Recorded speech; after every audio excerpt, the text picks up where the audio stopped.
SIM and the investigation is on, as a mobile SIM has also been recovered from the site. So right now, big news what Republic TV is giving to the viewers is that late night around 9:15 this blast took place near the Batonia village in the Patiala district. Back to the studio. That's right. Okay, let's go straight across to my other colleague who's joining us. We're being joined by Goswami as well. Goswami, just coming across to you right now, of course, we still don't know what really caused that incident, but it does raise a lot of questions about security. If you could just give us a quick update on where this investigation could be leading to and if other agencies have joined it.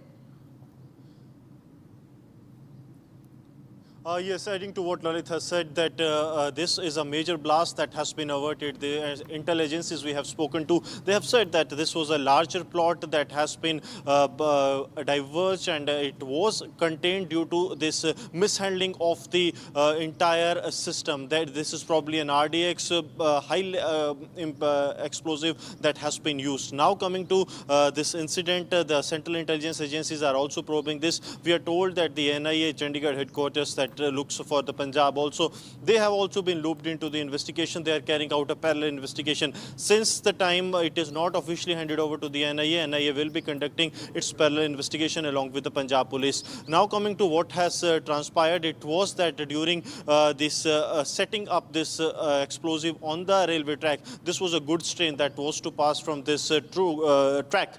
So that at that time the explosion has taken place. One person's mutilated body, as Lalit was also mentioning, that has been recovered, but it seems that it is a handiwork of more than one person. Two motorcycles, one with the Haryana registration number and the second one with the registration number from the Uttar Pradesh, that has also been recovered. So that angle is also being looked into, that from where these motorcycles came. The important part continues to be the mobile that has been recovered. Though the mobile has completely been damaged, but the SIM card and its 16-digit numbers, we are told that they are intact, and based on that the assessment is being done that with whom from whom this has been linked to the mobile operator and the person who has been issued this SIM card. So that investigation is being done, but this seems to be a larger plot because a similar kind of incident has been reported in the Patiala in the last week of January this year also, wherein similar pattern incident was done, but it was a low intensity blast. But this time it was not low intensity. It is believed to be a high intensity explosion that has been used, but due to the mishandling of the explosion, it could not trigger at the time they were actually intending it to. Now the investigators are looking into every possible angle, including the angle of the foreign hand into it. All right, hold on. I will request both our colleagues, Gursimran and Lalit, to hold on, because we're getting a reaction from the Punjab police on this. Let's go ahead and play out that reaction. ਹੋਰ senior ਅਫਸਰ ਮੌਕੇ ਤੇ rush ਕੀਤੇ ਉੱਥੇ ਜਾ ਕੇ ਅਸੀਂ ਮੌਕੇ ਦਾ ਜਾਇਜ਼ਾ ਲਿਆ ਤੇ ਦੇਖਣ 'ਚ ਆਇਆ ਕਿ ਇਹ ਇੱਕ ਲੋ ਇੰਟੈਂਸਿਟੀ ਐਕਸਪਲੋਜਨ ਨਹੀਂ ਸੀਗਾ, ਪਰੰਤੂ ਇੱਕ ਅਟੈਂਪਟਡ ਡੈਟੋਨੇਸ਼ਨ ਸੀਗਾ। ਐਂਡ ਉਸ ਅਟੈਂਪਟਡ ਡੈਟੋਨੇਸ਼ਨ ਦੇ ਦੌਰਾਨ ਜਿਹੜਾ ਸ਼ਖਸ ਉਹਨੂੰ ਡੈਟੋਨੇਟ ਕਰਨ ਦੀ ਕੋਸ਼ਿਸ਼ ਕਰ ਰਿਹਾ ਸੀ, ਉਹਦੀ ਡੈਥ ਹੋ ਗਈ। ਉਹਦੀ ਡੈੱਡ ਬੋਡੀ ਵੀ ਉੱਥੇ ਮਿਲੀ ਹੈ। ਇੱਥੇ ਮੈਂ ਦੱਸਣਾ ਚਾਹਾਂਗਾ ਕਿ ਕਿਸੇ ਵੀ ਪ੍ਰਕਾਰ ਦਾ ਕੋਈ ਵੀ ਜਾਨੀ ਜਾਂ ਮਾਲੀ ਨੁਕਸਾਨ ਜਿਹੜਾ ਉਹ ਨਹੀਂ ਹੋਇਆ। ਐਂਡ ਸਾਨੂੰ ਮੌਕੇ ਤੋਂ ਜੋ ਵੀ ਸਾਇੰਟੀਫਿਕ ਐਵੀਡੈਂਸ ਮਿਲਿਆ, ਇੰਕਲੂਡਿੰਗ ਆ ਸਿਮ ਕਾਰਡ, ਉਹ ਅਸੀਂ ਬਰਾਮਦ ਕਰਕੇ ਆਪਣੀ ਟੈਕਨੀਕਲ ਇਨਵੈਸਟੀਗੇਸ਼ਨ ਨੂੰ ਕਿਕ ਸਟਾਰਟ ਕਰਤਾ ਹੈ ਤੇ ਸਾਨੂੰ ਉਮੀਦ ਹੈ ਕਿ ਬਹੁਤ ਛੇਤੀ ਅਸੀਂ ਇਸ ਪੂਰੀ ਕਨਸਪੀਰੇਸੀ ਨੂੰ ਅਨਰੈਵਲ ਕਰਾਂਗੇ। All right, let's go back to our colleagues. I'll just come to Lalit first. Lalit, you're on your way to Patiala. So once you reach, of course, you will be able to tell us what you're seeing with your own eyes, so our viewers get a sense of what's happening on the ground. However, take our viewers through more details in terms of the different officials who have reached.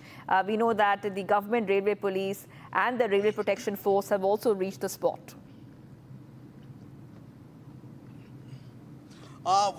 To tell our viewers, I'm already on the way to the spot where this whole incident, where this explosion have taken place late last night around 9:30 p.m.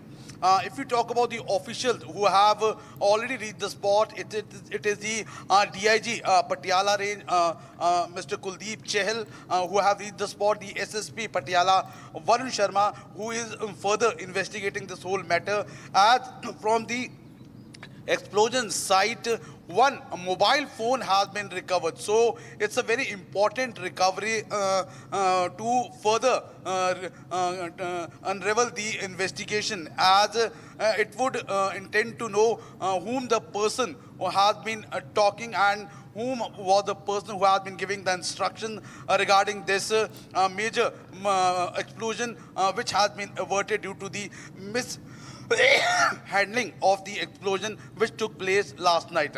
Apart from that, the investigation which are going on, Right. the CIA team has already reached the spot. The forensic team has already reached the spot with the local and the All right, NIA well- who is doing the parallel investigation in this whole matter. All right, okay. Back to the studio. All right, thank you, Lalit. And I also want to thank you, Gursimran, for getting us another perspective there, because a lot of questions are being raised about security. Have to move ahead right now because a fresh political flashpoint has erupted in the Rajya Sabha as Aam Aadmi Party MP Sanjay Singh has moved the secretariat. This is the Rajya Sabha secretariat, has written to the secretariat questioning what he calls an unauthorized alteration of the Aam Aadmi Party's position in the upper house records. This comes days after Raghav Chadha and 6 other MPs merged with the BJP, a move that has significantly altered the numbers game in the parliament. Here's more. A political storm now brewing inside the Rajya Sabha as AAP MP Sanjay Singh seeks answers from the Secretariat. In a formal letter, Singh has questioned the sudden change in AAP's official position in House records. He claims that no communication was made to him, despite being the party's floor leader. Sanjay Singh has asked when and on what basis was the party's status altered. Calling it a serious procedural lapse, he has warned of consequences on the rights of party MPs.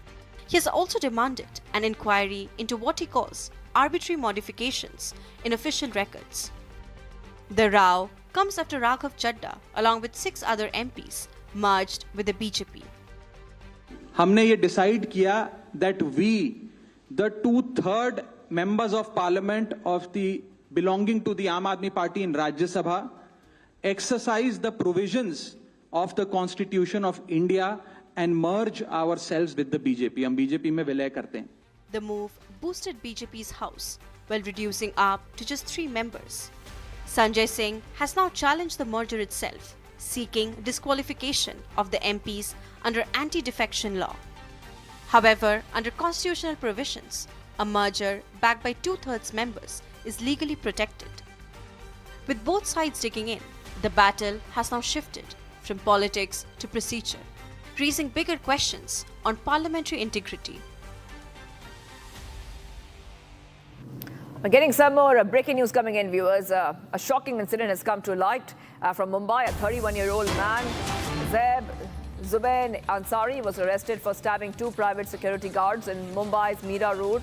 According to police, Ansari asked guards Rajkumar Mishra and Subrato Ramesh Sen their names and religion, and he allegedly asked the guard to recite the kalma and stabbed him when they refused. Now, one of the guards sustained serious injuries.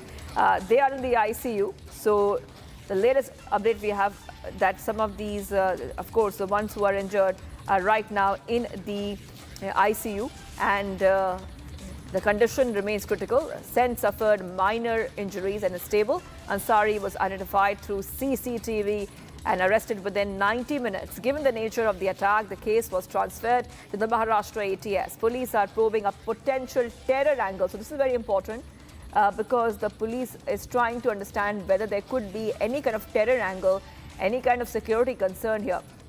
Because it looks like a lone wolf attack. So they're trying to understand more about these details. Now, the accused to suspected of having been radicalized. So major revelation has come in during the investigation into the knife attack that took place in the Mira Road area of Mumbai. The ATS have reportedly recovered suspicious and radicalized material. So this is the latest coming in. Some radicalized material has been recovered. Satya Prakash, this radicalized material allegedly is linked to the ISIS from the accused residence. So now we're getting more updates. देखिए शिवांगी, जैसा से मामला आया उसके बाद Maharashtra ATS इस मामले को लेकर जांच कर रहे हैं. जो आरोपी है उसके घर से एक नोट्स मिला है और कई ऐसी संदिग्ध चीजें मिली है जो आईएस से लिंक जुड़ता हुआ दिख रहा है। साफ तौर से जो जुबेर अंसारी है उससे लगातार महाराष्ट्र एटीएस पूछताछ करे, लेकिन जिस तरह से जो आरोपी है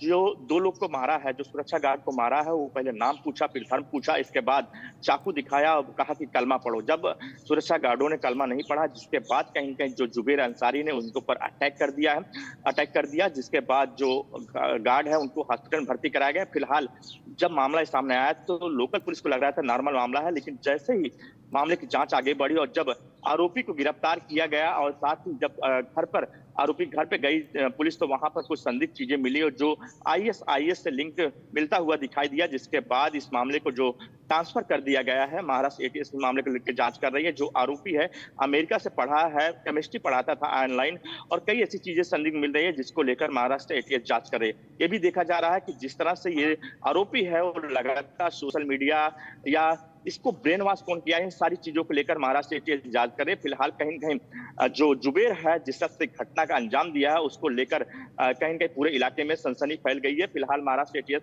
हर एंगल से जांच कर रही है। Shivangi, All right, you know what is very shocking here, Satya Prakash, is that it's a quick word from you. He asked, the suspect asked, can you recite the kalma? And then 2 security guards were stabbed. Okay, we're getting some breaking news, I think. We're getting some breaking news. Let's go to the next set of breaking news we're getting for our viewers. A major revelation has emerged in the Mira Road knife attack probe. So like we were telling you, ISIS-linked material was found at the accused home.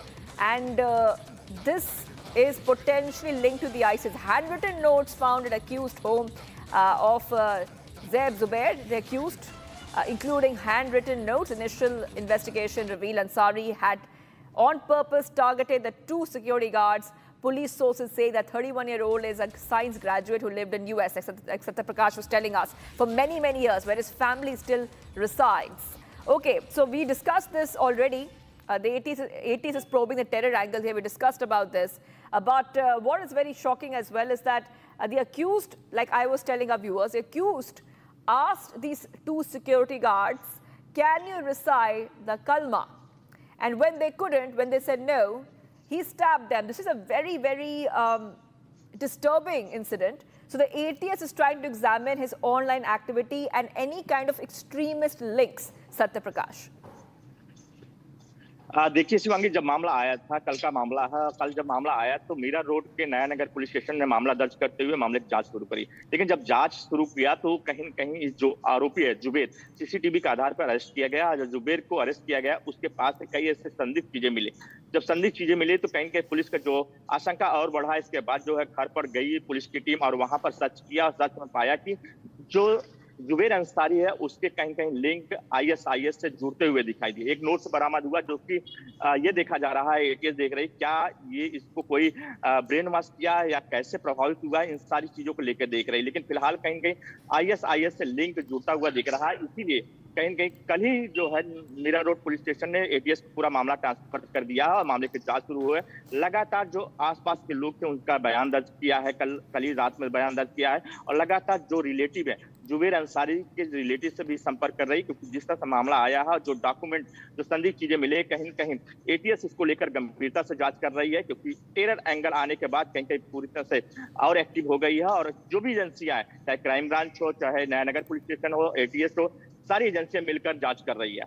Shivangi. Satya Prakash, well, you stay on with us. I also want to ask you, अभी जो 2 security guards हैं, उनका health कैसा है? We know that they sustained serious injuries and now they are undergoing medical treatment. Shivangi, जो राजकुमार मिश्रा है, जो सुरक्षा गार्ड है, और सुब्रतो है, राजकुमार मिश्रा जो है उनका वो घायल हुए हैं, अभी भी हॉस्पिटल में उनका इलाज चल रहा है। लेकिन सुब्रतो को नॉर्मल चोटें आई है। जब आरोपी घुसा गेट पर और वहां पर जब धर्म पूछा, नाम पूछा और जब कलमा पढ़ने के पर अटैक किया तो कहेंगे पहले ही राजकुमार मिश्रा पे अटैक किया था और जो सुब्रतो था वो थोड़ा हट गया था वहां से, तो उसको नॉर्मल चोटें आई है। लेकिन जो राजकुमार मिश्रा है अभी भी हॉस्पिटल में है, उनका इलाज चल रहा है, नॉर्मल स्थिति बताई जा रही है। लेकिन लगातार महाराष्ट्र एटीएस और लोकल पुलिस साथ क्राइम ब्रांच भी जांच कर रहे हैं इस मामले को लेकर। Shivangi. Right. Okay. So we're getting these details coming in on this story. It's a very Very shocking update. A 31-year-old man was arrested for allegedly stabbing 2 security guards in Mira Road near Mumbai after he asked them about their religion and if they could recite the kalma, which they denied.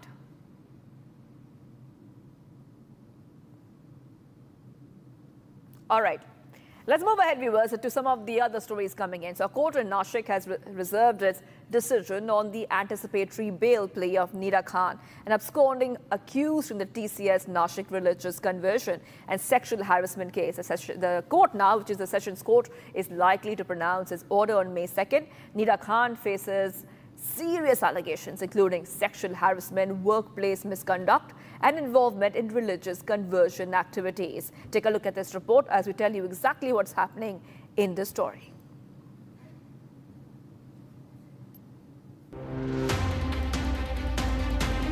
A Nashik court on Monday reserved orders on the anticipatory bail plea filed by Nida Khan, who is the absconding accused in the TCS Nashik religious conversion and sexual harassment case.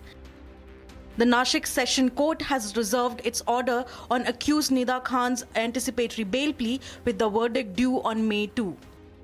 A hearing was held at the Nashik Road Court today on the anticipatory bail filed by the absconding accused Nida Khan in the TCS matter. Today, the most important thing happened in the hearing was that a statement was recorded by the public prosecutor along with the victims. A special public prosecutor was appointed today at the Nashik. Let's put out some new updates coming in for you here on Republic. So pictures coming in of Prime Minister Modi playing with what he calls his young friends in Sikkim on a lovely Gangtok morning. So pictures coming in, and he just put a post out on social media where he says, nothing like playing some football with my young friends in Sikkim on a lovely Gangtok morning. So he's playing football, and these are pictures coming in very enthusiastically, and he's also high-fiving the other players as he joined them in a game of football. So those pictures coming in, very enthusiastic players there playing with Prime Minister Modi, and he interacted with these sportsmen and women. First on Republic TV, pictures of Prime Minister Modi in Gangtok, Sikkim, participating in a game of football, and with both the young footballers, men and women, and children as well. So he put a post out a short while back saying that he is playing football with my young friends in Sikkim in Gangtok. This has just come in. Latest pictures coming in right now of Prime Minister Modi interacting with some youngsters. This time he is interacting with footballers, and we know that Prime Minister Modi has always interacted with the young, with the students. He tries to connect with the youth through various methods, whether it's Man Ki Baat or speaking to students ahead of their board exams. So that is a yearly program that Prime Minister Modi does when he speaks to students ahead of the board exams. And once again, we see Prime Minister Modi this time interacting with footballers, with very young footballers. I want to go straight across to my colleague who's joining us. Hina is joining us live. Hina, these pictures coming in of Prime Minister Modi, and Prime Minister Modi has always been very enthusiastic to connect with the youth, and that's what we are seeing here on our screens. Right, Shivangi, this is a historic moment as Sikkim is going to celebrate the 50th year of statehood. And Prime Minister Narendra Modi is on a two-day visit, but the pictures that we are getting are visuals. For our viewers, it is a very light-hearted moment. Remember, Prime Minister Narendra Modi always speaks about his campaign of Khelo India, and these are the visuals that we're getting in from Gangtok in Sikkim. Remember, in a short while from now, at about 9:30 a.m., Prime Minister Narendra Modi is going to visit the Orchidarium in Gangtok, the capital of Sikkim. He is going to showcase the ecological and floral heritage of the state, the state-of-the-art facility facility that we'll see shortly happening from here. But these are the visuals that we are getting our viewers from Gangtok, the capital of Sikkim, where he is playing with young players and playing football. Historic, event as Sikkim is going to celebrate 50th year of statehood. I'm also going to give some more information about his visit. He's also going to inaugurate, launch and lay the foundation stone for multiple projects. Remember, the amount is about 4,000 crore rupees worth of projects is going to be inaugurated by Prime Minister Narendra Modi in the state, and in a very short while from now at about 9:30 he is also going to visit the Orchideurium in Gangtok. All right, so Prime Minister Modi visiting Sikkim for the statehood celebrations and will launch 4,000 crore worth of projects as well. Thank you, Hina, for getting us all those details. I'm taking a very short break right now, but do not go anywhere. Republic speaks to West Bengal Chief Electoral Officer Manoj Agarwal ahead of phase 2 of elections. Appeals to voters to come out and vote without any fear.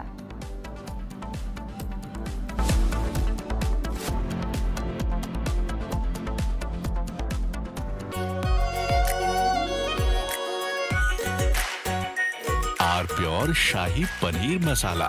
Delicious, healthy, every day. AU current account के साथ मिलता है free UPI QR overdraft facility और एक ही app से bank के सारे काम। AU सोच बदलो और बैंक भी। प्यास बुझाए, ठंडक लाए, सबको भाए जीरा सिम। MDH का जल जीरा, जीरा सिम। जीरा सिम, असली रिफ्रेशिंग, असली स्वाद, असली मजा। MDH।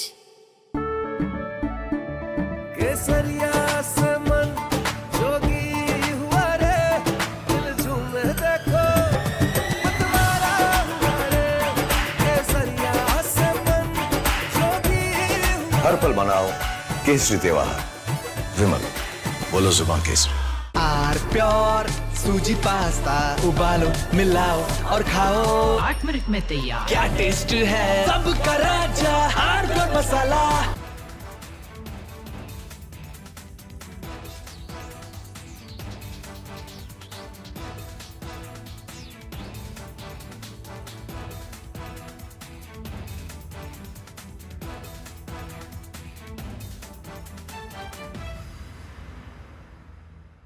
The Indian Air Force is giving its old MiG-29 fighter jets a powerful new weapon from Britain that turns them into modern fighters ready for today's battles.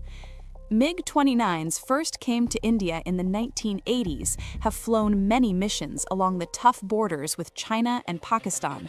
Now they are getting equipped with British ASRAAM missiles that make them as strong as NATO planes in close fights. The Ministry of Defense sent out a request for proposals to fit the Advanced Short-Range Air-to-Air Missile on the MiG-29 UPG version.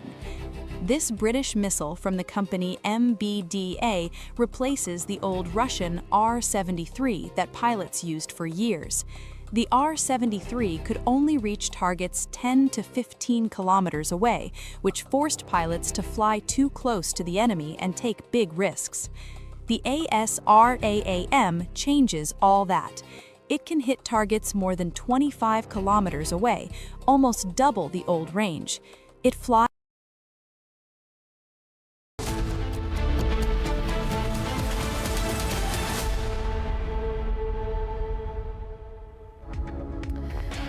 Hello viewers, you're watching Live and Breaking. My name is Nayan, and today the Real Republic Real Estate and Infra Summit 2026 is going to bring together one of India's most definitive platforms focused on the future of growth, development and urban transformation. At a time when India's infrastructure push is accelerating and real estate is being redefined by new demand, policy shift and capital flow, this summit goes straight to the heart of what's changing and what comes next. From mega infrastructure corridors and evolving cityscapes, from investment momentum to future of housing, these are conversations shaping how India builds. With voices from policy, industry and investment, this is where vision meets execution. As India builds for the next decade, in fact, these are the ideas and insights defining that journey. All right, quickly, let's take you through the headlines. A low-intensity explosion occurs on the railway track in Patiala. Body of suspected accused was found in pieces at the blast site. More that have made to the headlines is the US returned man who stabs 2 security guards in Mumbai after asking their religion and whether or not they could recite the Kalma.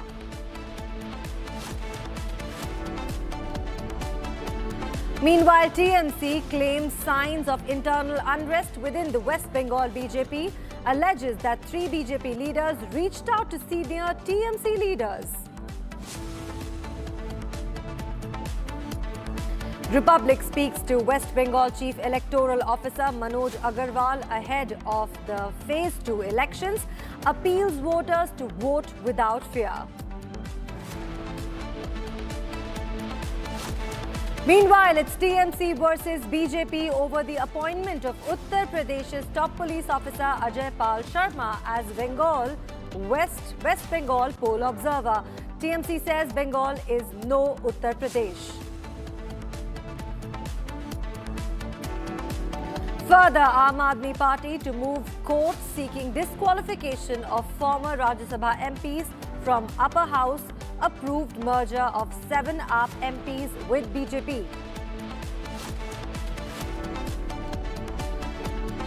More that reached the headline is Iranian Foreign Minister Abbas Araghchi says Tehran is considering US requests for negotiations, adding that America had not achieved any of its objectives during the conflict.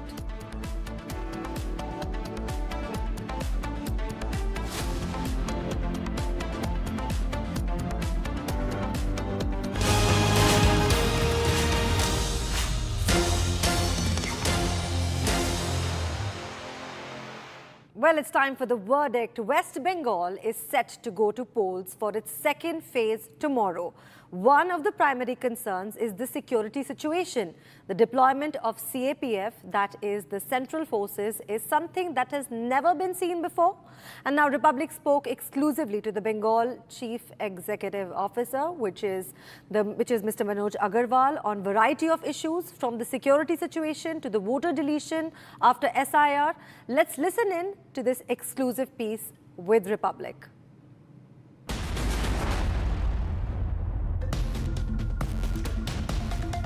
हम लोग तो एकदम तैयार हैं। Election इस बार election commission of India ने 2 phase में किया।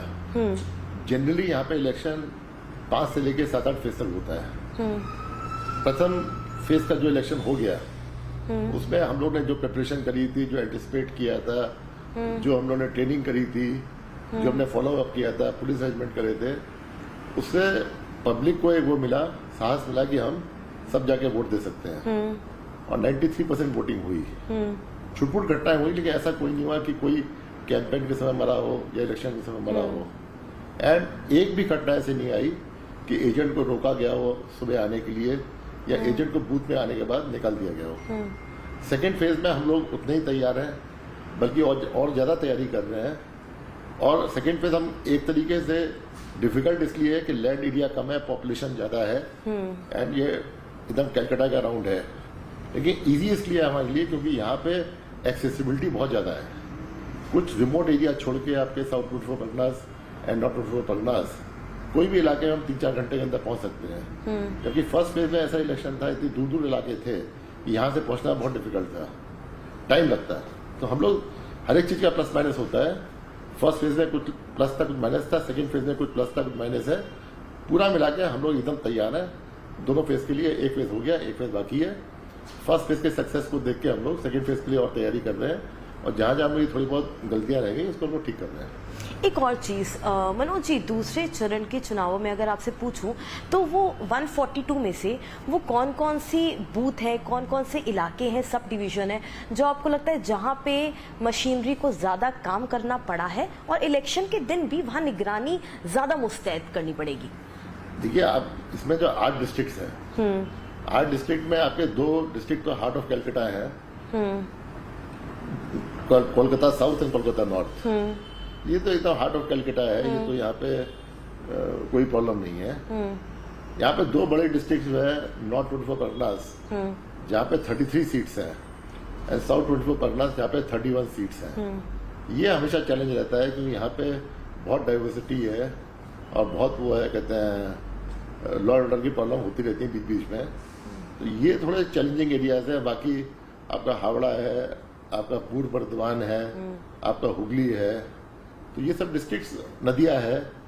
ऐसा कोई बहुत ज़्यादा चैलेंजिंग कोई एरिया नहीं है, लेकिन इन एरियाज में जो है नॉर्थ 24 परगनास साउथ 24 परगनास में एडमिनिस्ट्रेशन को थोड़ा एक्स्ट्रा प्लानिंग करनी पड़ी है इतना फ्री एंड फेयर इलेक्शन कराने के लिए। पहले चरण के मतदान के बाद और दूसरे चरण के मतदान से पहले ये 2-3 दिन में हमने कई सारी घटना घटित हुए देखी, कई सारे इंसिडेंट्स रिपोर्ट हुए इन दिनों इलाके में, चाहे हावड़ा से क्रूड बॉम्ब की रिकवरी हो या फिर पूर्व बर्धमान से वायलेंस की घटना हो या फिर जगदल इलाके से हो। किस तरह से देखते हैं, क्या ये इसका असर है कि इलेक्शन मशीनरी और फोर्सेस तैनात हैं, मुस्तैद हैं, और कहीं ना कहीं ये डेस्परेशन है या फिर ट्रबल मॉन्गर्स अब बाहर निकल के आ गए हैं, पहले चरण में कुछ नहीं कर पाए तो शायद दूसरे चरण में वायलेंस की घटनाओं घटित करने के लिए? देखिए, ये नहीं है जो रीजन आप बोल रही हैं। मेन रीजन क्या है कि वेस्ट बंगाल में इस बार 2400 कंपनियां आई हैं सेंट्रल फोर्सेस की। चुनाव से पहले फर्स्ट फेज से पहले काफी दिन पहले आ गई थी, तो पहले वो यूनिफॉर्मली डिस्ट्रीब्यूटेड थी पूरे स्टेट में, लेकिन जब फर्स्ट फेज का इलेक्शन हुआ तो 90% ऑफ फोर्स सेकेंड फेज वाली जो थी वहां से चली गई फर्स्ट फेज में। फर्स्ट फेज का 23 तारीख को चुनाव हुआ, तो 3-4 दिन पहले यहाँ से फोर्स चली गई थी वहां पे। अभी आजकल की में पूरी फोर्स लौट के आई है। बीच में 7-8 दिन सहयोग मिल गया यहाँ पे, कुछ यहाँ पे वो है कहते हैं कल्प्रेट्स हैं, कुछ यहाँ पे एंटी सोशल है, उनको मौका मिल गया, चलिए इतने दिन तक हम शांत रहे हैं, मौका मिल के अब यहाँ पे कोई फायदा नहीं है। इसलिए कोई छुटपुट घटनाएं हुई है यहाँ पे, एंड अब तो फोर्स पूरा वापस लौट के आ गया है, तो फिर से अब फोर्स मुस्तैद हो गया है, तैनात हो गया है, तो अब आई डोंट थिंक कि ऐसा कोई बहुत बड़ा कोई चैलेंज आएगा। मनोज सर, आप पिछले 2-4 दिनों से, पहले चरण खत्म होने के बाद से भी लगातार आप लोग रेट्स अंडरवे हैं, आप लोगों की, आप भी निगरानी कर रहे हैं, मॉनिटर कर रहे हैं, जो रेट्स लगातार अंडरवे हैं, जिसकी वजह से कई सारे 3000 क्रूड बम्स की रिकवरी भी हुई है। क्या कोई टिप ऑफ मिला था या फिर आपको लगता है कि कुछ एंटी सोशल एलिमेंट्स बहुत तेजी से एक्टिव हो गए हैं फेज 2 का चुनाव खराब करने के लिए, इसीलिए उनको पहले से ही हाउस अरेस्ट करना है या कस्टडी में लेना है? देखिए, ऐसा नहीं है कि कोई डेस्परेट हो गया हो तो उसका सोल्यूशन नहीं है, हर एक चीज का ही सोल्यूशन है। एंड हम लोग ने ओसीस को रिस्पॉन्सिबल किया है कि आपका जो सीआरपीसी था पहले और अब बीएनएसएस है, उसमें थाने के अंदर लॉ एंड ऑर्डर जो है, थाने के अंदर इंटेलिजेंस पूरी आपकी ड्यूटी है, और bombs, illegal arms and illegal activities जो है आपकी, ये आपका कोई चीज स्टोर हो रही है, केमिकल स्टोर हो रहे हैं, इलीगल ये हो रहा है, पूरी रिस्पॉन्सिबिलिटी आपकी है। अगर वो यूज होते हैं इलेक्शन के दिन या यूज होते हैं उससे पहले, तो आपके ऊपर सख्त से सख्त कार्रवाई होगी। जो भी आपको रिसोर्स चाहिए हम दे देंगे, जितनी मैन पावर चाहिए, जितनी गाड़ी चाहिए, जितना इंफ्रास्ट्रक्चर चाहिए हम दे देंगे। इसलिए भी अब जो है, जो इंटेलिजेंस गेयरअप हुई है, तो जहाँ कोई सामान पड़ा हुआ है उसको निकाला जा रहा है कि आप अभी से हम लोग कस्टडी में ले लें सब सामान, तो इलेक्शन के दिन यूज नहीं हो पाएगा, 1-2 दिन पहले नहीं हो पाएगा। इसलिए ये सब सीजर जो मेरे हिसाब से है, पुराना पड़ा हुआ है जो अब सीज हो रहा है। On the percentage of 1 to 10 forces को कितना फ्री हैंड दिया गया है इलेक्शन मशीनरी द्वारा भी? अगर कुछ ऐसे मिसक्रिएंट्स दिखते हैं, एंटी सोशल एलिमेंट्स कुछ खराब करने की कोशिश करते हैं, जैसे कि हमने मुर्शिदाबाद में नौदा में देखा, एस्केलेट कर सकता था लेकिन मामला एस्केलेट नहीं हुआ, तो कितना छूट दी गई है फोर्सेस को on the scale of 1 to 10? छूट तो फोर्सेस को 100% दी गई है। फोर्स से आपका क्या मीनिंग है? फोर्स का मतलब है आपका state police and central paramilitary force. Sir, paramilitary forces overall, जिनकी मुख्य जिम्मेदारी है पोलिंग बूथ को की सुरक्षा, ताकि सिटीजन्स पोलिंग बूथ तक पहुंचे, वोट करें, डर के साए में ना रहे। देखिए, आपका जो है, जो आपका स्ट्रक्चर ऑफ गवर्नेंस है, उसमें law and order state subject है, तो उसकी प्राइमरीली रिस्पॉन्सिबिलिटी पुलिस की है। जो आपका शेड्यूल 7 है कॉन्स्टिट्यूशन स्टेट लिस्ट, उसमें पुलिस आता है, पुलिस ही मोबिलाइज भी करता है। सेंट्रल पैरामिलिट्री फोर्स क्या है? ये एडिशनल हमने मैन पावर दे रखी है, skilled man power of the highest order, जिसके पास फायर आर्म्स भी सब कुछ है, जो वेल ट्रेंड है। आपको जब मन चाहे यूज कीजिए आप, लॉ ऑर्डर मेंटेन करने के लिए। सेंट्रल पैरामिलिट्री फोर्स कभी भी जो है खुद एक्शन नहीं लेती है जब तक स्टेट पुलिस नहीं बोलती आप एक्शन लीजिए।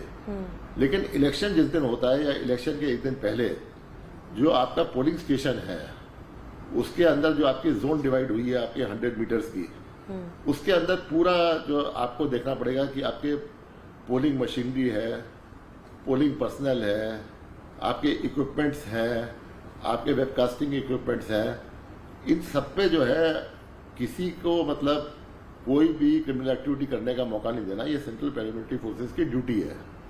एंड जिस दिन आपका इलेक्शन हो रहा है उस दिन आपका कोई वोटर छोड़ के या कोई ऐसा आदमी छोड़ के जिसको मतलब रिटर्निंग ऑफिसर ने या डीएम ने अलाउ किया है आइडेंटिटी कार्ड दे के फॉर स्पेसिफिक पर्पज, जैसे कोई चाय लेके आया है पूरी पार्टी के लिए, कोई खाना लेके आया है, कोई पानी लेके आया है, उनको छोड़ के किसी को अलाउ नहीं करेगा अंदर। तो इसलिए जो है आपका जो बूथ का हमने देखा है फेज 1 में भी बिकॉज रिस्पॉन्सिबिलिटी एकदम ईयरमार्क कर दी गई है किसकी क्या ड्यूटी है। इसलिए मतलब जो है कोई लॉ ऑर्डर बूथ के आसपास नहीं हुआ या बूथ के 100 मीटर रेडियस में नहीं हुआ।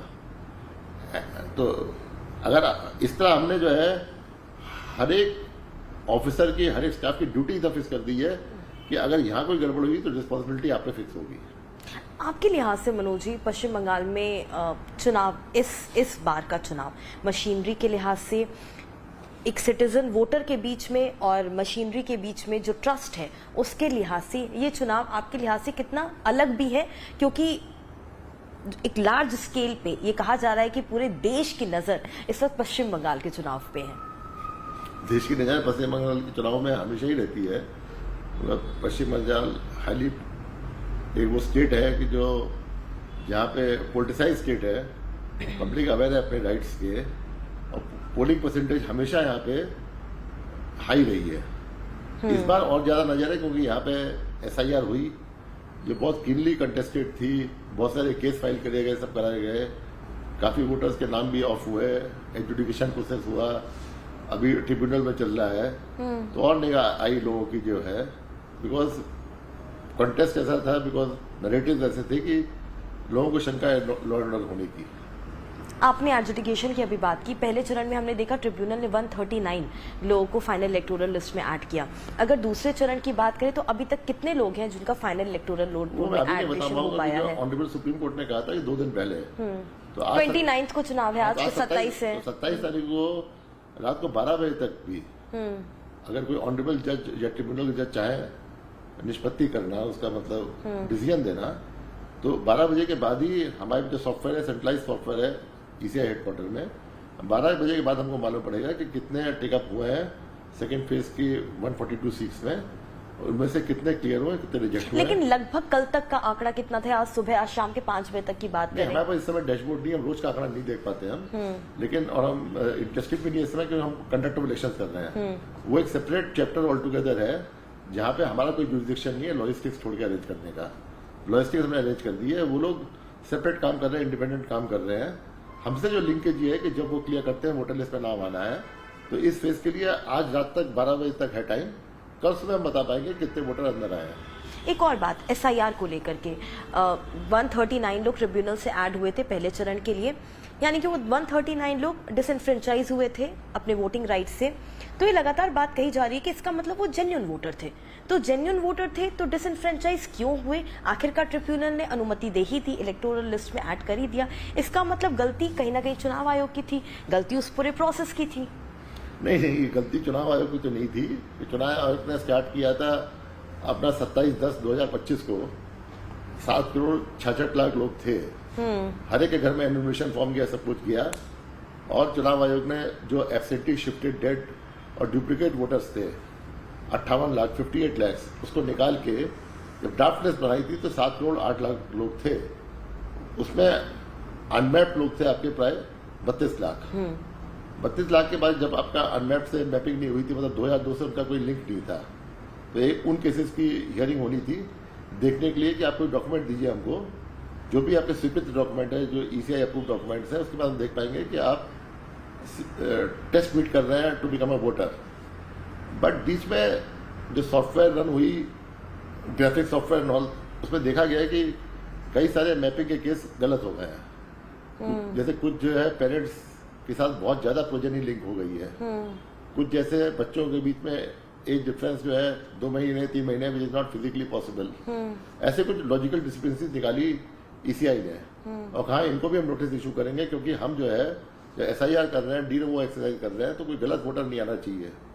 तो ये करने के बाद जब ईसीआई ने ये सब किया तो कई सारे लोग including state government supreme court में गए, रिपीटेड हियरिंग हुई, सुप्रीम कोर्ट ने कुछ ऑर्डर किए कि आपको कुछ और डॉक्यूमेंट्स अपनी लिस्ट में ऐड कीजिए, जो ऐड हुए सब कुछ हुए, लेकिन अल्टीमेटली मतलब बार बार केस होता रहा, सब होता रहा। सुप्रीम कोर्ट ने फिर एक डिसीजन लिया और रिकॉर्ड किया कि there is a trust deficit between the state government and the ECI and because of the extraordinary circumstances we have to take a extraordinary solution. And उन्होंने रजामंदी से, जितने लोग कोर्ट में गए थे और ECI दोनों की रजामंदी से उन्होंने ऑर्डर किया कि जुडिशियल ऑफिसर्स अब एजुकेट करेंगे जितने भी केसेस क्लियर नहीं है, जिसमें डाउट है या जो अनडिस्पोज केसेस है उस दिन तक, वो अब एजुकेट करेंगे आपके हाई कोर्ट के रिटायर्ड जजेस, नहीं सॉरी नहीं कैलकाटा हाई कोर्ट के जो जुडिशियल ऑफिसर्स हैं, जुडिशियल ऑफिसर्स हैं, जुडिशियल ऑफिसर्स करेंगे एजुकेशन, जो of the rank of DJ and ADJ हैं।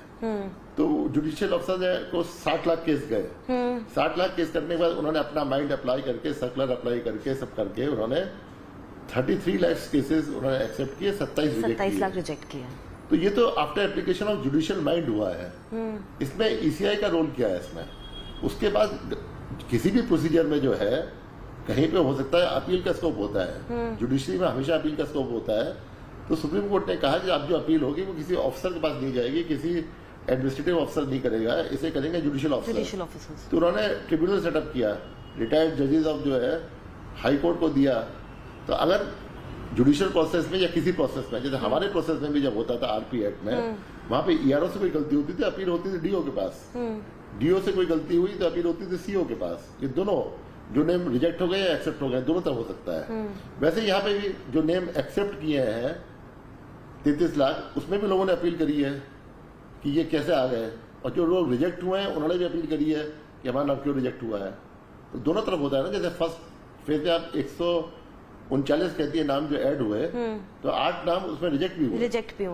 तो ये तो दोनों तरीके का ही तो एक जुडिशियल प्रोसेस है। बट एक बात कही गई कि software can't always be accurate। तो आप मानते हैं कि शुरुआत में सॉफ्टवेयर पे डिपेंडेंसी और उसको एक एक्यूरेसी मान लेना, वो जो प्रोसेस है बहुत प्रेशर में भी चला, मतलब जो लोग डिसइनफ्रेंचाइज हुए वो पहले हो सकता था कि वो डिसइनफ्रेंचाइज नहीं होते अगर वो सॉफ्टवेयर की लॉजिकल डिस्क्रिपेंसी में नहीं आते। तो देखिए, अगर सॉफ्टवेयर की लॉजिकल डिस्क्रिपेंसी में नहीं आते, डिसइनफ्रेंचाइज नहीं होते, डिस्क्रिपेंसी में आए और जुडिशियल माइंड अप्लाई हुआ, उसके बाद भी तो 27 लाख डिसइनफ्रेंचाइज हुए। तो आप ये कैसे कह सकते हैं कि लॉजिकल डिस्क्रिपेंसी का कोई वेट नहीं था, वैल्यू नहीं था या जरूरत नहीं थी? तो आप मानते हैं कि जो एक जेन्युइन वोटर वाली बात कही जा रही है वो लार्जली गलत है, जेन्युइन वोटर आउट नहीं हुए, आप यही कह रहे हैं? जेन्युइन वोटर जब तक जुडिशियल प्रोसेस में लग गया है, जो ECI ने नाम काटे हैं 58 लाख पहले काटे थे, 5.5 लाख बाद में काटे हैं, प्राय 64 लाख सब मिला के कटे हैं, उनका तो सब विवरण है। बूथ वाइज आप खोलिए, आप आज CO वेबसाइट पे जाइए, हर एक बूथ 80,681 बूथ का डेटा है कि कौन एब्सेंटी है, कौन शिफ्टेड है, कौन डेड है, डुप्लीकेट है। तो ये तो पूरा एकदम क्लियर है, एकदम 64 लाख। बाकी जो कटे हैं वो जुडिशियल माइंड अप्लाई होके ऑर्डर लेके कटे हैं। तो गलत कटे हैं, राइट कटे हैं, ये तो सब जुडिस मैटर है, हम कैसे बोल सकते हैं? एक और बात, अब जो लोग वोट कर रहे हैं, जो अपने मत का अधिकार का उपयोग करेंगे 29 को भी, अगर उनकी सुरक्षा की बात की जाए, उनके ऊपर कोई अनटूवर्ड इंसिडेंट ना हो, उसकी अगर बात की जाए, एक ट्रबल मॉन्गर्स को लेकर के भी आज आपने एक सूचना जारी की कि कहाँ पे कितने ट्रबल मॉन्गर्स हैं दूसरे चरण के लिए, उनको तुरंत कस्टडी में लिया जाए। वो कितना नंबर है, वो कितना बड़ा फिगर है और उनको किस तरह से डील किया जा रहा है? नहीं, हमने किसी को कोई ऑर्डर नहीं इशू किया, इसको कस्टडी में लो नहीं लो, ये पूरा डिस्कशन पुलिस का है। हमने जो किया वो एकदम क्लियर किया हमने कि हमारे पास यहाँ पे कंट्रोल रूम है एंड हमारे जो ROs हैं मीट कर रहे हैं ऑल द कैंडिडेट्स एंड उनके रिप्रेजेंटेटिव से। हम भी जिस डिस्ट्रिक्ट में जा रहे हैं सबसे मीट कर रहे हैं, DO से मीट कर रहे हैं। हर एक कैंडिडेट, हर एक पॉलिटिकल पार्टी, हर एक इंडिविजुअल जो इलेक्शन में इन्वॉल्व है वो कोई लिस्ट दे रहा है कि ये एंटी सोशल्स हैं, जिन्होंने पंचायत इलेक्शन में प्रॉब्लम क्रिएट करी थी, जिन्होंने लोगों को मारा, धमकाया, लोगों को बोला कि आपके घर में सफेद साड़ी भेज दी कि आप ज्यादा कुछ करोगे तो आपकी वाइफ विधवा हो जाएगी, सब किया इन्होंने। हमने वही लिस्ट जो दी है, वही लिस्ट दी है हमने कि DGP को आप जांच लीजिए, इसको देख लीजिए आप, अगर कोई चीज ठीक है इसमें अगर आपका आफ्टर इंक्वायरी कोई एक्शन लेने को बनता है तो एक्शन लीजिए, हमने किसी को नहीं बोला। तो आपने लेकिन नोटिस दे दिया पुलिस को कि ये लोग हैं, इस क्षेत्र में इतने सारे हैं। मैं नोटिस हमने जितनी इन्फॉर्मेशन हमारे पास आई कॉग्निजेबल ऑफेंस कमिट होने की, एज अ नागरिक and as a CEO interested with the duty of free and fair election, हमने सब इन्फॉर्मेशन पुलिस को पास ऑन करी है। वो डेटा लगभग कितना होगा सर? 1500 के करीब? नहीं, 1500 के करीब तो नहीं है। अभी जो है रोज ही डेटा आता रहता है, 100, 200, 300 नाम रोज ही आते हैं। हमारा कंट्रोल रूम चल रहा है 24 घंटे, तो हमारा दो कंट्रोल रूम में आते रहते हैं, नाम आते रहते हैं, पुलिस में जाते रहते हैं, चेक होता रहता है। पुलिस अगर ठीक मन करती है अपनी इंक्वायरी तो एक्शन लेती है, नहीं ठीक होता है तो फाइल हो जाता है। सर आपके अनुसार पहले चरण में रिपोलिंग की बिल्कुल भी जरूरत नहीं पड़ी? हमारे हिसाब से क्या मतलब, हमारा तो हिसाब है ही। जो रिपोर्ट आई थी फाइनल आरओस की तरफ से, रिपोलिंग की कहीं भी कोई आरओ भी करते हैं, ऑब्जर्वर भी करते हैं। आपका तो स्क्रूटनी होती है हर एक दिन, पोल के बाद नेक्स्ट डे मॉर्निंग स्क्रूटनी होती है, सब कैंडिडेट्स रहते हैं, उनके रिप्रेजेंटेटिव रहते हैं, कहीं देखना होता है सीसीटीवी फीड देखते हैं वो लोग, कोई इंक्वायरी करने हैं, उन्होंने भी नहीं रिकमेंड किया। तो जबरदस्ती तो रिपोल होता नहीं है, रिपोल के अगर आधार होते हैं तभी होता है। आपके अनुसार सबसे बड़ा कारण क्या रहा इतनी भारी संख्या में मतदान होने का पहले चरण में? और दूसरी बात, कहीं भी बूथ कैप्चरिंग, रिगिंग या प्रॉक्सी वोटिंग की ज्यादा खबरें नहीं आने की, ज्यादा क्या ना के बराबर खबर? नहीं, हमारा तो भाई हम लोग का प्रिपरेशन बहुत अच्छा था एंड हम लोग ने रीच किया ईच एंड एवरी पब्लिक को कि आप लोग आइए वोट दीजिए, बिल्कुल डरिए मत, बिल्कुल कोई शंका मत कीजिए। इलेक्शन कमीशन तत्पर है, सबने व्यवस्थाएं ठीक ठाक करी, पब्लिक में कॉन्फिडेंस था। बूथ का हमने एकदम फिक्स कर दिया कि बूथ का जो 100 मीटर है वो पूरा जोन जो सीआरपीएफ उसको और या सीएपीएफ उसको पूरा मैन करेगा एंड डूज और डोंट्स एकदम कर दिया हमने। तो बूथ के अंदर तो कोई जो इलीगल एक्टिविटी जो है अलाउड ही नहीं हुई। एंड ईसीआई का जो ऑर्डर है, सुप्रीम कोर्ट का भी ऑर्डर 2005 का है कि जो आपका सीएपीएफ पर्सनल बूथ के एंट्री गेट पे है वो भीतर देखता रहेगा। उसके अलावा हमारा सीसीटीवी कवरेज बहुत ही स्ट्रांग है इस बार। सीसीटीवी कवरेज ऐसा किया हमने कि सीसीटीवी कैमरा 100% एक्टिव है और हमने सीएपीएफ को ड्यूटी दी है कि कोई इसकी छेड़छाड़ नहीं कर सकता, वरना आपकी रिस्पॉन्सिबिलिटी होगी, आप पे एक्शन होगा। सर आपने भी क्या उनकी तरह कोई सेफ ऐप को इंटीग्रेट किया है अपने यहाँ? नहीं, हमारे कोई सेफ ऐप नहीं है, कुछ नहीं है हमारे पास। तो सब पूरी खबर, हम तो एक्चुअली आउटकम पे डिपेंड करते हैं, देखते हैं हम आउटकम क्या है। कि हमारे पास कंट्रोल रूम है, 3 लेवल पे कंट्रोल रूम है, एक आपके आरओ के लेवल पे, एक डीओ के लेवल पे, एक सीओ के लेवल पे। डेडिकेटेड टीम्स है आवर वाइज, स्क्रीन वाइज, जो चेक करती है एक एक कि आपका किस आवर में कुछ गड़बड़ हुई है नहीं है, उनका पूरा लॉग मेंटेन होता है। तो रिस्पॉन्सिबिलिटी फिक्स्ड है। कुछ भी चीज गड़बड़ हमारे पास फोन आती है, इस बूथ पे गड़बड़ हो रही है, हम 2 सेकंड में या मैक्सिमम 2 मिनट में हम देख लेते हैं उस बूथ पे क्या पोजीशन है, नहीं है, खबर ठीक है गलत है। कोई भी चीज गलत देखते हैं तो प्रेसाइडिंग ऑफिसर का फोन नंबर आता है साथ में, इमीडिएटली फोन होता है, सेक्टर का फोन नंबर आता है, ये हमने इंटीग्रेट कर रखा है अपने एसओपी में। तो हम 2 सेकंड के अंदर, 2 मिनट के अंदर हम जो है रिएक्ट कर पाते हैं। एक आखिरी सवाल मनोज जी, क्या आप कोई अपील करना चाहते हैं दूसरे चरण से पहले तमाम वोटर्स से, जो यहाँ के वोटर्स है कोलकाता साउथ, कोलकाता नॉर्थ, और जो इस चरण में 142 सीट्स पर जो मतदान होगा, कोई अपील करना चाहेंगे? हम तो ये अपील करना चाहेंगे, फर्स्ट फेज में अगर 93% वोट पड़ा है तो आप लोग जाइए, उससे इंक्रीज कीजिए वोट जो है। एक आपका ये कॉन्स्टिट्यूशनल राइट है, स्टैट्यूटरी राइट है, एक्सरसाइज कीजिए आप। किसी का हक नहीं है आपका वोट रोकने का, आपका वोट चोरी करने का, आपको धमकी देने का। ये आपका एक संवैधानिक अधिकार है, आप जाइए वोट दीजिए। एंड ये आपकी ड्यूटी भी है कि आप सब जाइए वोट दीजिए। जितने लोग हाजिर हैं, जिस तरह आप दुर्गा पूजा करने के लिए पंडाल में जाते हैं, आप यहाँ पे बूथ पे जाइए, वोट दे के आइए। सुबह 7 बजे से लेकर शाम को 6 बजे तक है। जब भी आपको सुविधा मिले, जब भी आपको टाइम मिले, आप जाइए और वोट जरूर दे के आइए। ईसीआई आपके साथ है, कंट्रोल रूम का नंबर हमने सबको दे रखा है 1800-345-0008। ये हमारे सी ऑफिस का 24 घंटे का कंट्रोल रूम नंबर है, जिसका हम रिस्पॉन्स करते हैं 5 मिनट के अंदर। प्राय 200 लोग हमारे पर शिफ्ट यहाँ काम करते हैं। इसके अलावा जो है आपके आरओ ऑफिस में, आपके डीओ ऑफिस में कंट्रोल रूम्स हैं, आपके पास फोन नंबर है, ऑब्जर्वर जो आपका है, जनरल ऑब्जर्वर है, पुलिस ऑब्जर्वर है, एक्सपेंडिचर ऑब्जर्वर, आप सबको किसी को भी अप्रोच कर सकते हैं। That was Manoj Agarwal indeed telling us and reminding us to exercise our right to vote. So all of the viewers watching from West Bengal, please don't forget that in less than 24 hours, you have the second phase of West Bengal election, and don't forget to go out and vote. But don't go out anywhere else, because we'll be coming back after a short break where the US returned man stabbed 2 security guards in Mumbai after asking their religion and whether they could recite the Kalma or not.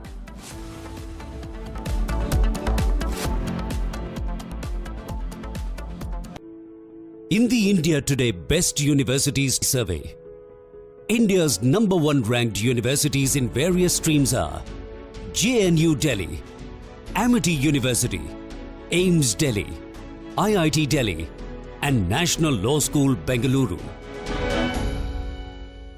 थोड़े में ज्यादा स्वाद यही तो है इसकी खास बात। वाओ मामा क्या स्वाद है? अरे मेरे राजा राजा और pure masala.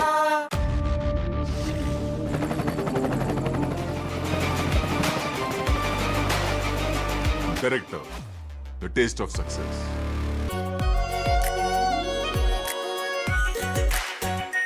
Our pure Shahi Paneer Masala.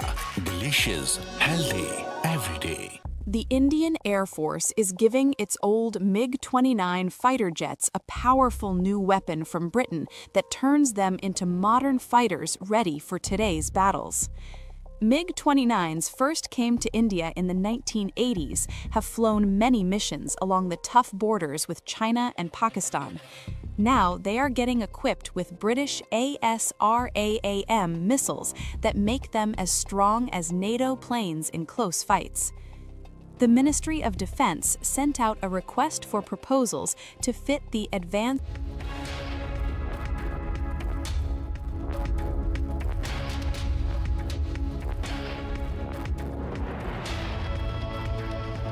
चमकी चाट से क्या बना है? सैंडविच लस्सी और छाछ और हर घूंट में चमकी चाट।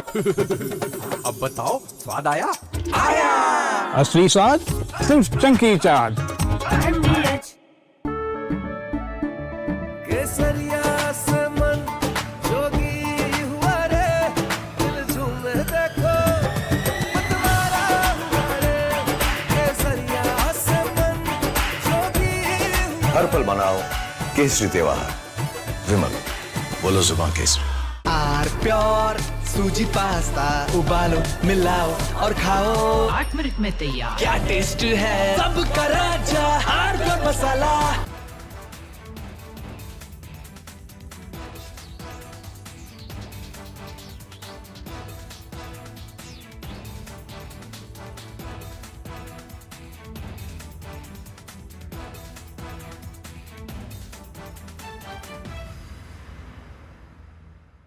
The Indian Air Force is giving its old MiG-29 fighter jets a powerful new weapon from Britain that turns them into modern fighters ready for today's battles.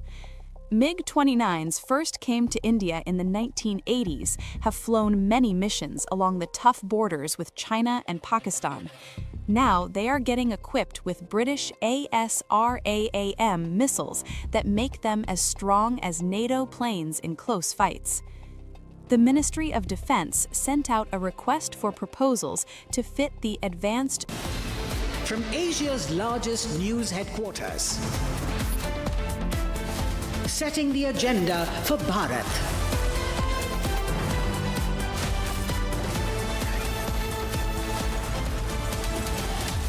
You're watching Republic.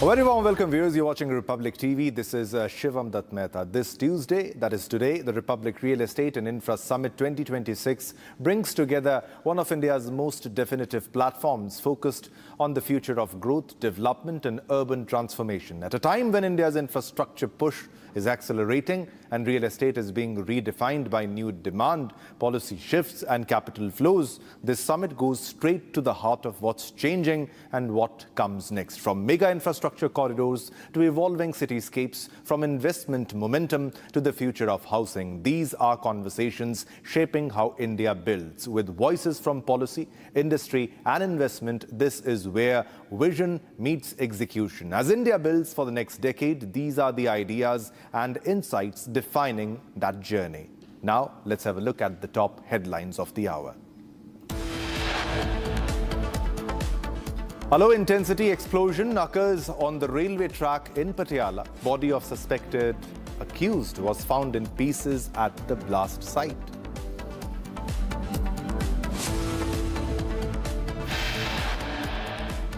A US returned man stabs two security guards in Mumbai after asking their religion and whether they could recite the kalma.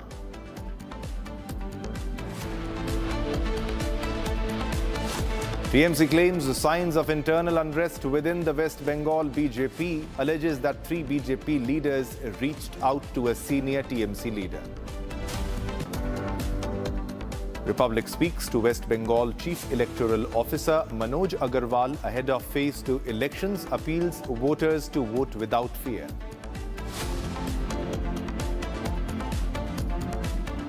And it's TMC versus BJP over appointment of Uttar Pradesh's top cop Ajay Pal Sharma as West Bengal poll observer. TMC says Bengal is no Uttar Pradesh.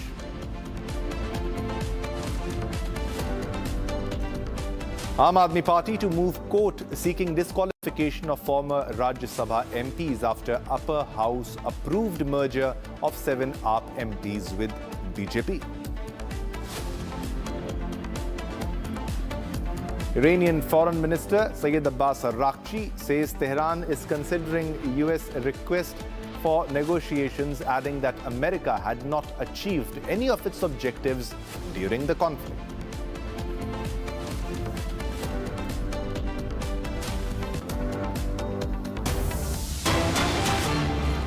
All right, viewers, let's begin this bulletin with a big breaking news that we are getting right now. It is the Mumbai Mira Road incident. Update on that, and ATS now swings into action into the Naya Nagar case. Now, ATS conducts raids at 3 locations, which includes Thane and Mumbai, and ATS raids premises linked to the accused in Kurla and Mira Road. Now, according to the sources, the ATS has seized several electronic devices, which includes mobile phones, laptops, tablets and pen drives during the raids. Now, various documents and literature were also recovered from these locations. The ATS suspects that the accused had become a pawn in the radicalization module of the banned organization. Now, information retrieved from the accused's mobile phone indicates that he had been consistently viewing inflammatory content. Now, this is an update. Now, there's a probe into whether the accused was radicalized or not. Now, as per the sources, the ATS has seized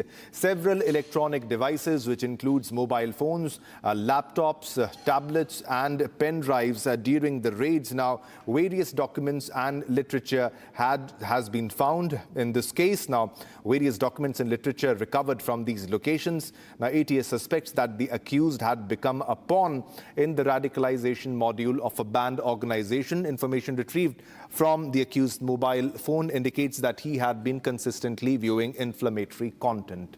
All right, we have our colleague, senior correspondent Satya Prakash joining us from the location. Satya Prakash, जिस तरीके की खबर सामने आई थी, radicalisation कहा जाता है और कहा जाता है कि इनको ऐसे भ्रमित किया गया था, इनका ब्रेन वॉश किया गया था, वो तमाम चीज़ें हैं, एक मोहरा यानी पॉन बनकर ये रह गए। लेकिन हकीकत क्या है? किस तरीके से एक व्यक्ति जो कि एक पढ़े लिखे घर से आता है, एक अच्छी जगह से आता है और फिर किसी से पूछता है कलमा आता है, नहीं आता है तो चाकू मारेगा? सत्य प्रकाश। देखिए सौरभ, जिस तरह से मामला आया, बहुत चौंकाने मामला आया। जब शुरुआती जांच कर रही थी Nayanagar police station, local police station जांच कर रही थी, उस समय लगा कि ये नॉर्मल मामला है। लेकिन जब आरोपी के पास से कुछ नोट्स बरामद हुए, जिसके बाद कहीं के शक बढ़ा और IS से लिंक जुड़ता हुआ दिखाई दिया गया। इसके बाद जो है घर पर जब यहाँ लोकल पुलिस पहुंची और वहाँ पर जांच किया तो कई ऐसी संदिग्ध चीज़ें मिली, जिसके बाद शक का दायरा बढ़ा और कहीं कहीं जो जुबेर अंसारी जो आरोपी है, कहीं कहीं उसका लिंक जो है कहीं कहीं जुड़ता हुआ दिखाई दिया कि ISI से ये कहीं कहीं संबंधित जुड़ा हुआ है।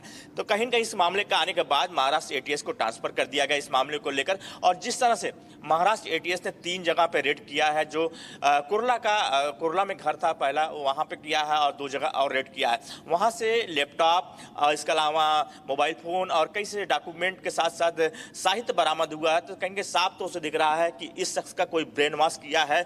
जो जानकारी मिल रही है कि ISIS से प्रभावित था और ये लगातार कहीं सोशल मीडिया पर जो है ऐसे वीडियो देखता था जो ISIS से जुड़ा हुआ है। फिलहाल महाराष्ट्र ATS कहना है कि लगातार हम हमारे एंगल से जांच कर रहे हैं, ये शुरुआती जांच है जो सामने आ रहे हैं और जिस तरह से अटैक किया है इसको लेकर कहीं कहीं जो पूछताछ किया गया है उसमें कई चीज सामने आए हैं। जिस तरह से जो आरोपी पहले पहुंचा और वहां पे जो गार्ड थे, 2 सुरक्षा गार्ड, प्राइवेट गार्ड वहां मौजूद थे, पहले नाम पूछता है, फिर पूछता है कौन से धर्म से हो, इसके बाद कहीं चाकू दिखाता है, बोलता है कलमा पढ़ो। जब सुरक्षा गार्ड कलमा नहीं पढ़ते तो उनके ऊपर अटैक कर देता है। तो ये सब पहले नॉर्मल मामला लग रहा था, लेकिन जब जांच का दायरा बढ़ा कहीं कहीं आतंकी संदिग्ध का से जुड़ा हुआ मामला लगा, इसके IS से जुड़ा हुआ।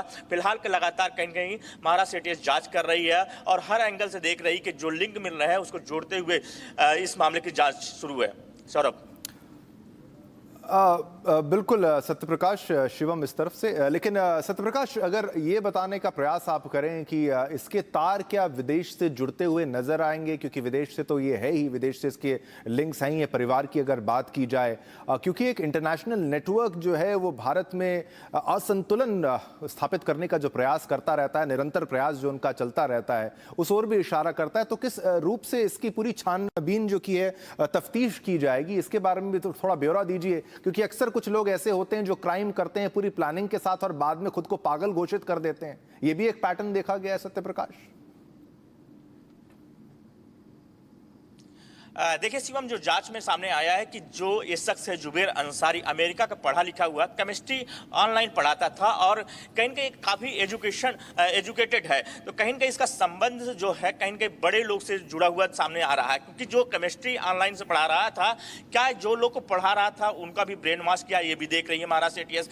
साथ ही सोशल मीडिया के साथ जुड़ा था, इसको भी देख रही है। तो कहीं न कहीं जो शिवम सामने आया है जाँच में, कहीं न कहीं चौंकाने वाले आ रहे हैं। अभी तक जो नोट्स बरामद हुए और नोट्स में कहीं ISIS से साथ लिंक जुड़ते हुए दिख रहा है। साथ ही वहां पे जो साहित्य बरामद हुआ है, जो मोबाइल फोन में जो लगातार वो सोशल मीडिया पे जो वीडियो देख रहा था, ISIS से जुड़े वीडियो देख रहा था, तो कहीं कहीं साफ तौर से दिख रहा है कि शख्स जो है पढ़ा लिखा हुआ है, केमिस्ट्री का, ये केमिस्ट्री पढ़ाता था, अमेरिका में रहा हुआ है और कुर्ला मुंबई इलाके में रहा हुआ है, नया नगर में जो जानकारी शिफ्ट हुआ है। तो कहीं कहीं जो एजुकेटेड बंदा है इस तरह से कैसे कर सकता है, और जिस तरह से धर्म के नाम से अटैक करता है उसके बाद कहीं संदेह का दायरा बढ़ जाता है। फिलहाल शिवम लगातार महाराष्ट्र ATS कह रही है कि हर एंगल से जांच कर रहे हैं, लेकिन जो नोट्स, जो डॉक्यूमेंट और साथ ही जिस तरह से मोबाइल खंगालने के बाद जो ISIS से जुड़े लिंक मिल रहे हैं, उससे कहीं कहीं जांच का दायरा बढ़ रहा है। शिवम जी जी बिल्कुल बिल्कुल, बहुत बहुत शुक्रिया सत्यप्रकाश ये पूरी जानकारी हमारे साथ साझा करने के लिए।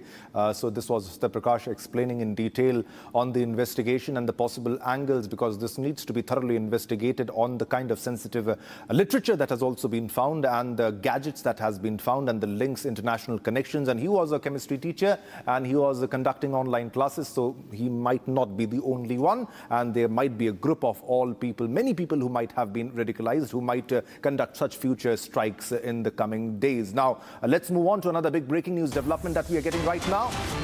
Gangster Dawood Ibrahim's aide Salim Dola deported to India in major anti-drugs crackdown, ladies and gentlemen.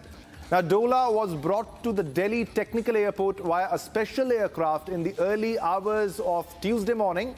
That is today, following a successful coordinated operation between Indian intelligence and international agencies. So this is a very big development, ladies and gentlemen.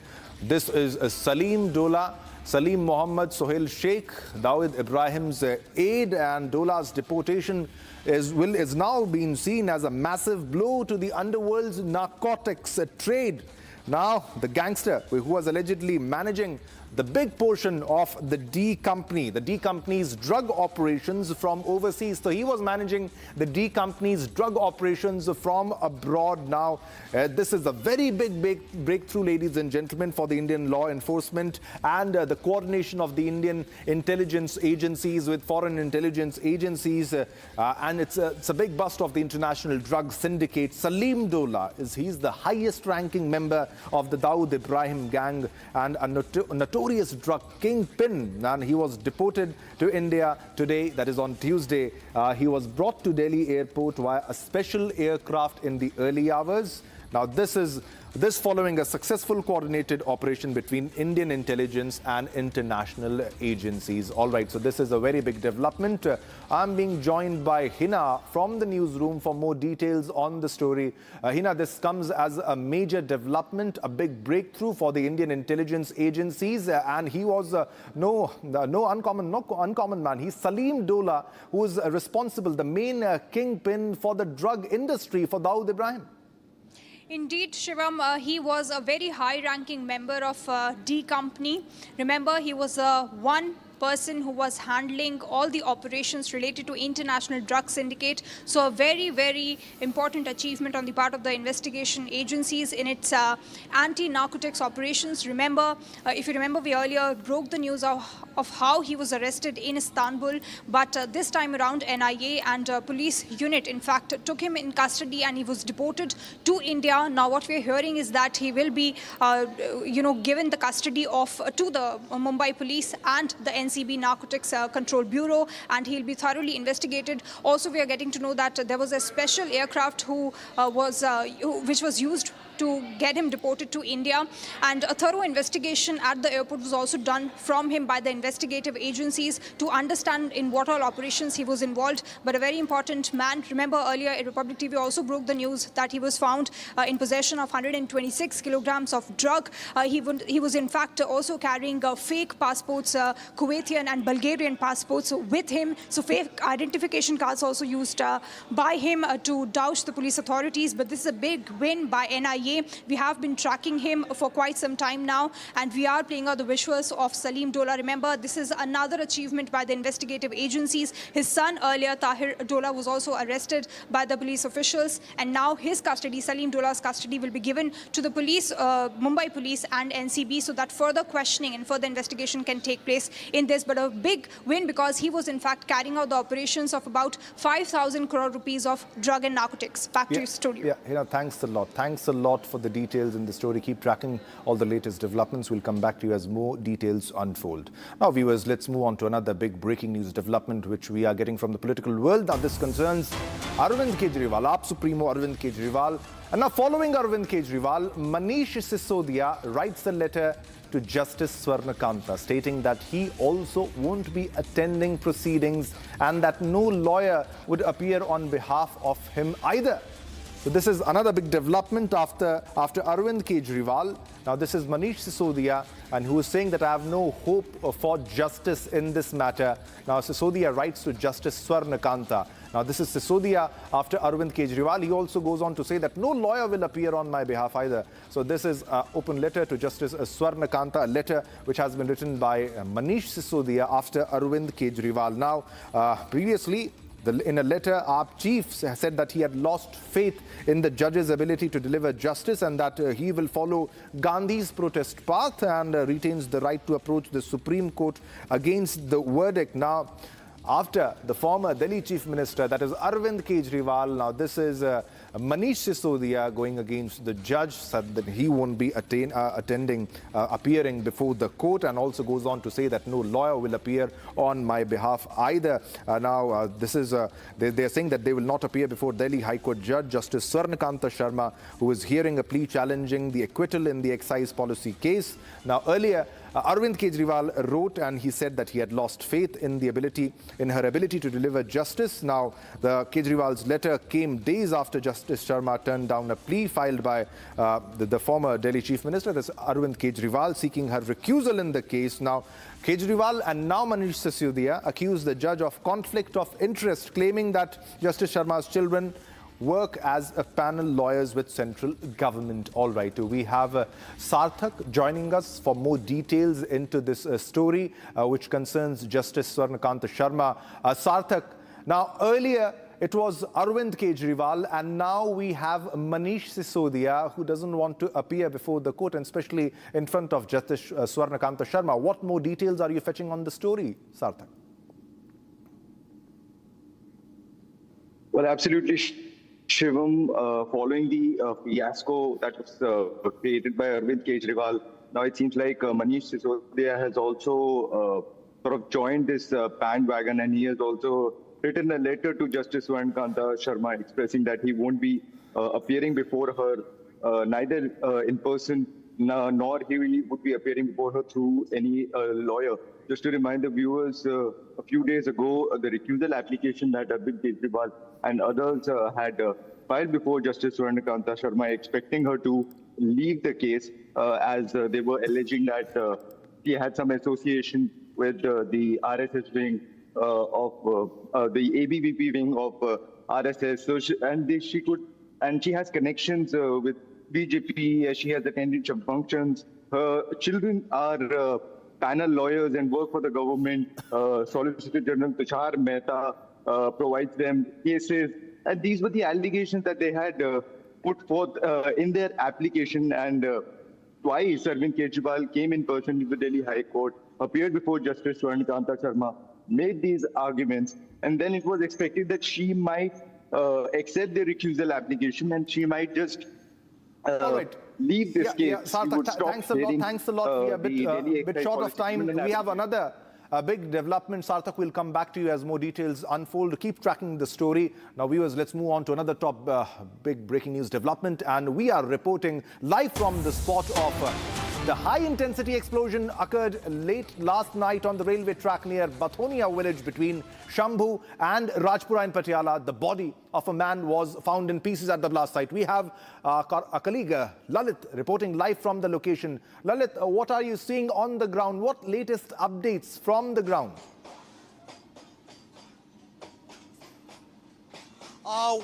If you talk about the spot right now we are standing, this is the same place where this explosion have taken place. The railway track has been restored and you can see that the freight train could be seen passing on that railway track where this blast took place in the late night around 9:30 p.m. in the Patiala district.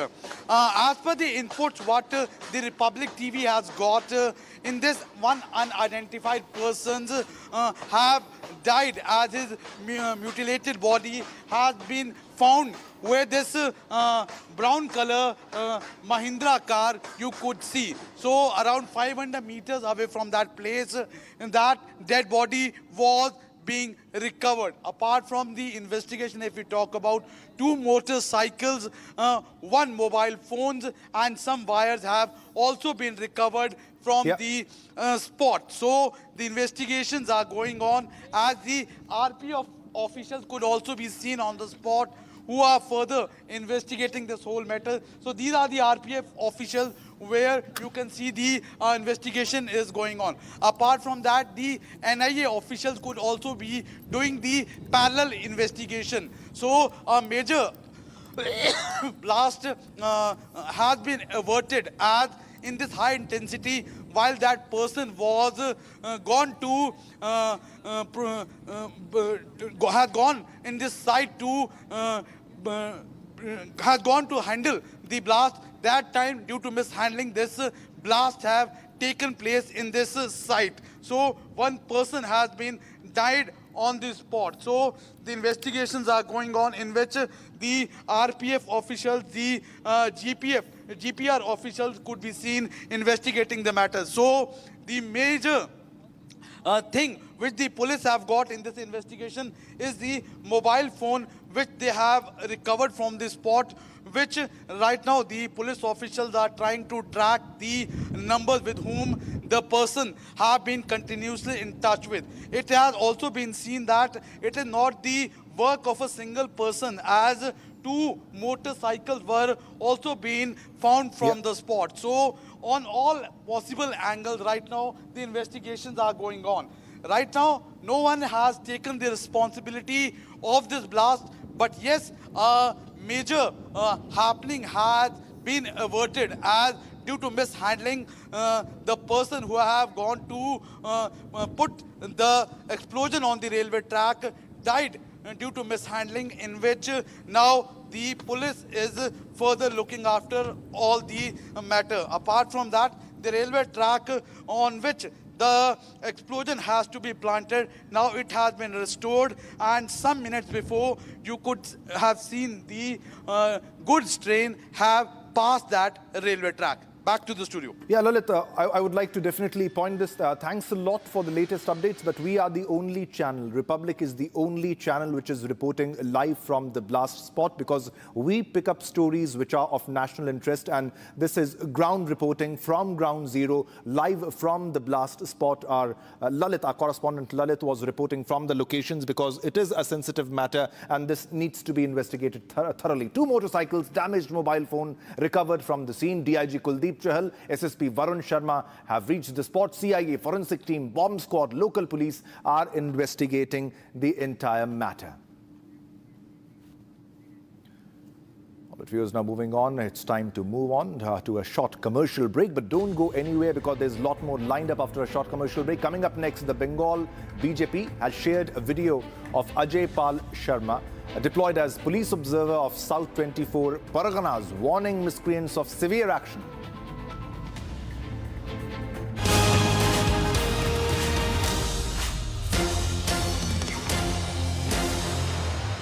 AU current account के साथ मिलता है free UPI QR overdraft facility और एक ही app से bank के सारे काम। AU सोच बदलो और बैंक भी। प्यास बुझाए, ठंडक लाए, सबको भाए जीरा से। MDH का जलजीरा जीरा से। जीरा से असली रिफ्रेशिंग, असली स्वाद, असली मजा। इस घर में कुछ है जो टूटता नहीं। ये पिलर कभी नहीं टूटेगा। रूंगटा स्टील TMT से बना। रूंगटा नहीं तो घर स्ट्रॉन्ग नहीं। रूंगटा स्टील TMT बार एकदम सॉलिड। थोड़े में ज्यादा स्वाद, ये तो है इसकी खास बात। वाओ मामा, क्या स्वाद है। अरे मेरे राजा। The Indian Air Force is giving its old MiG-29 fighter jets a powerful new weapon from Britain that turns them into modern fighters ready for today's battles. MiG-29s first came to India in the 1980s, have flown many missions along the tough borders with China and Pakistan. Now they are getting equipped with British ASRAAM missiles that make them as strong as NATO planes in close fights. The Ministry of Defense sent out a request for proposals to fit the advanced short-range air-to-air missile on the MiG-29 UPG version. This British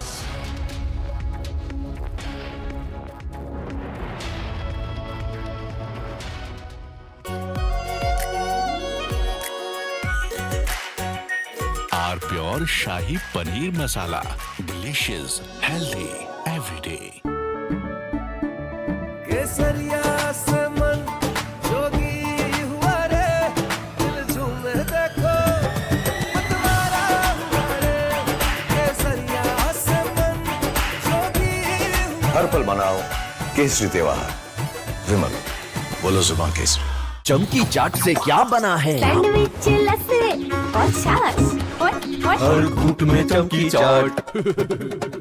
dry fruit और दही बड़े। चमकी चाट से स्वाद बढ़े। असली स्वाद सिर्फ चमकी चाट।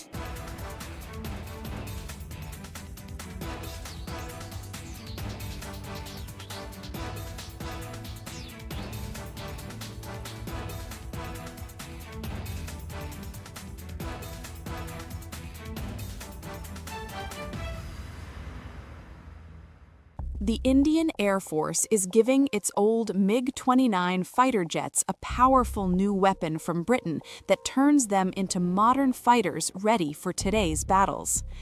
MiG-29s first came to India in the 1980s, have flown many missions along the tough borders with China and Pakistan. Now they are getting equipped with British ASRAAM missiles that make them as strong as NATO planes in close fights. The Ministry of Defense sent out a request for proposals to fit the advanced short-range air-to-air missile on the MiG-29 UPG version. This British missile from the company MBDA replaces the old Russian R-73 that pilots used for years. The R-73 could only reach targets 10 to 15 kilometers away.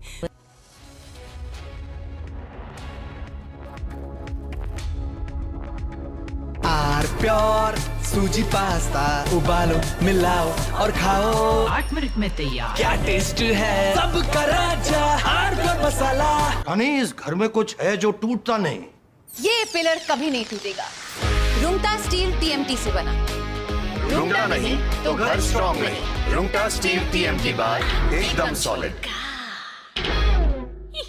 चमकी चाट से क्या बना है? आलू चाट या fruit चाट, स्वाद बढ़ाए चमकी चाट। क्या बात है? स्वादिष्ट पकोड़े और बरसान, अरे चमकी चाट है इसकी जान। असली स्वाद सिर्फ चमकी चाट। The Indian Air Force is giving its old MiG-29 fighter jets a powerful new weapon from Britain that turns them into modern fighters ready for today's battles. MiG-29s first came to India in the 1980s, have flown many missions along the tough borders with China and Pakistan. Now they are getting equipped with British ASRAAM missiles that make them as strong as NATO planes in close fights. The Ministry of Defense sent out a request for proposals to fit the Advanced Short-Range Air-to-Air Missile on the MiG-29 UPG version. This British missile from the company MBDA replaces the old Russian R-73 that pilots used for years. The R-73 could only reach targets 10 to 15 kilometers away, which forced pilots to fly too close to the enemy and take big risks. The ASRAAM changes all that. It can hit targets more than 25 kilometers away, almost double the old range. It flies at Mach 3 speed and uses a smart infrared seeker that ignores enemy flares and jamming better than before. The Indian Air Force flies more than 55 of these MiG-29 UPG jets in frontline squadrons. These planes guard the northern and western borders day and night. Earlier upgrades added new radars, engines, and digital cockpits, but the short-range missiles stayed old. Now the ASRAAM brings fire-and-forget technology. Once the pilot locks on and fires, the missile finds the target on its own, even if the jet turns away to dodge enemy fire. It also works with helmet-mounted displays, so the pilot can just look at the enemy plane through the visor and the missile follows the eyes. This high off-bore sight ability lets the jet attack from strange angles without turning the whole plane first. This upgrade matters a lot because the region stays tense. Pakistan flies JF-17 jets with modern PL-10 missiles.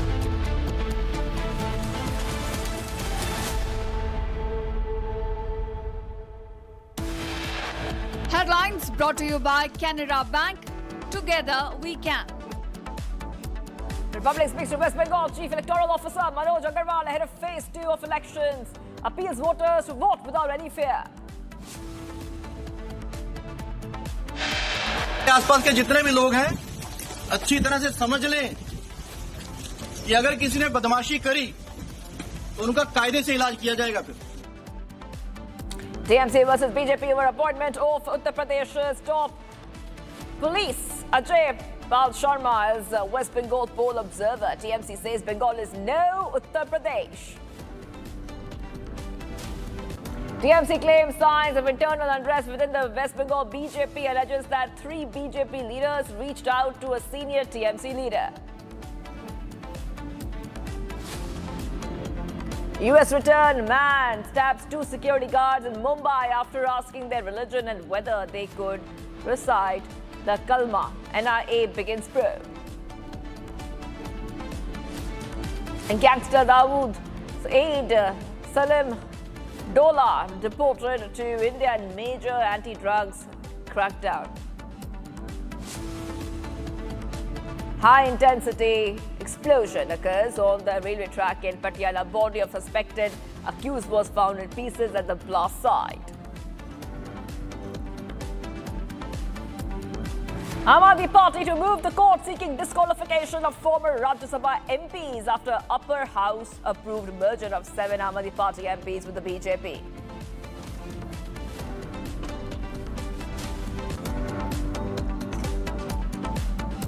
Hello viewers, we are live and breaking. I'm Shivangi Shukla getting you the latest. A fresh TMC versus BJP row has broken out over the appointment of Uttar Pradesh's top police officer Ajay Pal Sharma. As West Bengal poll observer, the TMC has now objected to the appointment, saying Bengal is no Uttar Pradesh. TMC fumes over the cop appointment, Ajay Pal Sharma's appointment. Let's tell you a little bit more about what has happened.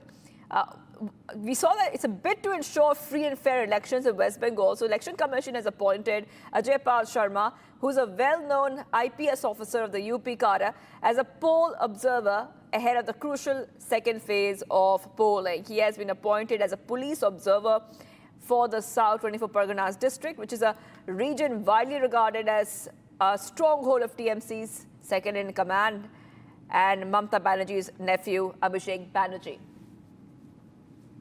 Kishore is joining us. Kishore, okay, TMC fuming over this appointment because, of course, like we were discussing earlier, Kishore, that EC has already put unprecedented security ahead of phase 2 of polls. TMC did object that, and now they're fuming over the UP top cops appointment.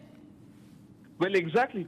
The Trinamool Congress is showing so much of anger because a police officer of that stature is appointed by the Election Commission as a police officer or as a police observer in Diamond Harbour, Falta, South 24 Pargana region. Yesterday we saw the IPS officer was all out there taking care that the security of the common people is ensured before the polls begin, and he also went to the house of Jahangir Khan, who is a well-known goon of the TMC, who has also got the ticket this time from that particular constituency. A clear message from him to all the goons and miscreants that if you create any nonsense, there will be strict action against you. But the people of West Bengal are asking why the Trinamool Congress is angry on this, why the TMC is fuming on this. Yesterday, the TMC held a press conference saying an outsider from Uttar Pradesh, like Ajay Pal Sharma, should not come to Bengal and show all his, in their language, dadagiri in Bengal. And they're fuming, they're angry over his appointment as the police observer. Now, the people of Bengal are saying this is because the TMC largely depends on goons and miscreants to conduct elections. And because those goons are being taken care of by the IPS officer and other police observers, they are angry, they are fuming. We also saw Mohua Moitro posting a derogatory video against Ajay Pal Sharma. All these when Ajay Pal Sharma and other police observers and the Election Commission is only trying to take care of the security needs and law and order before the second phases of polls begin. That's right. And before I let you go, take our viewers through a little bit more about Ajay Pal Sharma. Who is he exactly? Because we see that the IPS officer is very clear with his message. We have that video on a screen so we can see the top cop there, making it very, very clear that any kind of incident which is a security threat will not be tolerated. We just heard that. And he's doing rounds there. He's doing rounds there. Yes, we can see those visuals, Kishore, on our screens.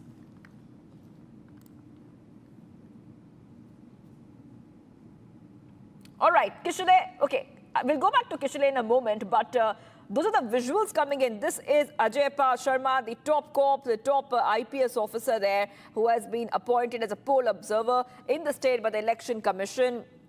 And he is doing the rounds, and he is making it very, very clear that any kind of transgression, any kind of security threat, any kind of violence, any kind of incident where things go out of control like they do in West Bengal during polls will not be tolerated.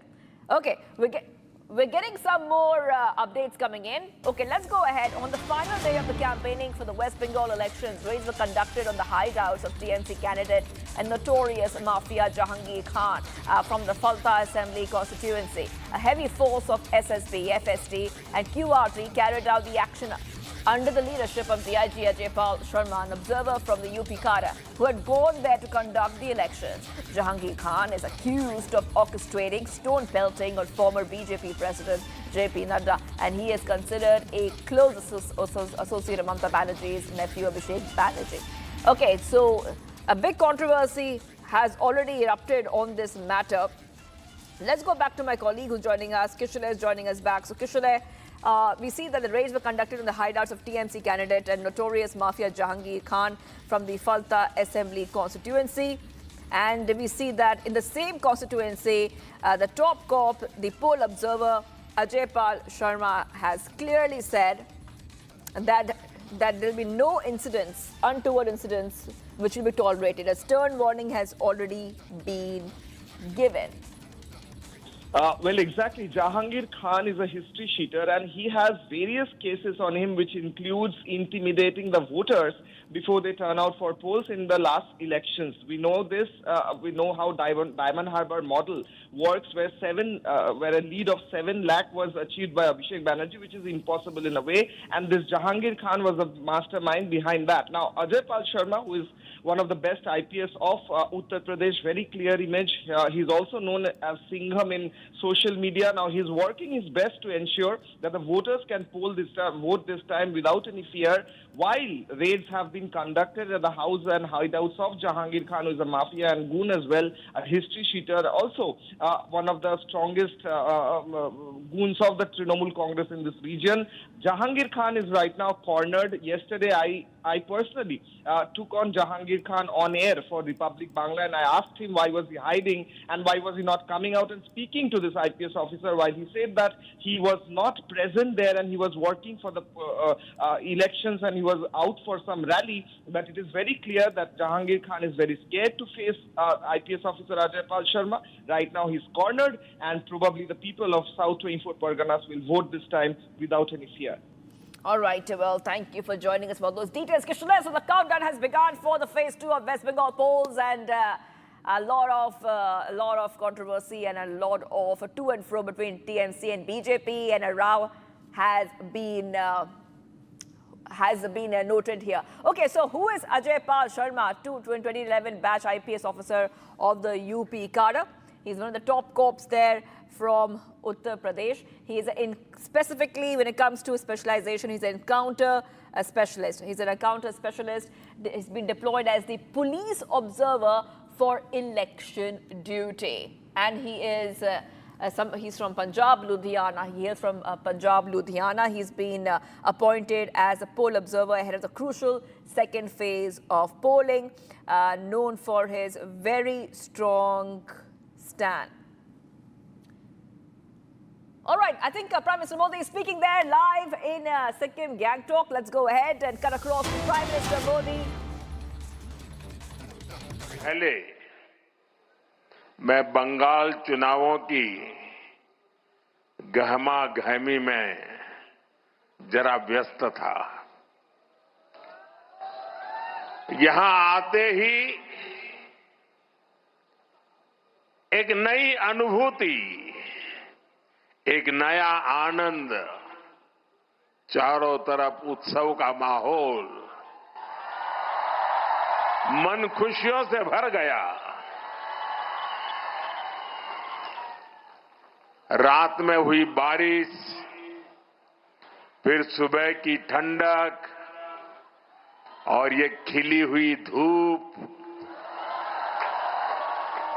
Sikkim के रंग ही निराले हैं। साथियों, पूरब का स्वर्ग Sikkim, orchid का garden Sikkim, इसका अप्रतिम सौंदर्य, यहां की शांति, यहां का आध्यात्मिक आनंद, ये अनुभूति बड़े सौभाग्य से मिलती है।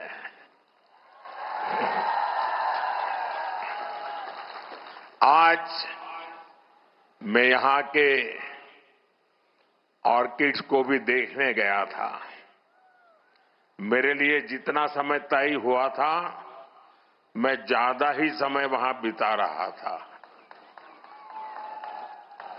और मैं देश भर के टूरिस्टों को, प्रकृति प्रेमी टूरिस्टों को अगर उन्होंने सिक्किम का ये ऑर्किड नहीं देखा है तो कुछ भी नहीं देखा है।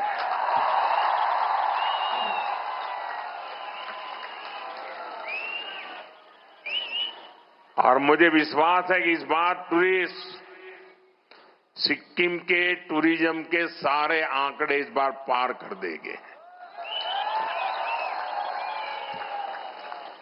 ऑर्किड में मैंने देखा प्रकृति के वो रंग, उनका उल्लास, मेरा मन अभी भी उसी में डूबा हुआ है। साथियों, आज हमें सिक्किम की 50 वर्ष की यात्रा का उत्सव मनाने का अवसर मिला है।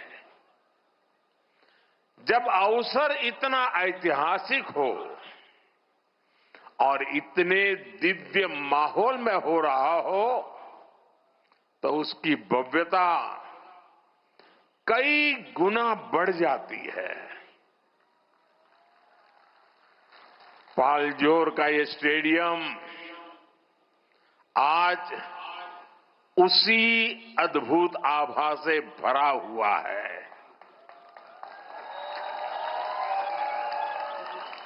यहां जो सांस्कृतिक कार्यक्रम हुए, कलाकारों की मुग्ध कर देने वाली प्रस्तुतियां हुई, सिक्किम के आप लोगों का जो उत्साह दिखा, सामने पहाड़ों और आसमान में प्रकृति की सुंदर छटा दिखी। ऐसा लग रहा था जैसे प्रकृति और संस्कृति साथ मिलकर जीवंत हो उठी है। वाकई ये स्मृतियां हमेशा मेरे दिल में बनी रहेगी। और मैं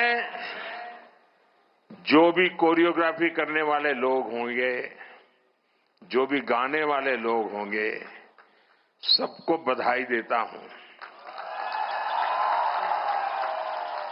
और आज का ये कार्यक्रम मैं चाहूंगा कि टीवी मीडिया वाले, दूरदर्शन वाले देश को बार बार दिखाएं।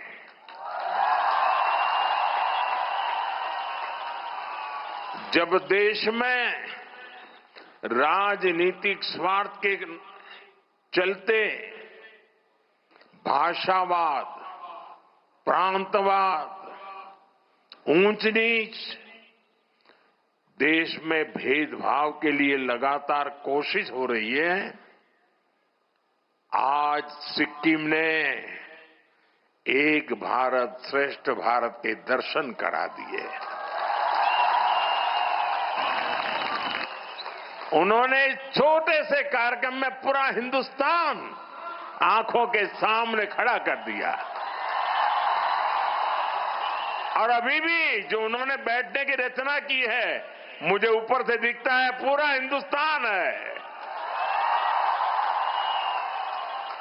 और जो जिस प्रदेश का है वैसे ही परिवेश है। उधर गुजरात तो गुजराती कपड़ों में लोग बैठे हैं।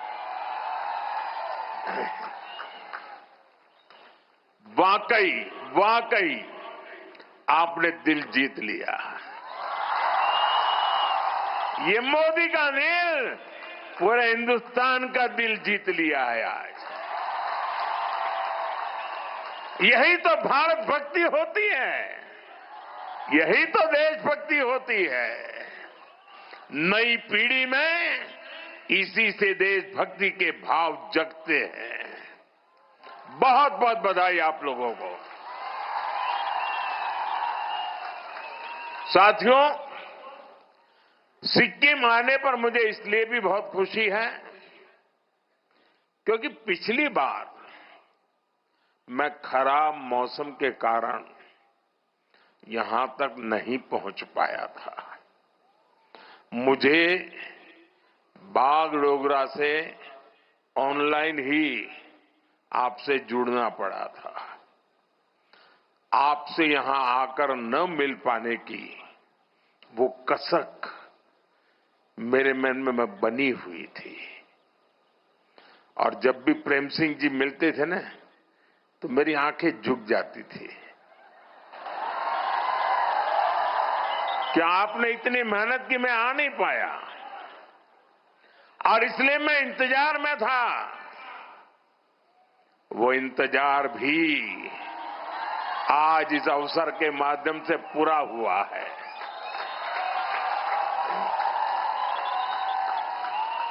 साथियों, सिक्किम के लोगों से मिलना मुझे हमेशा एक अलग सुकून देता है। आपकी सौम्यता, आपकी सादगी, आपके चेहरों की मुस्कान अद्भुत है। यहां आने से पहले भी मैं सिक्किम के कई प्रतिभाशाली लोगों से मिला। सिक्किम के प्रबुद्ध लोग, पद्म सम्मान विजेता, आर्टिस्ट और फुटबॉलर्स, उनसे अलग अलग विषयों पर मेरी बात हुई है। साथियों, कल शाम को जो रोड शो हुआ, मैं उसे भी अब तक भूल नहीं पाया हूं और शायद कभी नहीं भूल पाऊंगा।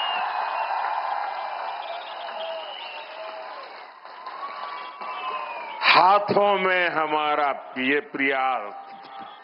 हमारा प्यारा तिरंगा, लगातार भारत माता का जयकारा और वंदे मातरम का उद्घोष, पूरा वातावरण एक भारत श्रेष्ठ भारत की तस्वीरों से रंगा हुआ था।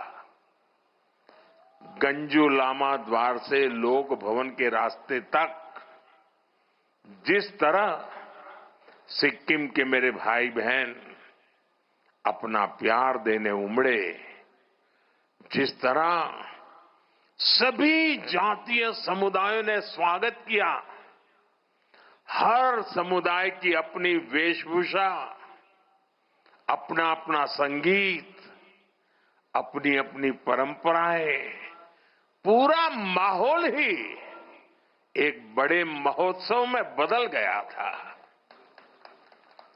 ये दृश्य ऐसा था जैसे प्रकृति की गोद में अलग अलग रंग खिले हों। बड़ी संख्या में मेरी माताएं, बहनें, बच्चे और बुजुर्ग भी अपना आशीर्वाद देने आए थे। और जो एक सबसे अच्छी बात मुझे पूरे रास्ते पर दिखी, वो थी सिक्किम की सड़कों की स्वच्छता।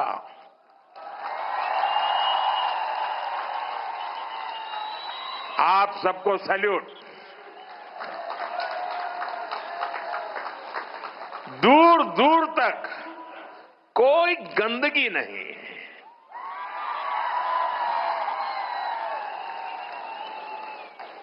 वायु में भी स्वच्छता, सड़कों पर भी स्वच्छता। सिक्किम के आप लोग प्रकृति के पक्के वाले संरक्षक हैं, ब्रांड एम्बेसडर है। मैं फिर देशवासियों को कहता हूं, सिक्किम आइए। कितना साफ सुथरा स्वच्छ बनाए रखा है सिक्किम को। भाइयों बहनों, कल रोड जो शो हुआ और अभी इस आयोजन के लिए मैं आप सभी का और सभी कलाकारों का हृदय से बहुत बहुत आभार प्रकट करता हूं, आपका अभिनंदन करता हूं। मैं सिक्किम के लोगों को और सभी देशवासियों को 50 वर्ष की इस महत्वपूर्ण यात्रा के इस उत्सव की बहुत बहुत बधाई देता हूं।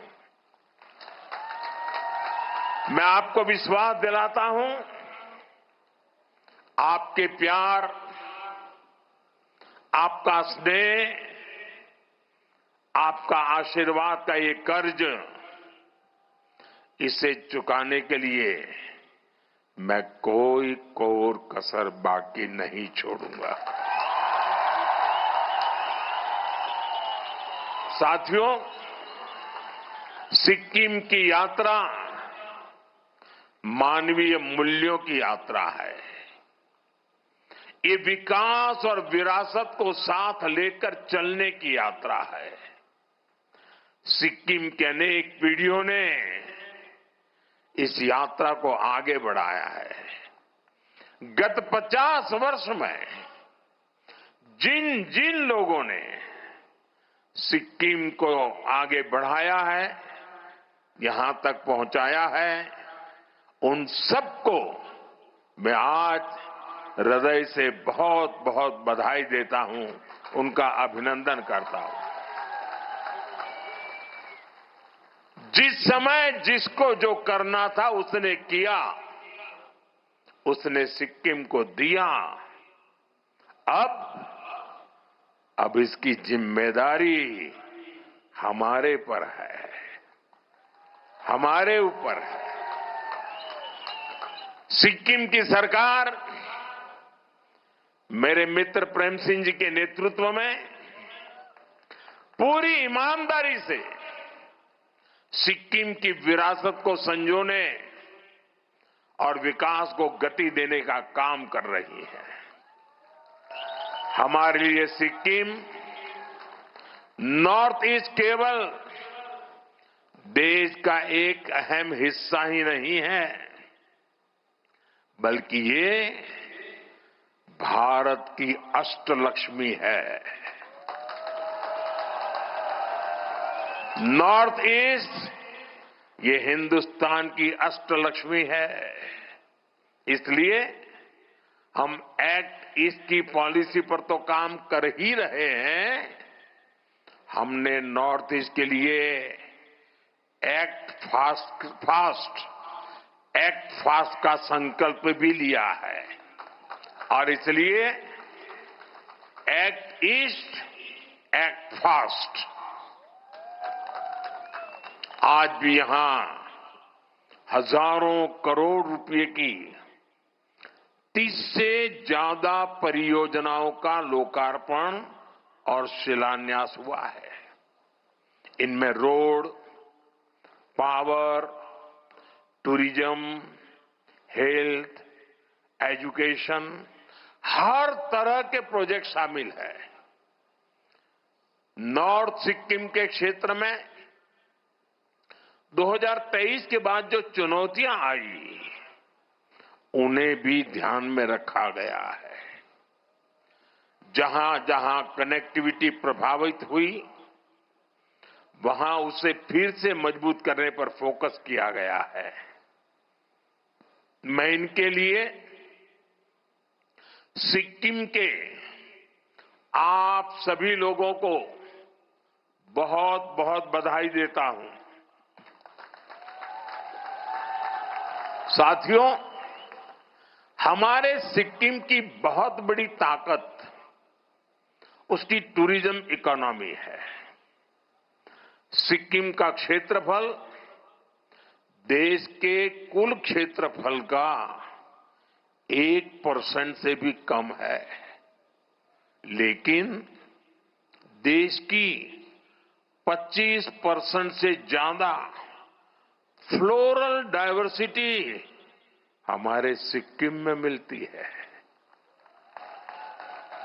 यहां पक्षियों की करीब 500 प्रजातियां, बटरफ्लाइज की करीब 700 प्रजातियां, खूबसूरत फॉरेस्ट कवर, कंचनजंगा का अद्भुत आकर्षण, कितना कुछ है।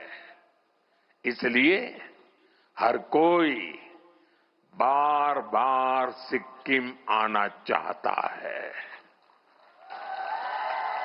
साथियों, सिक्किम के टूरिज्म से यहां बहुत बड़ी संख्या में लोगों की आय जुड़ी हुई है और टूरिज्म तभी बढ़ता है उस राज्य का इंफ्रास्ट्रक्चर जब बढ़िया हो तब बढ़ता है। इसलिए हम सिक्किम की कनेक्टिविटी और यहां इंफ्रास्ट्रक्चर पर सबसे ज्यादा फोकस कर रहे हैं। बीते वर्षों में यहां सैकड़ों किलोमीटर हाईवेज का निर्माण हुआ है। गांव गांव तक सड़कों को पहुंचाने के लिए तेजी से काम चल रहा है। ऐसे आधुनिक इंफ्रास्ट्रक्चर पहले जिनकी कल्पना भी नहीं होती थी, आज वो हकीकत बन रहे हैं। बागडोगरा से गंगटोक तक एक्सप्रेसवे का निर्माण हो, सेवोक रंगपुर रेल लाइन हो, ये प्रोजेक्ट सिक्किम को पूरे देश से जोड़ने का जरिया बन रहे हैं। यहां नए नेशनल हाईवे उसका भी निर्माण किया जा रहा है। गंगटोक जैसे शहरों में रिंग रोड जैसी परियोजनाएं भविष्य के लिए जरूरी है। इस दिशा में भी काम आगे बढ़ रहा है। भाइयों बहनों, बीजेपी सरकार जो काम आज कर रही है वो पहले भी हो सकते थे, लेकिन कांग्रेस की सरकारों ने हमेशा सिक्किम के विकास को पीछे धकेला। सेवोक रंगपुर रेल लाइन का ही उदाहरण लीजिए। इस प्रोजेक्ट को 2008-9 में मंजूरी मिली थी, लेकिन जमीन पर काम नहीं हुआ, कागज पे लटका रहा, परियोजना फाइलों में ही पड़ी रही। केंद्र में बीजेपी सरकार आने के बाद विकास को फिर से गति मिली है। पहली बार सिक्किम तक रेल पहुंचने जा रही है। साथियों, पर्यटन को बढ़ावा देने के लिए हमें नए आइडियाज की भी जरूरत होती है।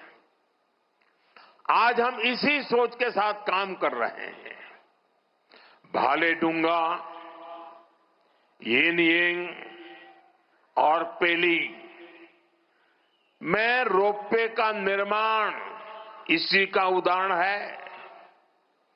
भालेडुंगा में स्काई वॉक का भी निर्माण कराया जा रहा है और अब सिंहसौर ब्रिज पर ग्लास डेक स्काई वॉक भी बनाने की तैयारी है। नाथुला और नामली जैसी जगहों पर बॉर्डर एक्सपीरियंस को बेहतर बनाने का काम भी हो रहा है। साथियों, हमारी सरकार के इन प्रयासों से आपका जीवन आसान होगा। सिक्किम आने वाले पर्यटकों की संख्या और बढ़ेगी और आपकी आमदनी में भी वृद्धि होगी। और मैं देश भर के टूरिस्टों को हमेशा आग्रह करता हूं, आप यात्रा के लिए जाएं, आप एडवेंचर टूरिज्म के लिए जाएं, आप एनवायरमेंट टूरिज्म के लिए जाएं, लेकिन जहां जाएं वहां जो लोकल उत्पाद होते हैं, आपकी यात्रा के बजट का 5% वहां से कुछ न कुछ खरीदना कंपलसरी होना चाहिए। लोकल को वोकल बनाने का रास्ता यहीं से शुरू होता है।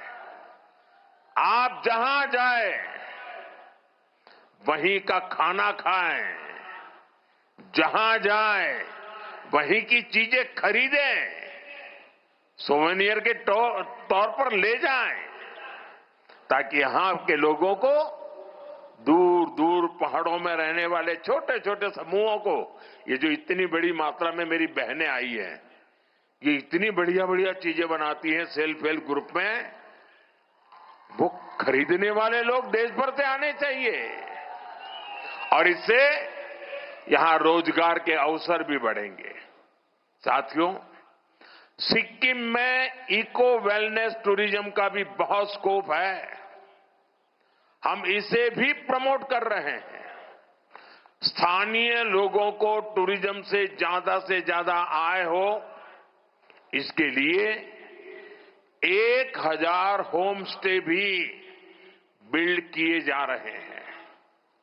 एडवेंचर टूरिज्म के लिए भी इंफ्रास्ट्रक्चर को सपोर्ट किया जा रहा है। साथियों, सिक्किम के लिए संभावनाओं का एक और आसमान स्पोर्ट्स में भी है, खेलकूद में भी है। यहां के युवाओं ने स्पोर्ट्स में अपनी क्षमता और प्रतिभा को बड़े बड़े मंचों पर साबित किया है। फुटबॉल, बॉक्सिंग, आर्चरी, इन खेलों में यहां से निकले खिलाड़ियों ने सिक्किम और देश का नाम रोशन किया है। साथियों, इन प्रतिभाओं को आगे बढ़ाने के लिए हम खेलो इंडिया और फिट इंडिया जैसे मूवमेंट चला रहे हैं। यहां की स्टेट स्पोर्ट्स एकेडमी को भी पुनर्जीवित किया गया है।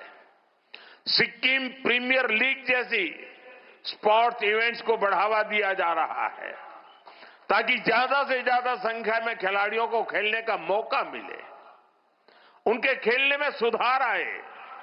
साथियों, यहां जसलाल प्रधान जी के नाम पर state of the art boxing academy का भी प्रस्ताव है। इंटीग्रेटेड स्पोर्ट्स और कल्चरल विलेज जैसे प्रोजेक्ट भी आगे बढ़ रहे हैं। इससे सिक्किम के युवाओं को बेहतर सुविधाएं मिलेगी और वे अपने खेल को और चमका भी पाएंगे। साथियों, आज जिन प्रोजेक्ट्स का लोकार्पण और शिलान्यास हुआ है, उनमें हेल्थ सेक्टर से जुड़े कई बड़े काम भी शामिल है। एक समय था जब सिक्किम और नॉर्थ ईस्ट को कांग्रेस की सरकारों ने पूरी तरह नजरअंदाज कर रखा था। यहां स्वास्थ्य सेवाएं बहुत सीमित होती थी। इस कारण से टूरिस्ट भी यहां आने में संकोच करते थे, लेकिन आज वो चुनौती भी खत्म हो रही है। आज सिक्किम में करीब 200 आयुष्मान आरोग्य मंदिर काम कर रहे हैं। आज यहां 4 डिस्ट्रिक्ट हॉस्पिटल हैं, territory care hospital, wellness centres हैं। यहां आयुष सुविधाओं का भी हजारों लोग लाभ ले रहे हैं। ड्रेजोंग नामग्याल सोवा रिगपा हॉस्पिटल के लोकार्पण के बाद सिक्किम के हेल्थ केयर सिस्टम को और बूस्ट मिलेगा।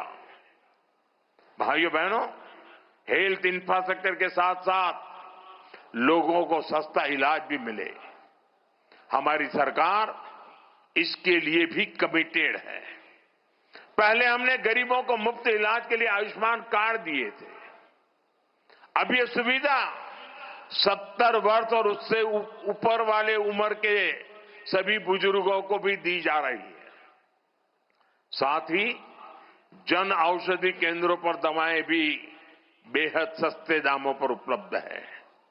इन प्रयासों से यहां के लोगों का जीवन तो आसान हुआ ही है, इलाज पर होने वाला आपका खर्च भी कम हो रहा है। साथियों, आज आर्थिक प्रगति और संसाधनों को लेकर विश्व का नजरिया तेजी से बदल रहा है। आज दुनिया सस्टेनेबल लाइफस्टाइल की बात कर रही है। आज क्लीन एनर्जी पर दुनिया का फोकस है। आज ऑर्गेनिक फूड्स को प्राथमिकता दी जा रही है। मुझे खुशी है कि हमारा नॉर्थ ईस्ट और सिक्किम इस फ्यूचरिस्टिक ग्रोथ का बड़ा केंद्र है। सिक्किम ने पूरे देश को दिशा दिखाई है। सिक्किम ने तो 10 साल पहले 2016 में ही पूरे राज्य को ऑर्गेनिक स्टेट घोषित कर दिया था। हमारा डेमाजोंग अब केवल राइस उत्पादन के लिए नहीं जाना जाता, उसकी पहचान अब ऑर्गेनिक राइस के लिए जो होने लगी है। बड़ी इलायची, अदरक, हल्दी, एवोकाडो, कीवी, ऐसे कितने ही उत्पाद देश और दुनिया के बाजार तक पहुंच रहे हैं। सिक्किम में मेडिसिनल प्लांट्स की भी सैकड़ों प्रजातियां पाई जाती है। ये भी स्थानीय लोगों की आय बढ़ाने का जरिया बन रही है। साथियों, ऑर्गेनिक और प्राकृतिक खेती का सिक्किम का मॉडल ये पूरे देश के लिए एक प्रेरणा है। सिक्किम की लाइफस्टाइल, सिक्किम के संकल्प आज ये देश के विजन का हिस्सा बन चुके हैं। यहां प्राकृतिक खेती को बढ़ावा देने अब ऑर्गेनिक प्रोसेसिंग प्लांट भी शुरू किए गए हैं। इससे किसानों को बाजार से सीधा जुड़ने का मौका मिल रहा है। साथियों, सिक्किम की आर्थिक प्रगति में एक बहुत बड़ी भूमिका यहां के सेल्फ हेल्प ग्रुप और इन महिलाओं की भी है। इन सेल्फ हेल्प ग्रुप के प्रोडक्ट बड़े बाजारों तक पहुंचे, डिजिटल इंडिया इसमें एक बड़ी भूमिका निभा रहा है। स्वयं सिक्किम जैसे प्लेटफॉर्म आज इन महिलाओं को सशक्त बना रहे हैं। साथियों, क्लीन एनर्जी के क्षेत्र में सिक्किम की व्यापक क्षमता मौजूद है। यहां के पर्यावरण को भी संरक्षित रखते हुए हमें सिक्किम के इस पोटेंशियल का और इस्तेमाल करना है। मैं जानता हूं पर्यावरण संरक्षण ये सिक्किम के लोगों का स्वभाव है। जब देश ने एक पेड़ मां के नाम की पहल शुरू की थी, सिक्किम के लोगों ने कर्तव्य भाव से आगे बढ़ाया और मुख्यमंत्री जी ने यहां के लोग को प्रेरणा देकर के मेरो रुख मेरो संतति पहल भी चला रहे हैं। इसके तहत हर शिशु के जन्म पर 108 पेड़ लगाए जाते हैं। मुझे लगता है ये पहल पूरी दुनिया के लिए एक प्रेरणा है। हमें पर्यावरण से जुड़े अपने प्रयासों को और निष्ठा से आगे बढ़ाना है। ये हमारी ऐसी विरासत है जो हमें अगली पीढ़ी के लिए सुरक्षित रखना है। साथियों, सिक्किम और तेज गति से आगे बढ़े, विकसित भारत के सपने को गति दे, हमें इसके लिए मिलकर मेहनत करनी है। हमें सिक्किम को नई ऊंचाइयों पर लेकर जाना है। इसी संकल्प के साथ एक बार फिर आप सभी को इस अवसर पर शुभकामनाएं देता हूं। आप सभी के उज्जवल भविष्य की कामना करता हूं। और आज 50 वर्ष की यात्रा, अब हमें 2 पड़ाव पूरे करने हैं। जब सिक्किम की यात्रा के 100 साल होंगे तब क्या करेंगे, सिक्किम की यात्रा के 75 साल होंगे तब तक क्या करेंगे, और देश की आजादी के 100 साल होंगे। विकसित भारत का सपना जो है 2047, उसके लिए आज से तैयारी शुरू कर करके संकल्प के साथ हम आगे बढ़े। इसी भावना के साथ फिर एक बार हृदय से मैं आप सबका बहुत बहुत आभार व्यक्त करता हूं। बहुत बहुत धन्यवाद। मेरे साथ बोलिए भारत माता की, भारत माता की, भारत माता की। वंदे वंदे वंदे वंदे वंदे वंदे वंदे वंदे वंदे वंदे।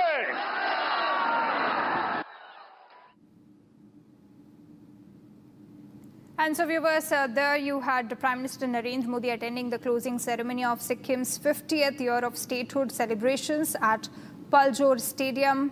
Addressing a huge gathering of crowd, he also inaugurated projects and laid foundation stone for multiple developmental projects worth over 4,000 crore rupees. And these are the visuals that we are getting you live from Gangtok in Sikkim. And now viewers, more lined up on the other side of a break, slipping into a very short one.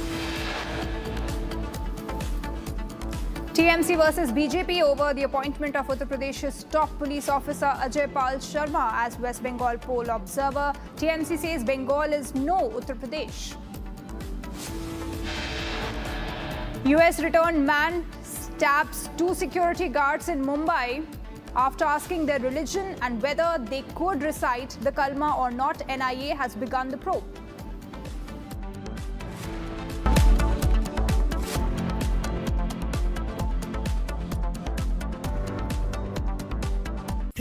बुझाए ठंडक लाए सबको भाए जीरा SIM MDH का जल जीरा जीरा सिम जीरा सिर्फ असली रिफ्रेशिंग, असली स्वाद, असली मजा। MDH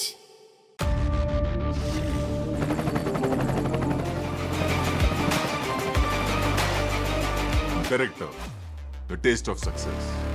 थोड़े में ज्यादा स्वाद यही तो है इसकी खास बात। वाओ मामा क्या स्वाद है। अरे मेरे राजा राजा और मसाला।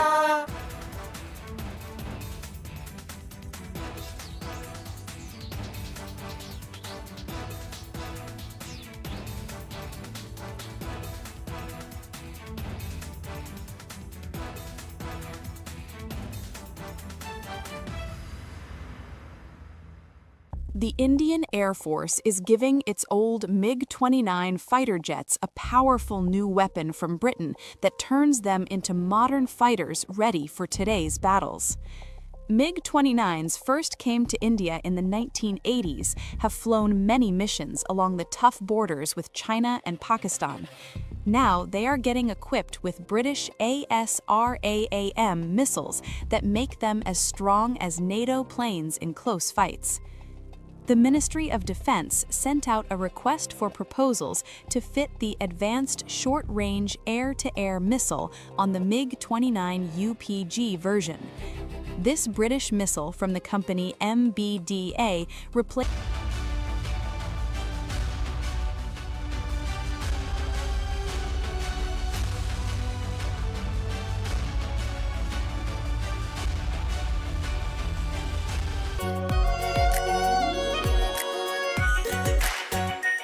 Are pure shahi paneer masala, delicious, healthy everyday. AU savings account में मिलते हैं amazing benefits, paperless banking and higher interest, वो भी हर महीने। Money money money money every month. सोच बदलो और बैंक भी। आर प्योर सूजी पास्ता उबालो मिलाओ और खाओ 8 मिनट में तैयार। क्या टेस्ट है सबका राजा R pure masala.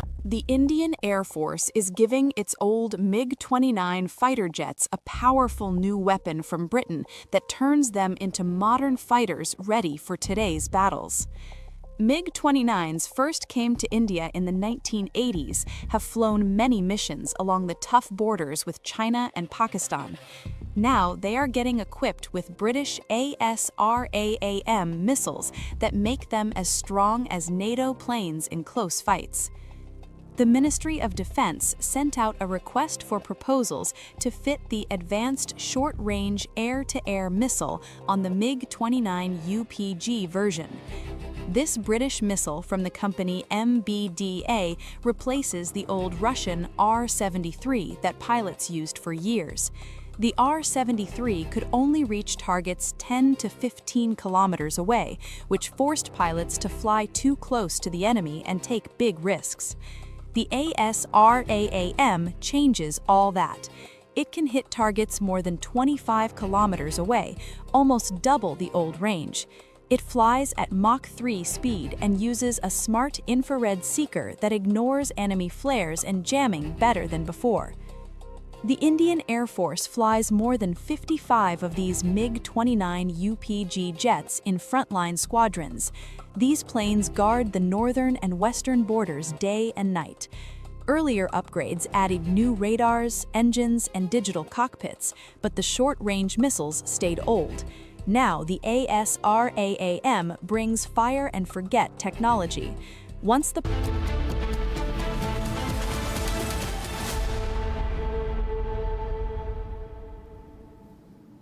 Welcome back, viewers. Now, even as record deployment of central forces is underway to ensure peaceful voting in the state of West Bengal, tensions have once again flared up and surfaced on the ground. A TMC Member of Parliament, MP, has been allegedly attacked on the final day of campaigning, raising fresh concerns over the law and order situation in the state ahead of the last phase of polling set to take place tomorrow on 29th of April. Now, with over 2 lakh central personnel, including CRPF, deployed across the state, the big question that remains now is, can security forces fully contain West Bengal's long-standing cycle of poll violence? We have a detailed report. Let's take a look. Massive deployment, maximum vigilance. Bengal tightens its security coverage ahead of phase 2 of its assembly elections. Over 2.4 lakh CAPF personnel, with CRPF leading as a nodal force, have been stationed across sensitive districts tasked with ensuring free and fair polling. From area domination drills to quick response teams, from drone surveillance to strong room security, forces are leaving no stone unturned to ensure the final phase to go smoothly. But despite this unprecedented security cover, ground tensions are far from over. In a major flashpoint, TMC MP Mitali Bagh was allegedly attacked in Hugli's Goghat area. Her vehicle was reportedly targeted with stone pelting near a BJP office, shattering windows and leaving her injured. The MP was rushed to the hospital. Visuals showed her visibly shaken. The incident has triggered a fresh political slugfest, with TMC calling it a collapse of law and order, while the opposition has consistently accused the ruling party of orchestrating violence on the ground. This comes as security forces remain stretched, managing thousands of sensitive booths across districts like Murshidabad, Hooghly, Birbhum and South 24 Parganas. With campaigning now over and silence period in force, all eyes are now on April 29th. As a real test is not just deployment, but delivery of peaceful polling.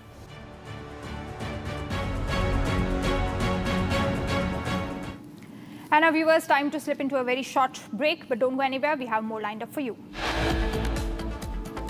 US returned man stabs 2 security guards in Mumbai after asking their religion and whether they could recite the Kalma or not. NIA has now begun the probe into the matter.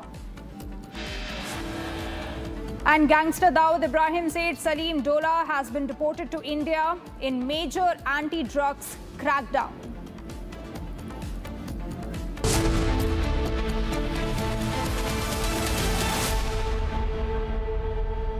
चमकी चाट से क्या बना है? Sandwich, लस्सी और छाछ और हर घूंट में चमकी चाट। अब बताओ, स्वाद आया? आया। असली स्वाद सिर्फ चमकी चाट।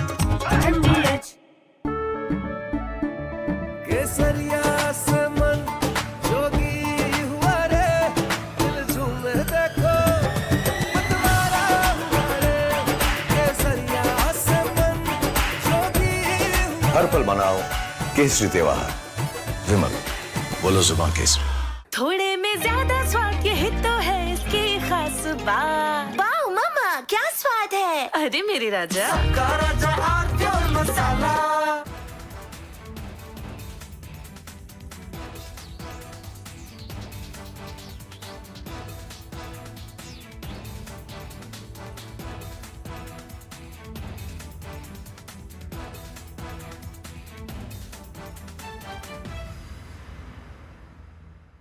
The Indian Air Force is giving its old MiG-29 fighter jets a powerful new weapon from Britain that turns them into modern fighters ready for today's battles.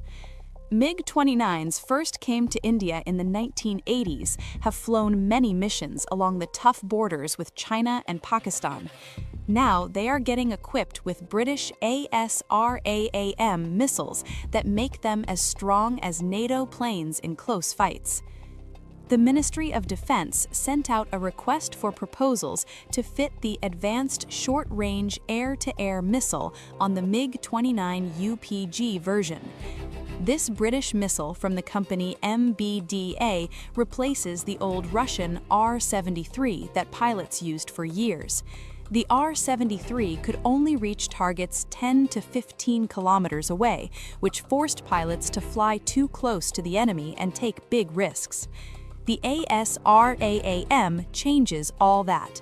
It can hit targets more than 25 kilometers away, almost double the old range. It flies at Mach 3 speed and uses a smart infrared seeker that ignores enemy flares and jamming better than before. The Indian Air Force flies more than 55 of these MiG-29 UPG jets in frontline squadrons.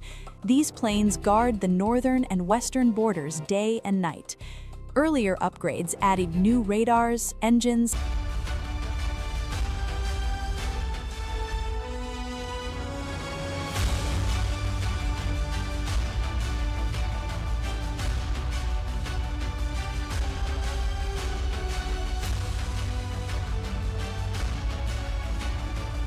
चमकी चाट से क्या बना है? Sandwich, लस्सी और छाछ और हर घूंट में चमकी चाट। ड्राई फ्रूट और जो भी बढ़े, चमकी चाट से स्वाद बढ़े। असली स्वाद सिर्फ चंकी चाट।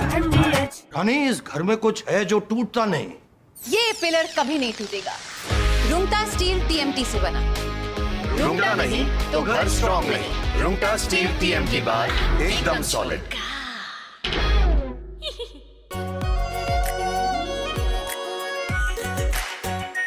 Are pure shahi paneer masala, delicious, healthy, every day. The Indian Air Force is giving its old MiG-29 fighter jets a powerful new weapon from Britain that turns them into modern fighters ready for today's battles.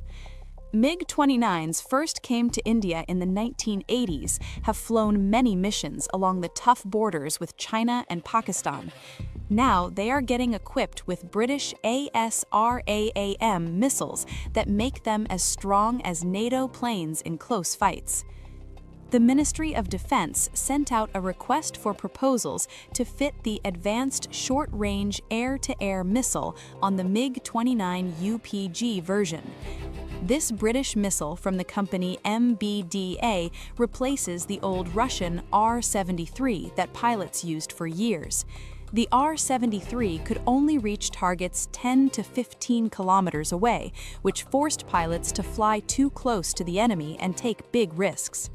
The ASRAAM changes all that. It can hit targets more than 25 kilometers away, almost double the old range. It flies at Mach 3 speed and uses a smart infrared seeker that ignores enemy flares and jamming better than before. The Indian Air Force flies more than 55 of these MiG-29 UPG jets in frontline squadrons.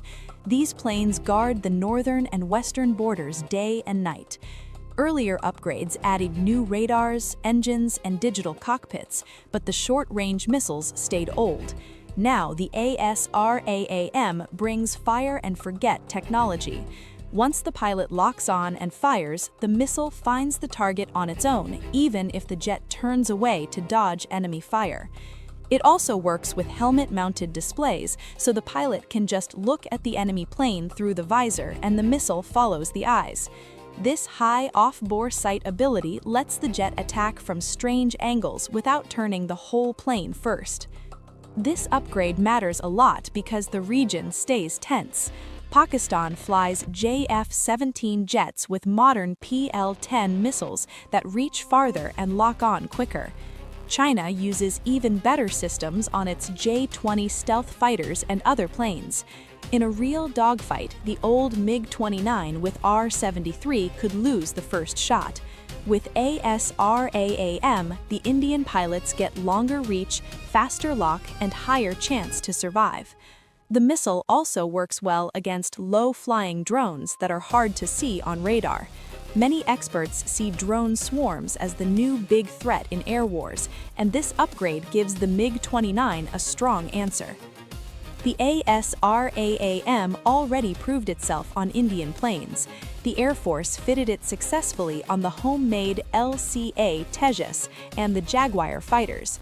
Those tests went smooth, so putting it on the MiG-29 UPG is a natural next step. The request includes new launchers, special tools, testing equipment, and training for ground crews and pilots.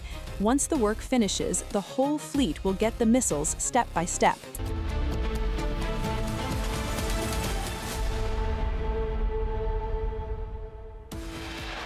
Headlines brought to you by Canara Bank.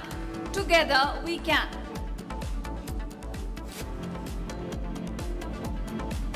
चीज बताना चाहता हूं, 4 तारीख result निकलने के बाद आप जहां भी भाग जाएं, आप छुप नहीं पाएंगे.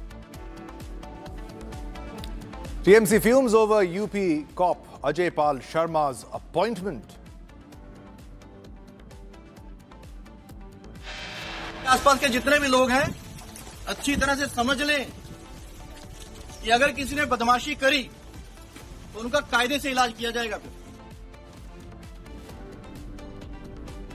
TMC versus BJP over appointment of Uttar Pradesh's top police officer Ajay Pal Sharma as West Bengal poll observer. TMC says Bengal is no Uttar Pradesh. TMC claims signs of internal unrest within the West Bengal BJP, alleges that 3 BJP leaders reached out to a senior TMC leader.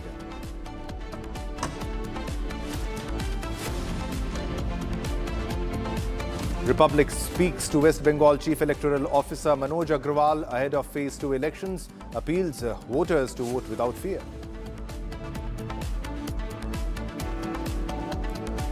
US returned man stabs 2 security guards in Mumbai after asking their religion and whether they could recite the Kalma. NIA begins probe. Gangster Dawood Ibrahim's aide Salim Dola deported to India in major anti-drugs crackdown. A high-intensity explosion occurs on the railway track in Patiala. Body of suspected accused was found in pieces at the blast site. Aam Aadmi Party to move court seeking disqualification of former Rajya Sabha MPs after upper house approved merger of 7 AAP MPs with Bharatiya Janata Party.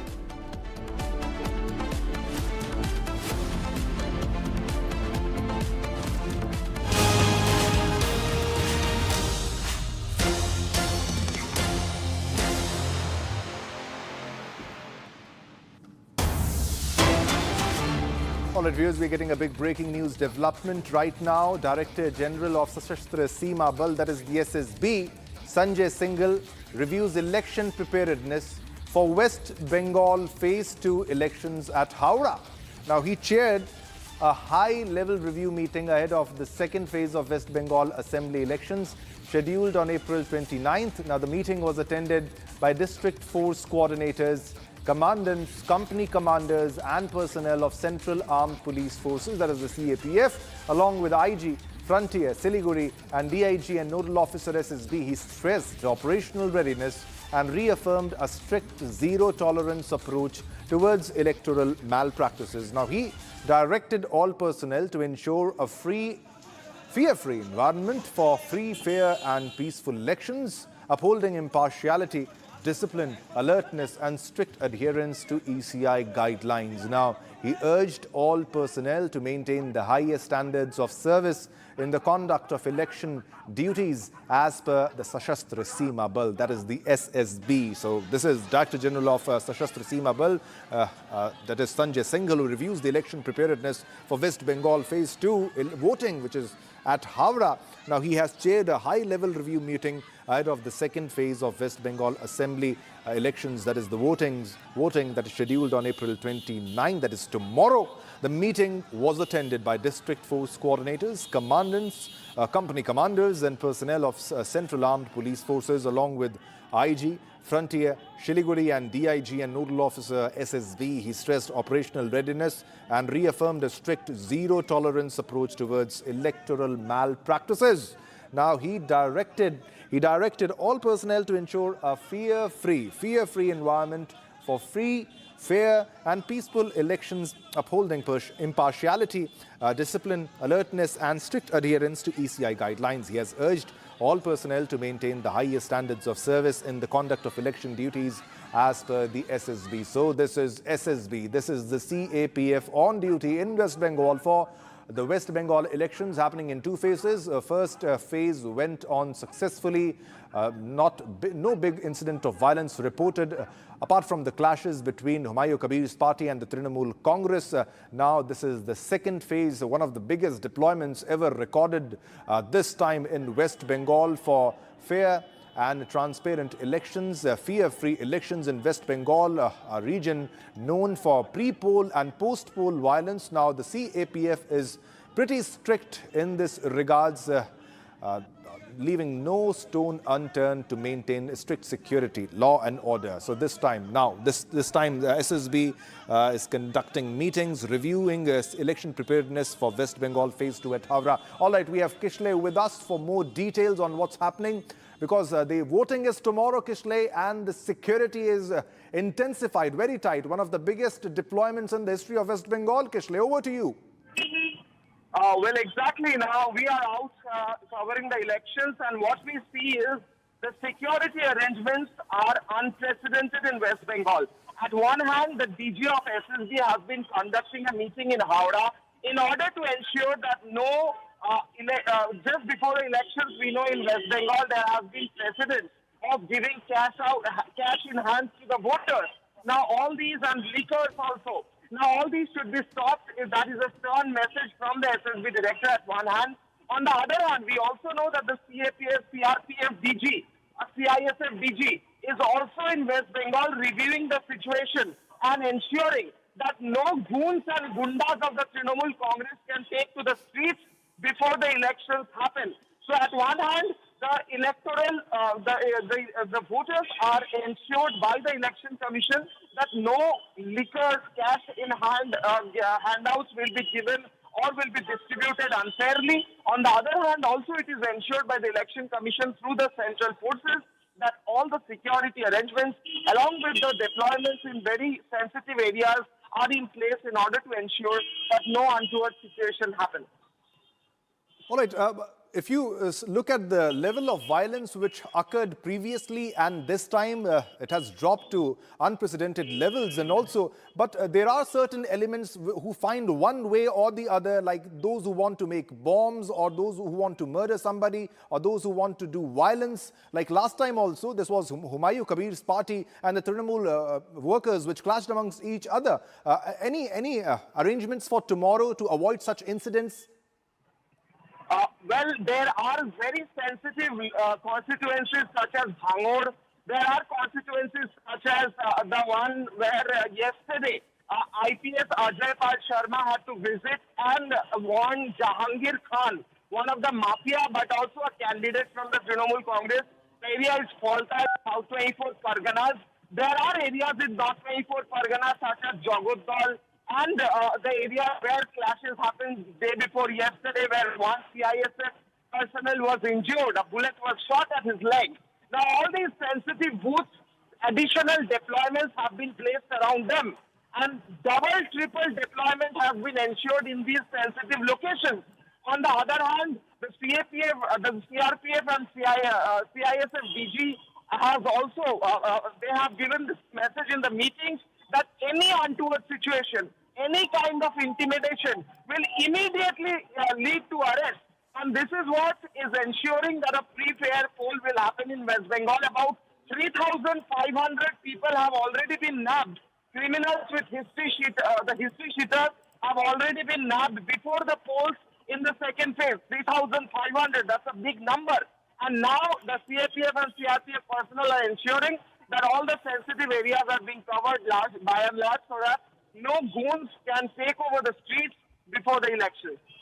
And the TMC seems to be pretty upset, Kishle, over the appointment of Ajay Pal Sharma. But thanks a lot, Kishle. Keep tracking the latest developments. Tomorrow is a very big day, and we'll continue our coverage. Ladies and gentlemen, we'll show you live visuals of voting and give you minute-to-minute update on what's unfolding in West Bengal. Big day tomorrow for West Bengal.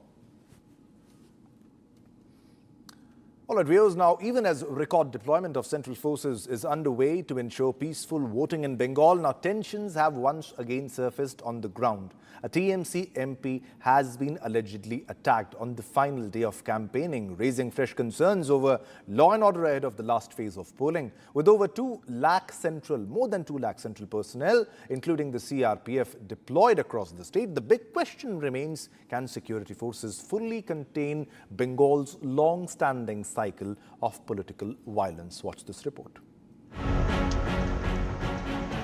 Massive deployment, maximum vigilance. Bengal tightens its security coverage ahead of Phase 2 of its assembly elections. Over 2.4 lakh CAPF personnel, with CRPF leading as a nodal force, have been stationed across sensitive districts tasked with ensuring free and fair polling. From area domination drills to quick response teams, from drone surveillance to strong room security, forces are leaving no stone unturned to ensure the final phase to go smoothly. But despite this unprecedented security cover, ground tensions are far from over. In a major flashpoint, TMC MP Mitali Bagh was allegedly attacked in Hugli's Goghat area. Her vehicle was reportedly targeted with stone pelting near a BJP office, shattering windows and leaving her injured. The MP was rushed to the hospital. Visuals showed her visibly shaken. The incident has triggered a fresh political slugfest, with TMC calling it a collapse of law and order, while the opposition has consistently accused the ruling party of orchestrating violence on the ground. This comes as security forces remain stretched, managing thousands of sensitive booths across districts like Murshidabad, Hooghly, Birbhum and South 24 Parganas. With campaigning now over and silence period in force, all eyes are now on April 29th, as a real test is not just deployment, but delivery of peaceful polling.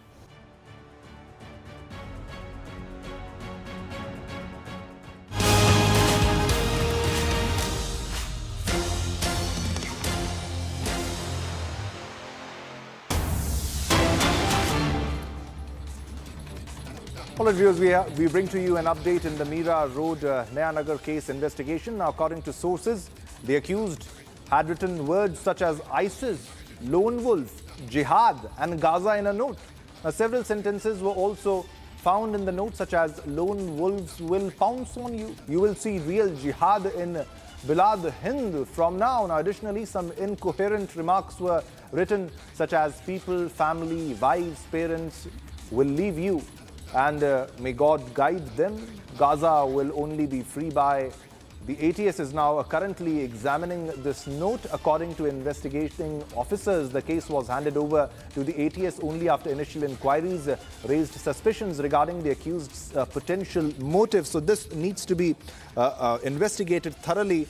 Now, this is the latest development that we are getting over the kind of literature also that was found previously in this entire case. Now, 31-year-old who lived alone on rent repeatedly viewed ISIS-linked videos. Now, pro-ISIS literature, content and his mobile devices, electronic devices, gadgets are being examined. Now, thorough investigation is going on as we speak. Now, this needs to be examined. ATS has also come in this entire case. A big development here. Now, examinations are happening regarding the accused's potential motives. He taught chemistry and mathematics. This is Zubair Ansari, who is the main culprit here, who might have been, in future, you can call him going for a terrorist activity. This is the latest update in the Mira Road Naya Nagar case investigation.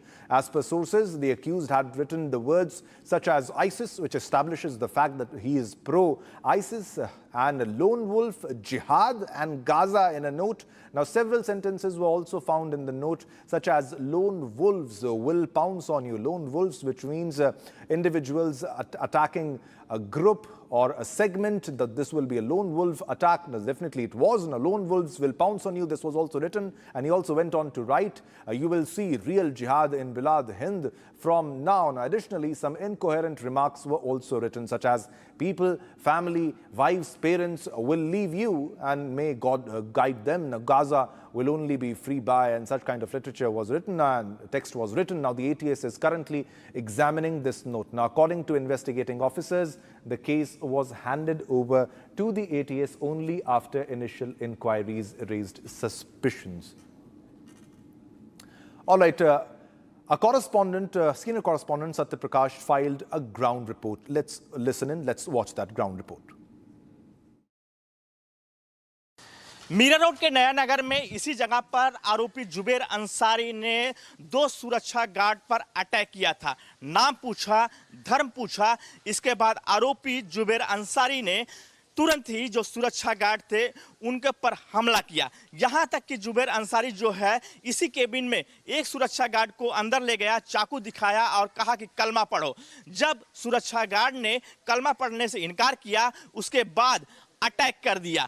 यही घटना है, सोमवार की सुबह की घटना है। यहाँ पे जुबेर अंसारी जो आरोपी है इधर आता है और जो सुरक्षा गार्ड है उनसे पूछता है कि मस्जिद जाने का रास्ता कौन है। सुरक्षा गार्डों ने मस्जिद जाने का रास्ता बताते हैं, लेकिन आरोपी जुबेर अंसारी फिर से वापस आता है और जो गार्ड यहाँ पे राजकुमार मिश्रा और सुब्रतो यहाँ पे मौजूद थे उनसे नाम पूछता है कि आपका नाम क्या है, धर्म क्या है, और फिर इसके बाद नाम और धर्म पूछने के बाद यहीं पर अंदर जो केबिन बना है, केबिन में अंदर एक सुरक्षा गार्ड को अंदर ले जाता है और कहता है कि कलमा पढ़ो। सुरक्षा गार्डों ने कलमा पढ़ने से इनकार किया, जिसके बाद आरोपी जुबेर अंसारी ने एक सुरक्षा गार्ड के ऊपर चाकू से हमला कर दिया। दूसरा सुरक्षा गार्ड यहां से जो है छूट आगे निकल गया। यह घटना होने के बाद तुरंत यहां के लोगों ने दोनों सुरक्षा गार्ड को बगल में ही हॉस्पिटल है यहां पे भर्ती कराया है। फिलहाल जो जुबेर अंसारी जो आरोपी है उसका लिंक कहीं न कहीं IS से जुड़ता हुआ दिख रहा है। यह भी बात सामने आया है कि जुबेर अंसारी जो आरोपी है वो लगातार ऐसे वीडियो देख रहा था जो IS से जुड़े दिखते थे। ये भी सामने आया है कि जो नोट्स मिले हैं आरोपी जुबेर अंसारी घर से, उसमें भी कहीं न कहीं IS से संबंधित पाए गए हैं। ATS ने कई ऐसी चीजें बरामद की है जो आरोपी का संबंध कहीं न कहीं लिंक जुड़ता हुआ आतंकी संगठन IS से दिख रहा है। फिलहाल ATS जांच कर रही है लगातार इस मामले को लेकर, और अभी तक ATS ने 3 जगह पर रेड किया है, जिसमें मोबाइल फोन, लैपटॉप, कई ऐसी चीजें बरामद किया है जो शक के दायरे में है। ATS कहना कि लगातार हम इस मामले को लेकर हर एंगल से जांच कर रहे हैं, लेकिन जिस तरह से जुबेर अंसारी के पास से चीजें मिली है, कुछ ऐसे साहित्य मिली है, कहीं न कहीं शक का दायरा बढ़ते जा रहा है। यही जगह है जहां पर घटना हुआ था, सोमवार की सुबह की घटना हुआ था, और यहाँ पर दोनों गार्ड तैनात थे, नॉर्मल रूप से यहाँ पे हर दिन की तरह यहाँ मौजूद थे। और लेकिन जिस तरह से जुबेर अंसारी यहाँ पे आता है, मस्जिद पूछता है कि मस्जिद किधर है, इसके बाद थोड़ी दूर जाके फिर से रिटर्न आता है और यहाँ पे मौजूद दोनों गार्ड पर चाकू से हमला कर देता है। लेकिन चौंकाने वाली ये बात है कि जिस तरह से आरोपी जुबेर अंसारी काफ़ी पढ़ा लिखा है, अमेरिका में रहा हुआ है, और जो सामने आ रहा है कि वो केमिस्ट्री भी पढ़ाता था ऑनलाइन। ये भी बात आया है कि वो कई जगहों से कई लोगों से संपर्क में जुड़ा था, और इन सारी चीज़ों को लेकर महाराष्ट्र ATS लगातार जांच कर रही है। All right, so this was an exclusive ground report from Satyaprakash. Now, senior correspondent Satyaprakash is at the location, at the residence of the accused. Satyaprakash is covering the story, tracking minute-to-minute updates. This is the attack. That is Zubair Ansari, who was asking people religion, asking people to the address, the location of the masjid and the mosque, and then asking them to recite kalma. And when they were not successful in reciting kalma, he stabbed them. And now there are links. The links are being established with ISIS. He was inspired by ISIS. He was radicalized. He was a chemistry teacher. I guess I have Satyaprakash live with us. Satyaprakash, आपके पास आना चाहूँगा। आप इस वक्त उसके घर के बाहर खड़े हुए हैं, क्या जानकारी आप जुटा पाए हैं? काफ़ी उसमें लिटरेचर जो निकलकर सामने आ रहा है आईसिस के लिंक, और क्या बातें उसमें लिखी हुई हैं, इनको मारेंगे, वो करेंगे, आपको छोड़ेंगे, वो तमाम चीज़ें ज़रा विस्तार से समझाइए दर्शकों। देखिए, मैं आरोपी जुबेर अंसारी घर के बाहर मौजूद तस्वीरें में दिखा रहा हूँ किस तरह से यहाँ पर ATS ने बाकायदा सील किया है। तस्वीरें देख सकते हैं किस तरह से यहाँ पर महानगर पालिका और नया नगर पुलिस ने इसको सील किया है, और साफ तौर से देख सकते हैं किस तरह से यहाँ पे पुलिस का स्टैंप है और इसको घर को सील कर दिया गया है। ये है जुबेर अंसारी के घर। जुबेर अंसारी इसी घर में 1 साल से रह रहा था और अकेले रह रहा था। यहीं से निकला है और यहाँ से कुछ ही दूर पे, लगभग हम कह सकते हैं 150 मीटर दूरी पे है जहाँ पे घटना स्थल है, जहाँ पे जाता है और वहाँ पर गार्डों का नाम पूछता है, और नाम पूछने के बाद धर्म पूछता है, कलमा पढ़ने के लिए बोलता है। इसके बाद जो हिंदू गार्ड थे उनके ऊपर चाकू से हमला करता है।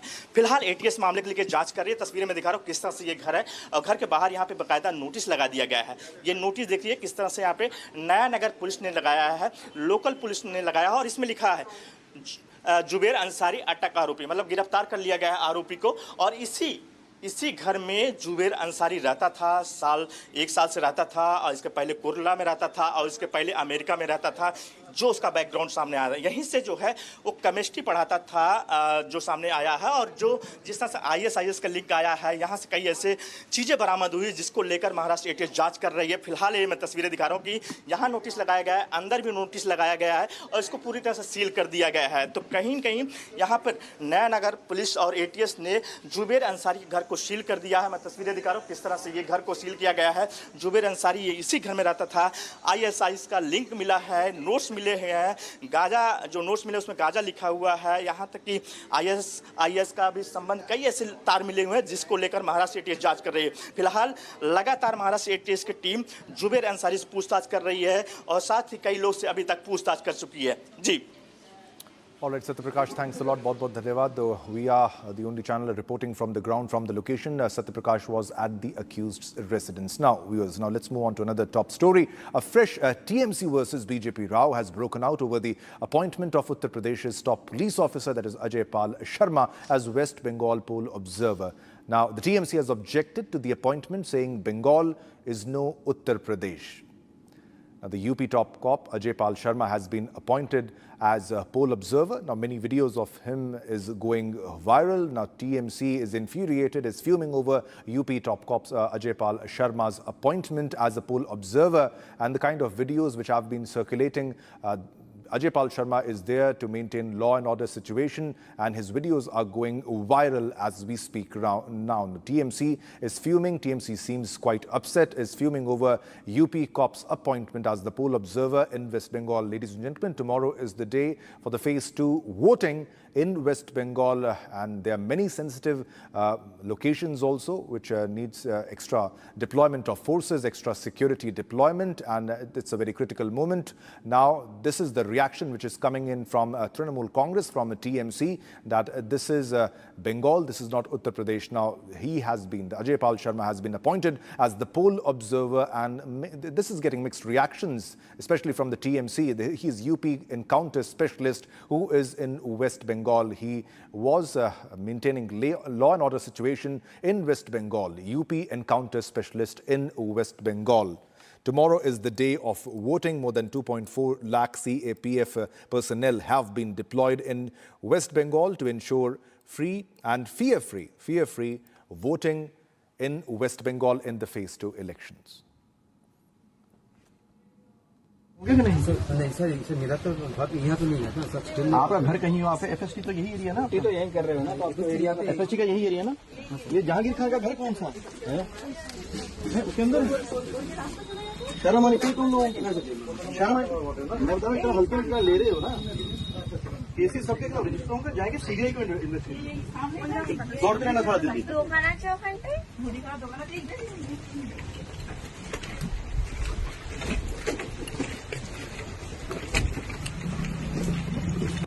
एक महीना हो गया कि नहीं? नहीं सर मेरा तो घर यहाँ तो नहीं है ना सर। आपका घर कहीं हो, आप FST तो यही एरिया ना, आप तो यही कर रहे हो ना, तो आपको एरिया FST का यही एरिया ना। ये जहांगीर खान का घर कौन सा है उसके अंदर?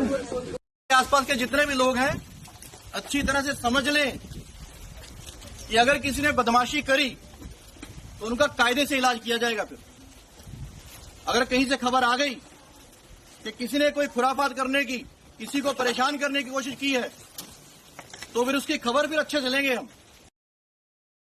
आसपास के जितने भी लोग हैं अच्छी तरह से समझ लें कि अगर किसी ने बदमाशी करी तो उनका कायदे से इलाज किया जाएगा। फिर अगर कहीं से खबर आ गई कि किसी ने कोई खुराफात करने की, किसी को परेशान करने की कोशिश की है, तो फिर उसकी खबर फिर अच्छे से लेंगे हम।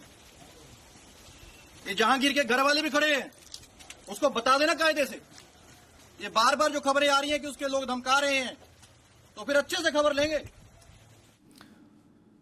All right, we have Kishle joining us from Kolkata newsroom. Kishle, the TMC is pretty upset over the appointment of Ajay Pal Sharma. He is seen in many videos which have now gone viral. He is giving a stern warning to the troublemakers. Over to you, Kishle.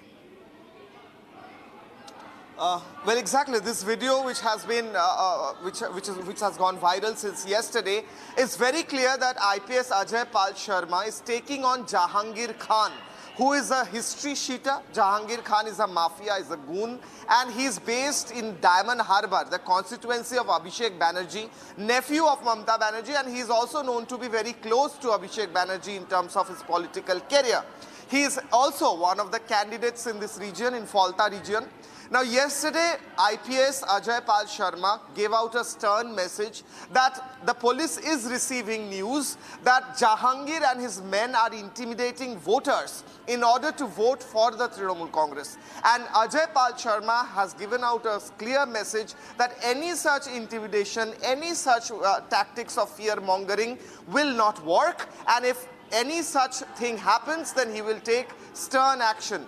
Immediately after this, there was a press conference by the Trinamool Congress where they hit out against Ajay Pal Sharma. Ajay Pal Sharma, who is an IPS officer from Uttar Pradesh, and he is known for his tactics of dealing with criminals in a very tough way. He is also known as Singham in social media in Uttar Pradesh. Now, Trinamool Congress hit out to him saying that Ajay Pal Sharma is actually working on behalf of the BJP. This is what the Trinamool said, quote unquote. And they said that because Ajay Pal Sharma is trying to intimidate and trying to stop the TMC voters or trying to influence the TMC voters, they will take opposite action against this particular person after the elections are over. This is what the official Trinamool Congress press conference happened yesterday, and that is what they had to say. Now, it's very clear that Trinamool is very scared. They are fuming, and they don't want Ajay Pal Sharma to be here because they know that their goons and their men will not be able to handle the election machinery as they did in the last few elections if such efficient IPS officers are working in West Bengal. This is what the political analysts of West Bengal are saying. Yeah, definitely, Kishle. It's also a time for introspection also for the TMC. Stay with us. We have another big breaking news development that is coming in right now. And this is on the final day of campaigning from the West Bengal elections. Now, raids were conducted on the hideouts of TMC candidate and notorious mafia, that is Jahangir Khan, from Falta Assembly constituency. A heavy force of SSB, FST and QRT, that is the Quick Reaction Team, carried out the action under the leadership of Ajay Pal Sharma, an observer from the UP cadre who had gone there to conduct the elections as a poll observer. Now, Jahangir Khan is accused of orchestrating stone pelting on former BJP President JP Nadda. All right, Kishle, more details on this one. Well, to give you quick updates, Ajay Pal Sharma, he's on it. He is taking on Jahangir Khan, and there has been raids in the hideouts and in his locations. Ajay Pal Sharma is making sure that Jahangir Khan does not use his goons and his men in order to intimidate the voters. On the other hand, the TMC is saying that this is clear political vendetta, and Ajay Pal Sharma is acting for the BJP. This is what the Trinamool is saying on the other hand. All right. Thanks a lot, Kishle, for the latest updates on this story. We'll come back to you as more details unfold. Thanks a lot, Kishle. All right, viewers, it's now time to slip into a short commercial break, but don't go anywhere. We have a lot more lined up after a short break. Coming up next, now TMC claims signs of internal unrest within the West Bengal BJP, alleges that 3 BJP leaders reached out to a senior TMC leader. Also coming up next, TMC fumes over UP cop Ajay Pal Sharma's appointment in Bengal.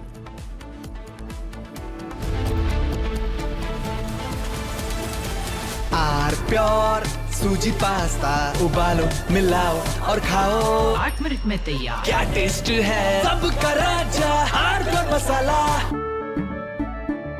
केसरिया से मन जोगी हुआ रे दिल झूमे देखो मतवारा हुआ रे केसरिया से मन जोगी हुआ। हर पल मनाओ केसरी त्योहार विमल बोलो जुबान केसरी। प्यास बुझाए ठंडक लाए सबको भाई जीरा से MDH का जलजीरा जीरा से। जीरा से असली रिफ्रेशिंग, असली स्वाद, असली मजा। MDH।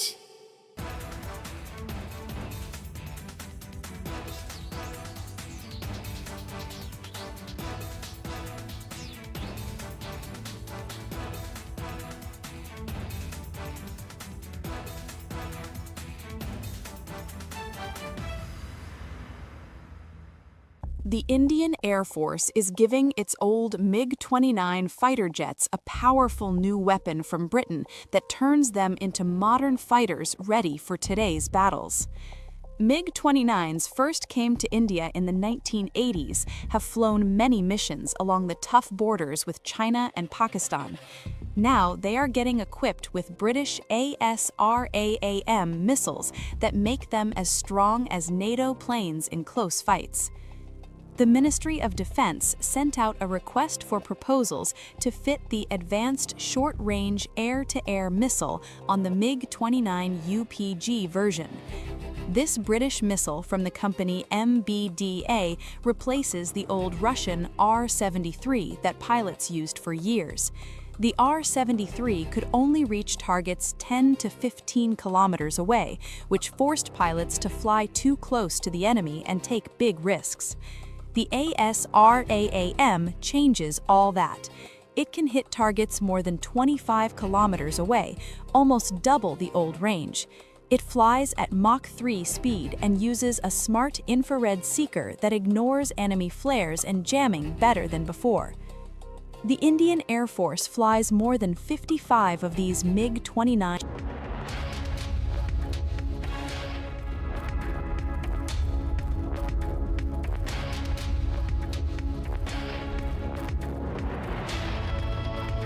चमकी चाट से क्या बना है? आलू चाट या फ्रूट चाट, स्वाद बनाए चमकी चाट। क्या बात है? स्वादिष्ट पकोड़े और फरसान, अरे चमकी चाट है इसकी जान। असली स्वाद सिर्फ चमकी चाट।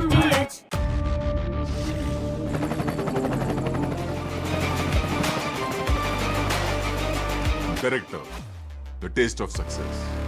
थोड़े में ज्यादा स्वाद, यही तो है इसकी खास बात। वाओ मामा, क्या स्वाद है? अरे मेरे राजा। The Indian Air Force is giving its old MiG-29 fighter jets a powerful new weapon from Britain that turns them into modern fighters ready for today's battles. MiG-29s first came to India in the 1980s, have flown many missions along the tough borders with China and Pakistan. Now they are getting equipped with British ASRAAM missiles that make them as strong as NATO planes in close fights. The Ministry of Defense sent out a request for proposals to fit the Advanced Short-Range Air-to-Air Missile on the MiG-29 UPG version. This British missile from the company MBDA replaces the old Russian R-73 that pilots used for years. The R-73 could only reach targets 10 to 15 kilometers away, which forced pilots to fly too close to the enemy and take big risks. The ASRAAM changes all that. It can hit targets more than 25 kilometers away, almost double the old range. It flies at Mach 3 speed and uses a smart infrared seeker that ignores enemy flares and jams.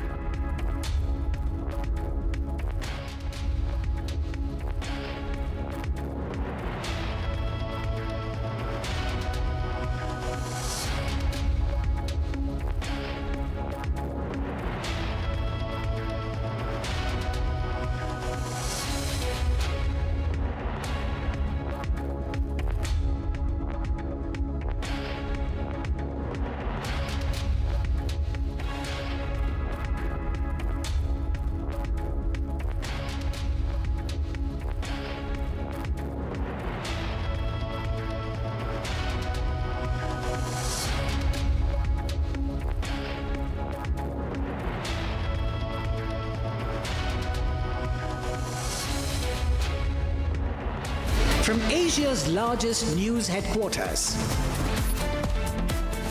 setting the agenda for Bharat.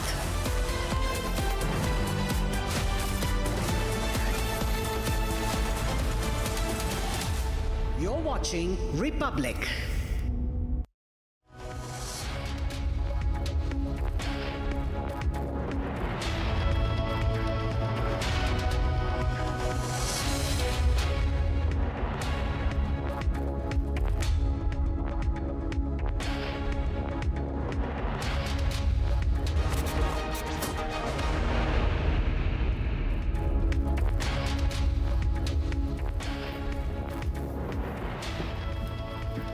Thank you for joining us on Republic TV. You're watching the live report. It's 12 p.m. We're building up to phase 2 of the elections in Bengal, where 142 seats go to polls in the most critical phase. So far, the BJP felt it's got the edge in phase 1 when 152 seats were on offer. But the most critical phase will be tomorrow. It's believed to be the phase also where Mamata Banerjee and the Trinamool Congress is on a stronger footing. But the security is such that there is no scope for any poll rigging or violence. And there's a crackdown in Bengal, and Trinamool Congress is not happy about it. We have some videos coming up, very, very interesting videos of police officers, no-nonsense officers in Bengal, and why the Trinamool Congress is extremely on the edge. Here are the headlines at 12 p.m. on the live report.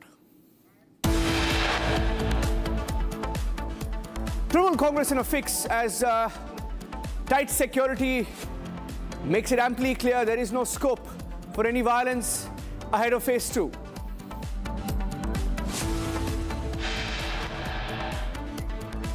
इस तरह से समझ लें कि अगर किसी ने बदमाशी करी तो उनका कायदे से इलाज किया जाएगा।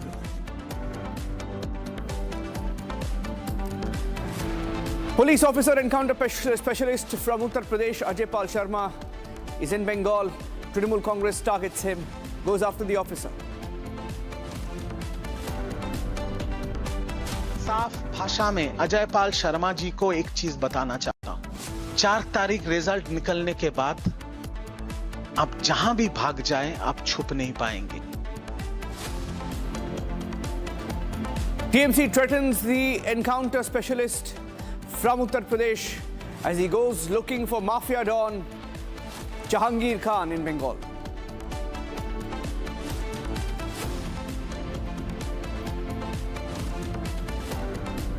All eyes on the Bengal BJP unit ahead of the critical phase. The party trying to make sure it has complete unity.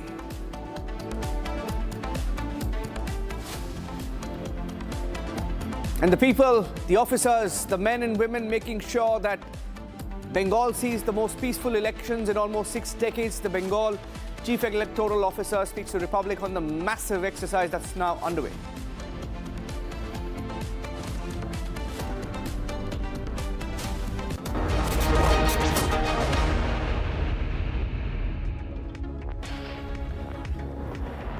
Bengal has been fortified, ladies and gentlemen, with nearly 2.5 lakh paramilitary officers who are there from different agencies to ensure that there is polling without violence. And it was largely successful during phase 1, and phase 2, they hope, is no different. There are videos, meanwhile, as officers from different parts of the country go to Bengal to carry out a very fair polling exercise. One such officer who's been deputed to be in Bengal during the critical phase 2 is Ajaypal Sharma. Now, Ajaypal Sharma is an encounter specialist. He's a controversial officer in Uttar Pradesh. Now, he's also got this reputation of being fearless and having a no-nonsense approach. Now, there are videos of him in action in Bengal where he goes looking for Jahangir Khan, a close aide of Abhishek Banerjee. Very interesting videos where he goes door to door looking for the mafia don who was behind stone pelting and violence in Bengal over the years, also believed to be an aide of Abhishek Banerjee. We're playing out those videos. He's got the moniker of being called the Singham of Uttar Pradesh. Now, take a look at him in action in Bengal.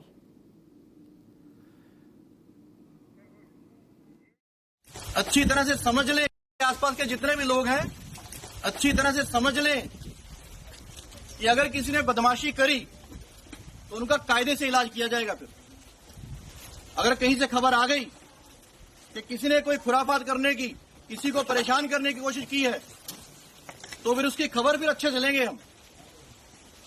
ये जहांगीर के घर वाले भी खड़े हैं, उसको बता देना कायदे से। ये बार बार जो खबरें आ रही हैं कि उसके लोग धमका रहे हैं, तो फिर अच्छे से खबर लेंगे, फिर बाद में रोना पछताना मत।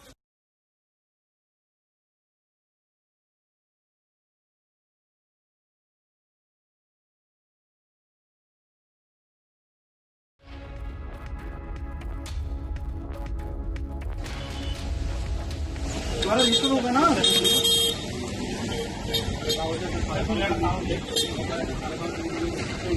आने वाले कह रहे हैं वोट नहीं है वोट नहीं है, तुम्हारा ऐसे कह रहा कि 10 लोग हैं यहाँ पे, तुम कह रहे 14 लोग हैं यहाँ पे, तमाशा है क्या ये?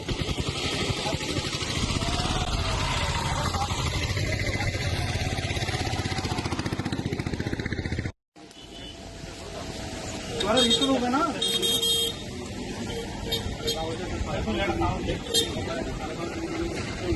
आने वाले कह रहे हैं वोट नहीं है वोट नहीं है, तुम्हारा ऐसे कह रहा कि 10 लोग हैं यहाँ पे, तुम कह रहे 14 लोग हैं यहाँ पे, तमाशा है क्या ये?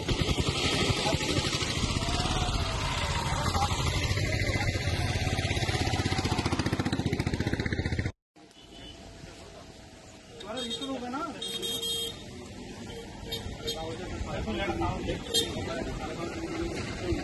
आने वाले कह रहे हैं वोट नहीं है वोट नहीं।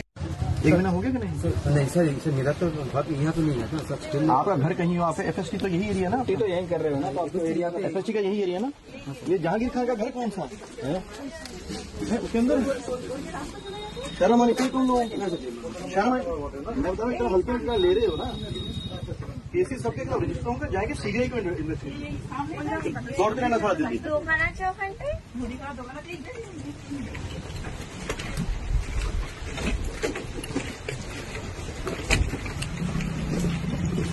बोल रहा ऐसे क्यों बोल रहा था तुम? पोलाइटली बोलो, भद्र में बोलो।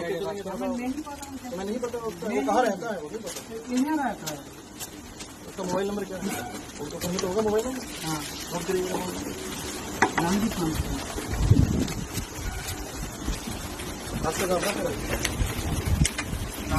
खान नहीं पता ऐसे क्यों बोल रहा था तुम? पोलाइटली बोलो, भद्र में बोलो। मैं नहीं पता वो कहाँ रहता है, वो नहीं पता यहाँ रहता है। उसका मोबाइल नंबर क्या है? उनको कहीं तो होगा मोबाइल नंबर। हाँ नोट करिएगा Gandhi Khan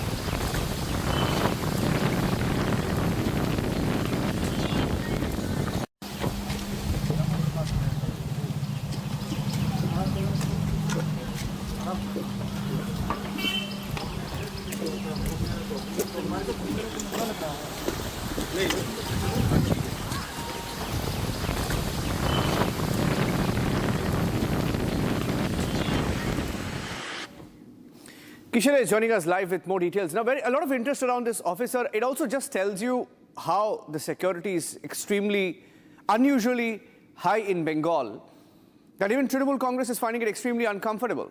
Kishore, tell us more about how they're looking at this officer. Where is he stationed? What is he looking for?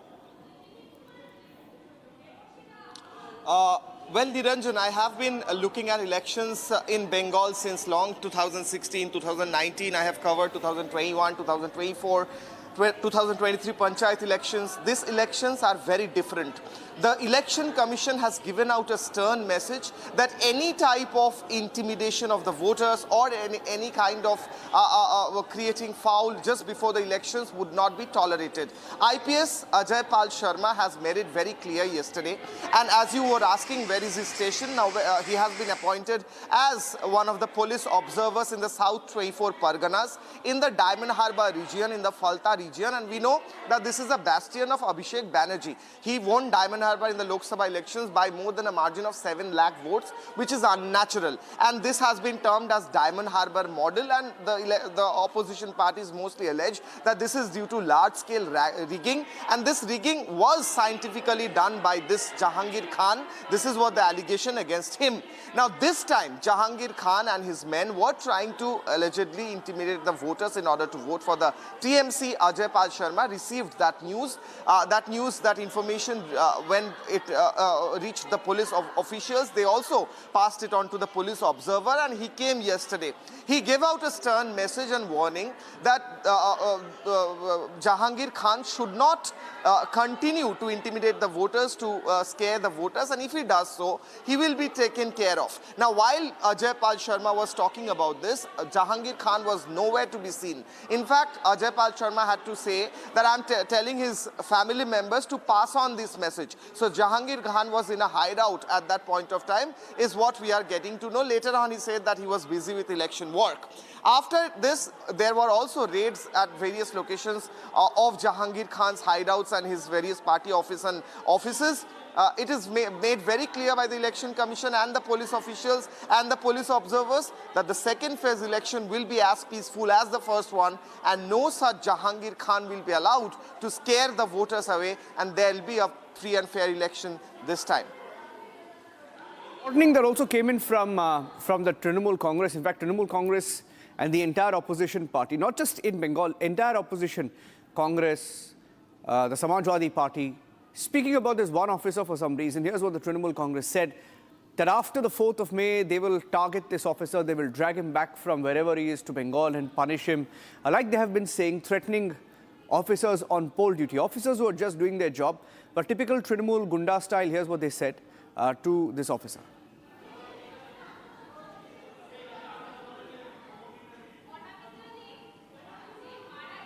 Can we play that soundbite, please? Soundbite of Trinamool Congress. Trinamool Congress held a news conference. I think it was Riju Datta who threatened this officer, Ajay Pal Sharma. Let's play that out.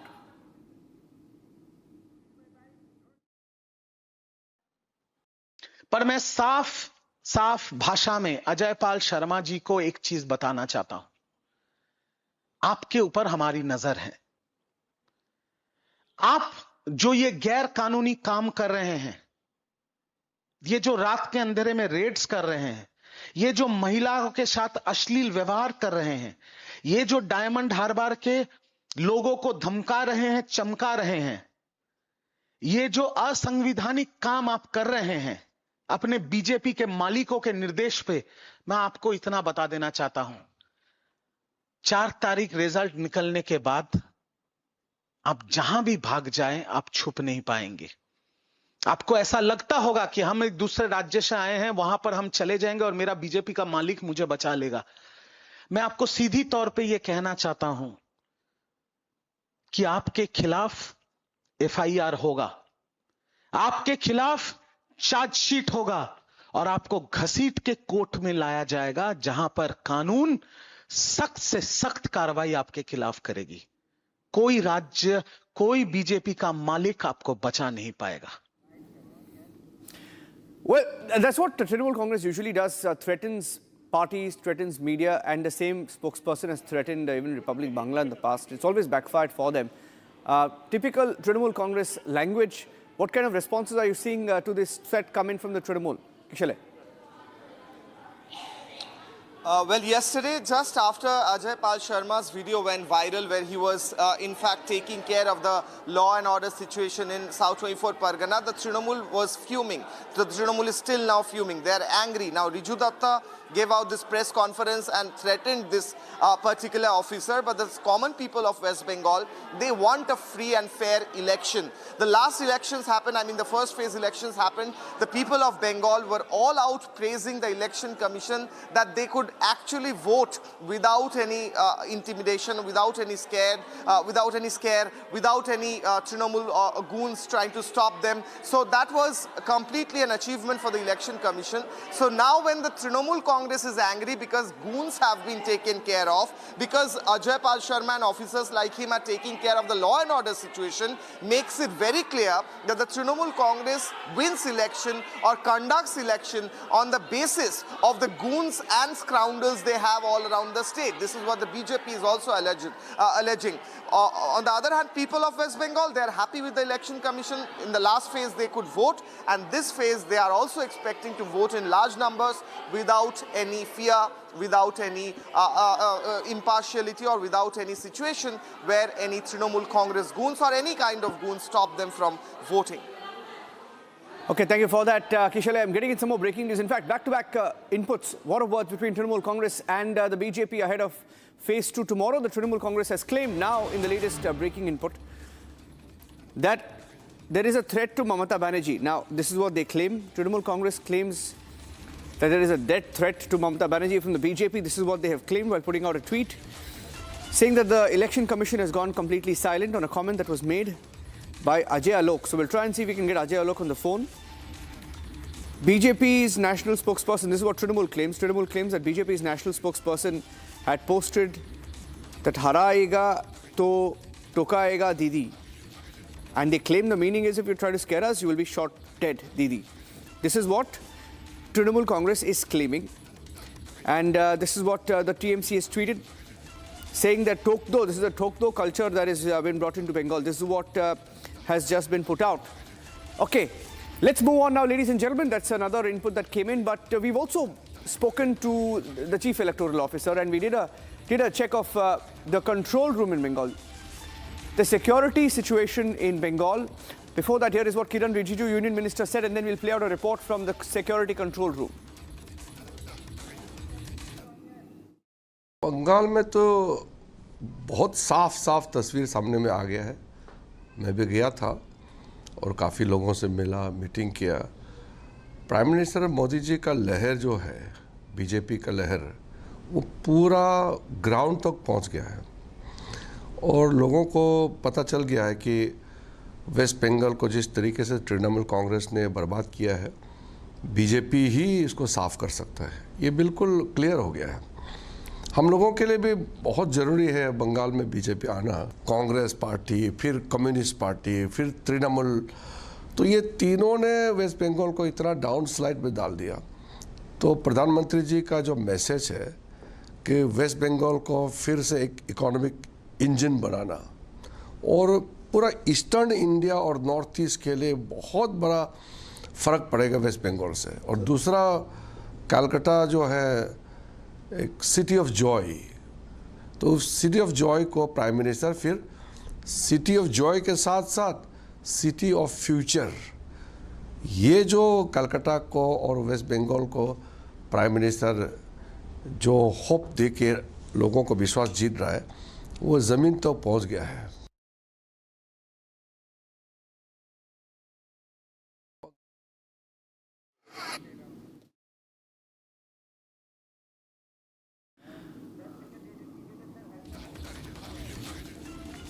Okay, let's go back to the videos, ladies and gentlemen, because we're getting in a response also from Jahangir Khan. Jahangir Khan has responded. Jahangir Khan is a Trinamool Congress leader. We have a response from the officer. We'll go across to those pictures coming in because the Trinamool Congress is putting all their might behind fighting an officer who's come in from Uttar Pradesh. And before we play out what Jahangir Khan said, Abhishek Banerjee's aide responding to this encounter specialist who's landed up in Bengal. Before that, my colleague Harsha brought us this report from the control room. Let's play that out and then the threat from Jahangir Khan.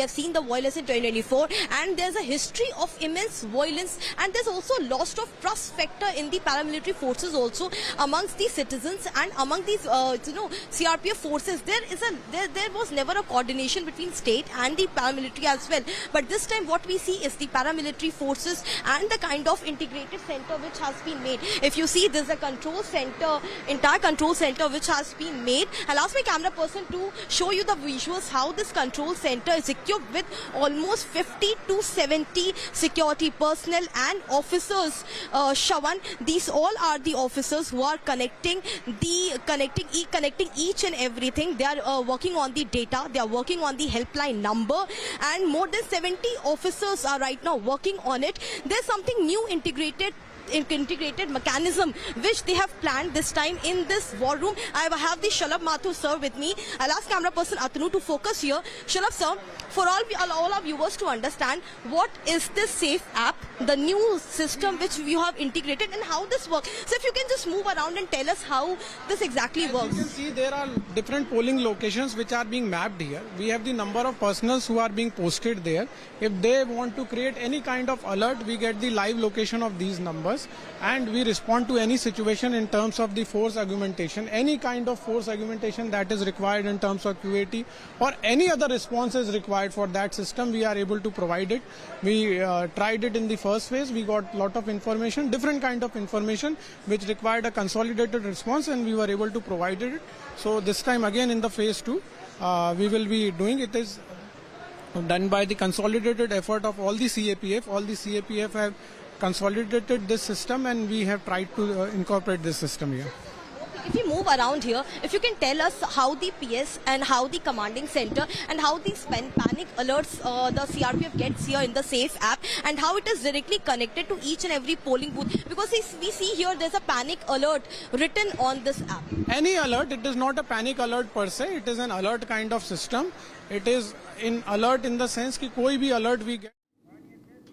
In fact, there is a threat that's coming from the Trinamool Congress leader Jahangir Khan. Jahangir Khan is believed to be an aide of Abhishek Banerjee, and this is the office, this is the leader whom the UP encounter specialist Ajaypal Sharma was looking for in those videos that we played out a short while back. The response is coming in. Trinamool Congress threatening officers, poll officers, threatening central security forces, saying that they will slit throats if required.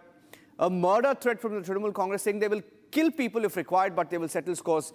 Take a listen to this. This is in Bangla. Let's play out the bite and we'll go across to Kishale as well. Take a look.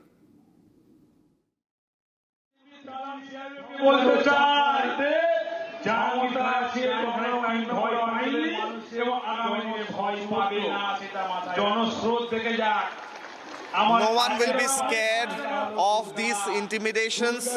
They are trying to come from outside and scare us. But the BJP's stooge, IPS officer and CRPF, I know how to take care of them. I know how to tighten them up. Still now, days are left. Today you are thinking that you are trying to corner us, but we will take care. One more day. After that, we will show you.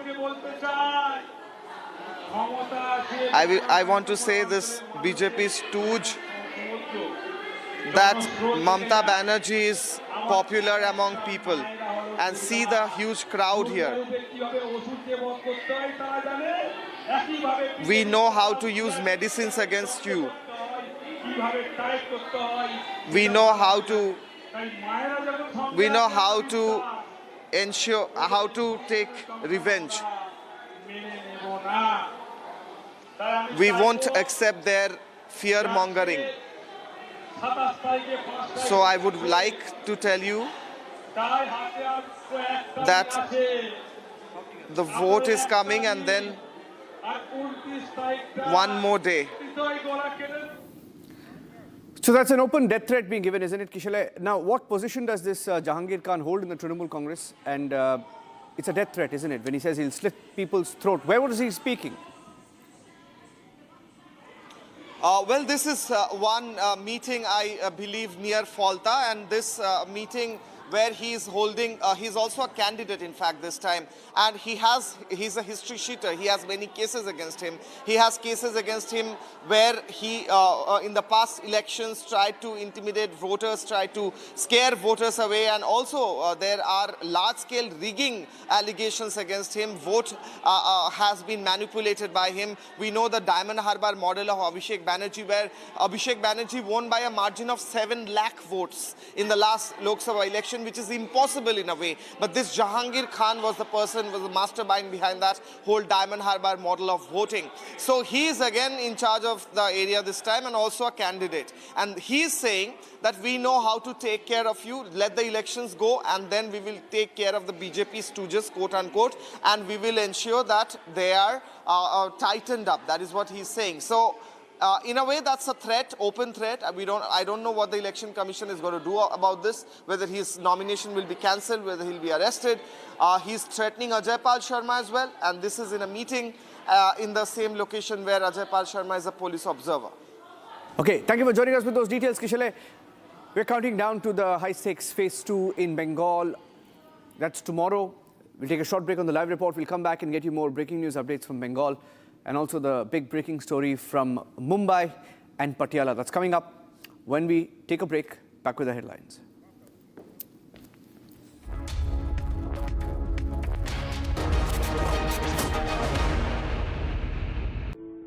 In the India Today Best Universities Survey, India's #1 ranked universities in various streams are JNU Delhi, Amity University, AIIMS Delhi, IIT Delhi and National Law School, Bengaluru. चमकी चाट से क्या बना है? आलू चाट या fruit चाट, स्वाद बनाए चमकी चाट। क्या बात है? स्वादिष्ट पकोड़े और बरसात, अरे चमकी चाट है इसकी जान। असली स्वाद सिर्फ चमकी चाट।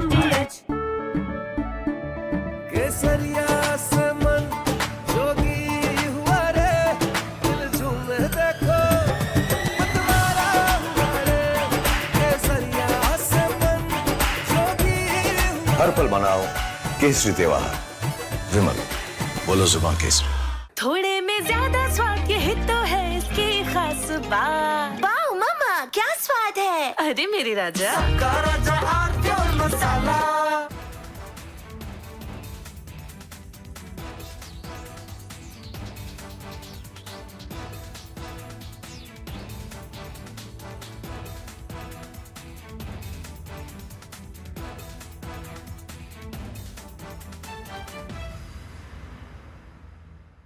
The Indian Air Force is giving its old MiG-29 fighter jets a powerful new weapon from Britain that turns them into modern fighters ready for today's battles. MiG-29s first came to India in the 1980s, have flown many missions along the tough borders with China and Pakistan. Now they are getting equipped with British ASRAAM missiles that make them as strong as NATO planes in close fights.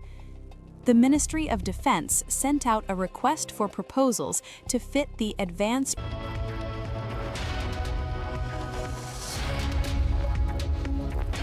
AU savings account में मिलते हैं amazing benefits, paperless banking and higher interest, वो भी हर महीने। Money money money money every month. सोच बदलो और बैंक भी।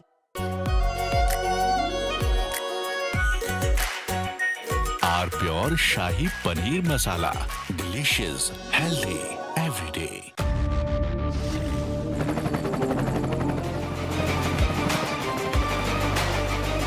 Director, the taste of success. प्यास बुझाए, ठंडक लाए, सबको भाई जीरा सिप। MDH का जलजीरा जीरा सिप। जीरा सिप, असली रिफ्रेशिंग, असली स्वाद, असली मजा। The Indian Air Force is giving its old MiG-29 fighter jets a powerful new weapon from Britain that turns them into modern fighters ready for today's battles. MiG-29s first came to India in the 1980s, have flown many missions along the tough borders with China and Pakistan. Now they are getting equipped with British ASRAAM missiles that make them as strong as NATO planes in close fights. The Ministry of Defense sent out a request for proposals to fit the advanced short-range air-to-air missile on the MiG-29 UPG version. This British missile from the company MBDA replaces the old Russian R-73 that pilots used for years. The R-73 could only reach targets 10 to 15 kilometers away, which forced pilots to fly too close to the enemy and take big risks. The ASRAAM changes all that. It can hit targets more than 25 kilometers away, almost double the old range. It flies at Mach 3 speed and uses a smart infrared seeker that ignores enemy flares and jamming better than before. The Indian Air Force flies more than 55 of these MiG-29 UPG jets in frontline squadrons. These planes guard the northern and western borders day and night. Earlier upgrades added new radars, engines, and digital cockpits, but the short-range missiles stayed old.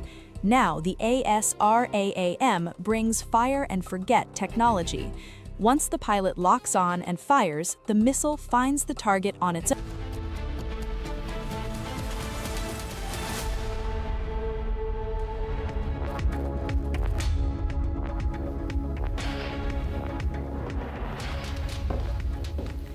Hello viewers, a very good afternoon. We are live and we are breaking up. Shivangi Shukla getting you the latest coming in this Tuesday. So, Very, very less time is left. In fact, less than 24 hours left for the phase 2 of West Bengal polls. And we see a lot of controversies, a lot of debate over the security situation already. We'll get to all those details. But the headlines first. Let's get started.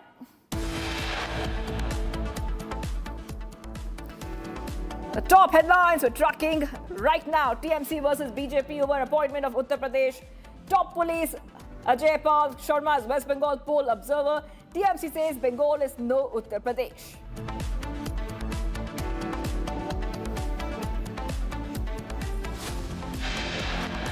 आसपास के जितने भी लोग हैं अच्छी तरह से समझ लें कि अगर किसी ने बदमाशी करी तो उनका कायदे से इलाज किया जाएगा फिर।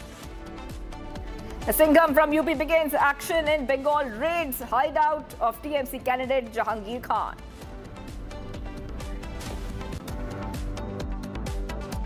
साफ भाषा में अजयपाल शर्मा जी को एक चीज बताना चाहता हूं।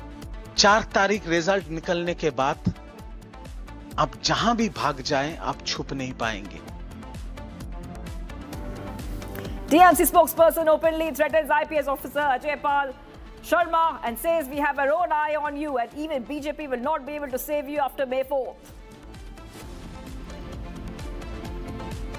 TMC claims signs of internal unrest within the West Bengal. BJP alleges that 3 BJP leaders reached out to a senior TMC leader. Republic speaks to West Bengal Chief Electoral Officer Manoj Agarwal ahead of Phase 2 elections, appeals voters to vote without fear.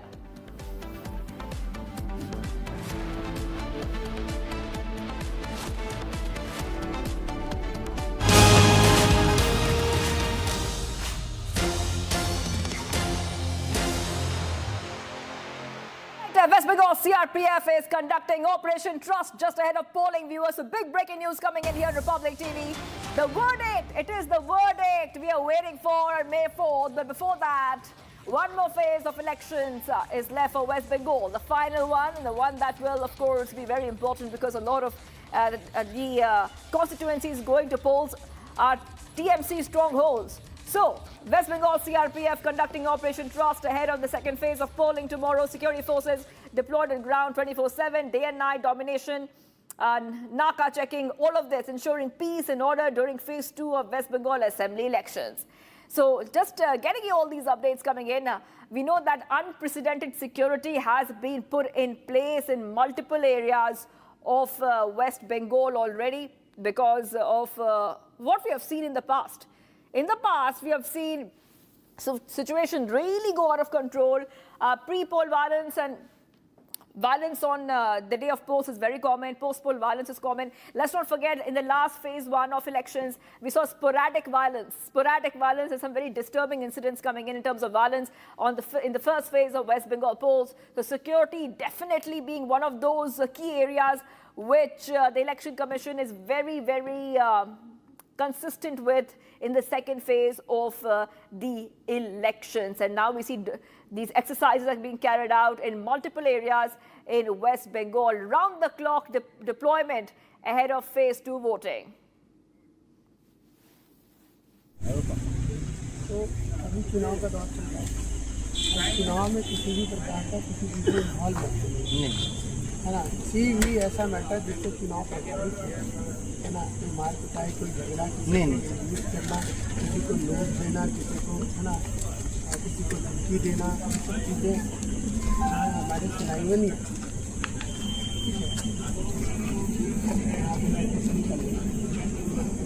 लोग आराम से शांति पूर्वक मतदान करते, किसी चीज़ में ऐसा में इन्वॉल्वमेंट नहीं होना है।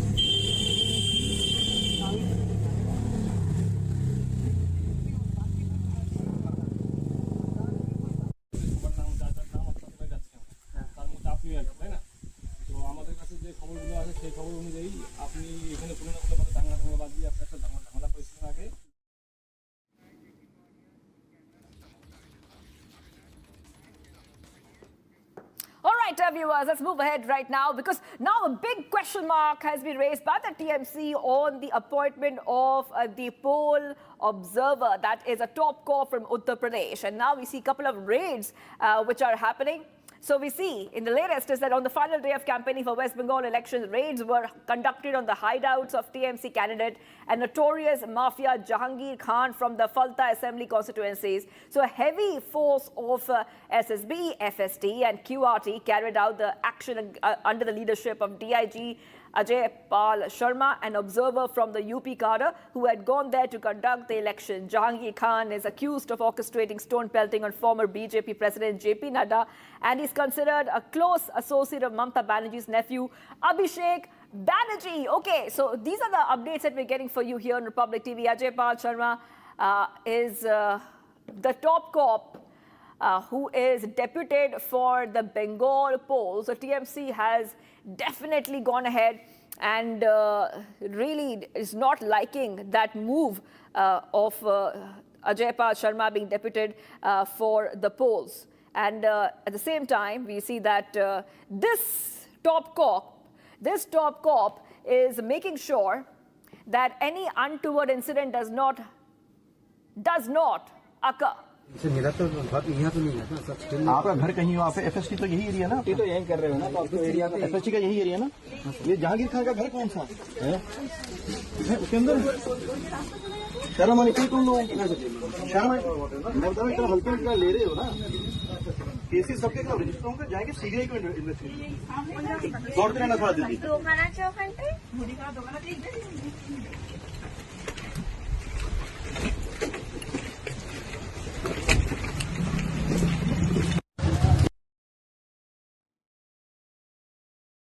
बोल रहा था तुम पोलाइटली बोलो भद्र में बोलो मैं नहीं पता वो कहाँ रहता है वो रहता है उसका मोबाइल नंबर क्या है उसका फोन तो होगा मोबाइल नंबर हाँ बहुत करीब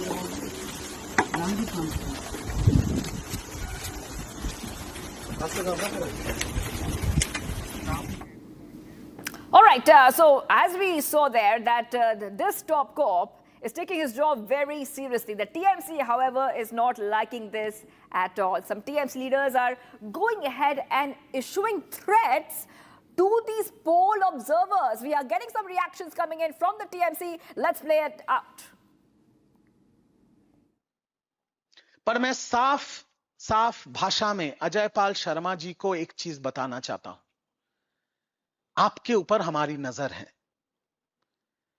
आप जो ये गैर कानूनी काम कर रहे हैं, ये जो रात के अंधेरे में रेड्स कर रहे हैं, ये जो महिलाओं के साथ अश्लील व्यवहार कर रहे हैं, ये जो डायमंड हार्बर के लोगों को धमका रहे हैं, चमका रहे हैं, ये जो असंवैधानिक काम आप कर रहे हैं अपने बीजेपी के मालिकों के निर्देश पे, मैं आपको इतना बता देना चाहता हूं, 4 तारीख रिजल्ट निकलने के बाद आप जहां भी भाग जाएं, आप छुप नहीं पाएंगे। आपको ऐसा लगता होगा कि हम एक दूसरे राज्य से आए हैं, वहां पर हम चले जाएंगे और मेरा बीजेपी का मालिक मुझे बचा लेगा। मैं आपको सीधी तौर पे यह कहना चाहता हूं कि आपके खिलाफ एफआईआर होगा, आपके खिलाफ चार्जशीट होगा और आपको घसीट के कोर्ट में लाया जाएगा, जहां पर कानून सख्त से सख्त कार्रवाई आपके खिलाफ करेगी। कोई राज्य, कोई बीजेपी का मालिक आपको बचा नहीं पाएगा। All right, viewers, it's very important to note that a lot of deployment has taken place already from the Election Commission towards West Bengal for phase 2. Kolkata, remember, Kolkata constituencies are going to polls. Very important constituencies there. Now, but a big question is being raised about the law and order situation. The latest incident coming in, a TMC MP was allegedly attacked on the final day of the campaigning, once again raising questions about the security situation as we head towards the phase 2 of the polls. Let's take a look at this report. Massive deployment, maximum vigilance. Bengal tightens its security coverage ahead of phase 2 of its assembly elections. Over 2.4 lakh CAPF personnel, with CRPF leading as a nodal force, have been stationed across sensitive districts tasked with ensuring free and fair polling. From area domination drills to quick response teams, from drone surveillance to strong room security, forces are leaving no stone unturned to ensure the final phase to go smoothly. But despite this unprecedented security cover, ground tensions are far from over. In a major flashpoint, TMC MP Mithali Bagh was allegedly attacked in Hugli's Goghat area. Her vehicle was reportedly targeted with stone pelting near a BJP office, shattering windows and leaving her injured. The MP was rushed to the hospital. Visuals showed her visibly shaken. The incident has triggered a fresh political slugfest, with TMC calling it a collapse of law and order, while the opposition has consistently accused the ruling party of orchestrating violence on the ground.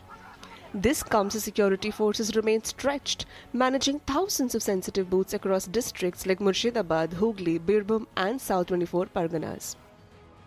With campaigning now over and silence period in force, all eyes are now on April 29th, as a real test is not just deployment, but delivery of peaceful polling.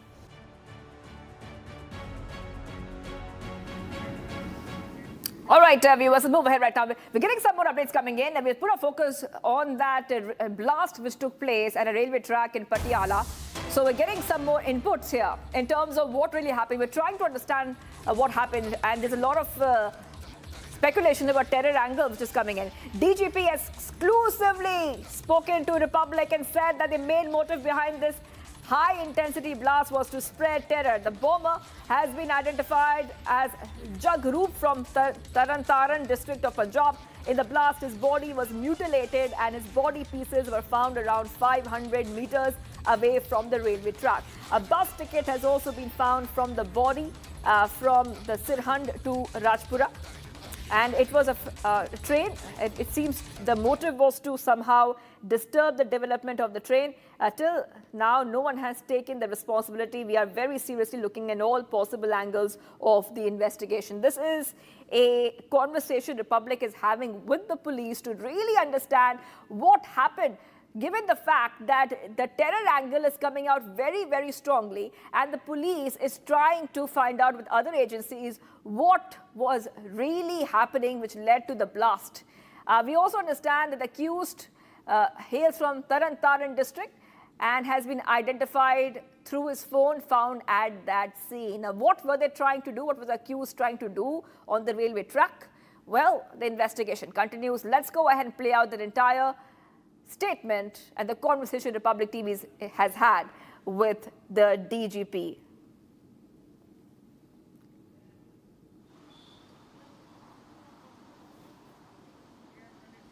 Okay, we'll go back to that later. Lalit has been on the ground, and Lalit, you have now, I think you must have reached Patiala by now.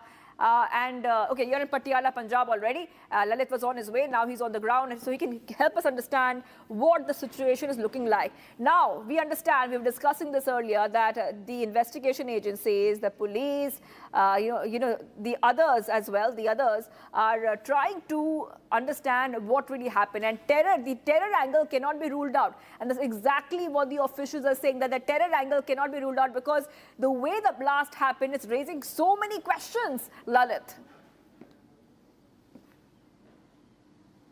Shivangi, definitely so many questions are rising as the way this whole blast, this whole explosion have taken place in the track of the Rajpura Shambhu railway. If we talk about when we had the word with the DGP railway, very clearly she said that the freight train, and that is the goods train, have already passed over the track, and after the train passed from the track, after that the explosion has taken place, which shook the railway track. And getting some pictures coming in, viewers on Republic TV. These are the pictures of the accused in this case, and we will of course try to get our viewers more updates as to what exactly is happening now.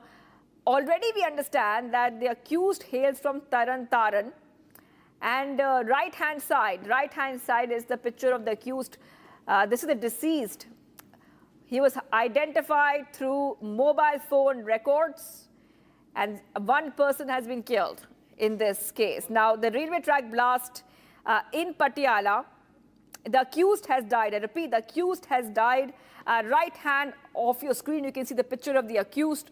After the blast occurred in the railway track in Rajpura area of Patiala district, we see that the person who carried out the detonation has died.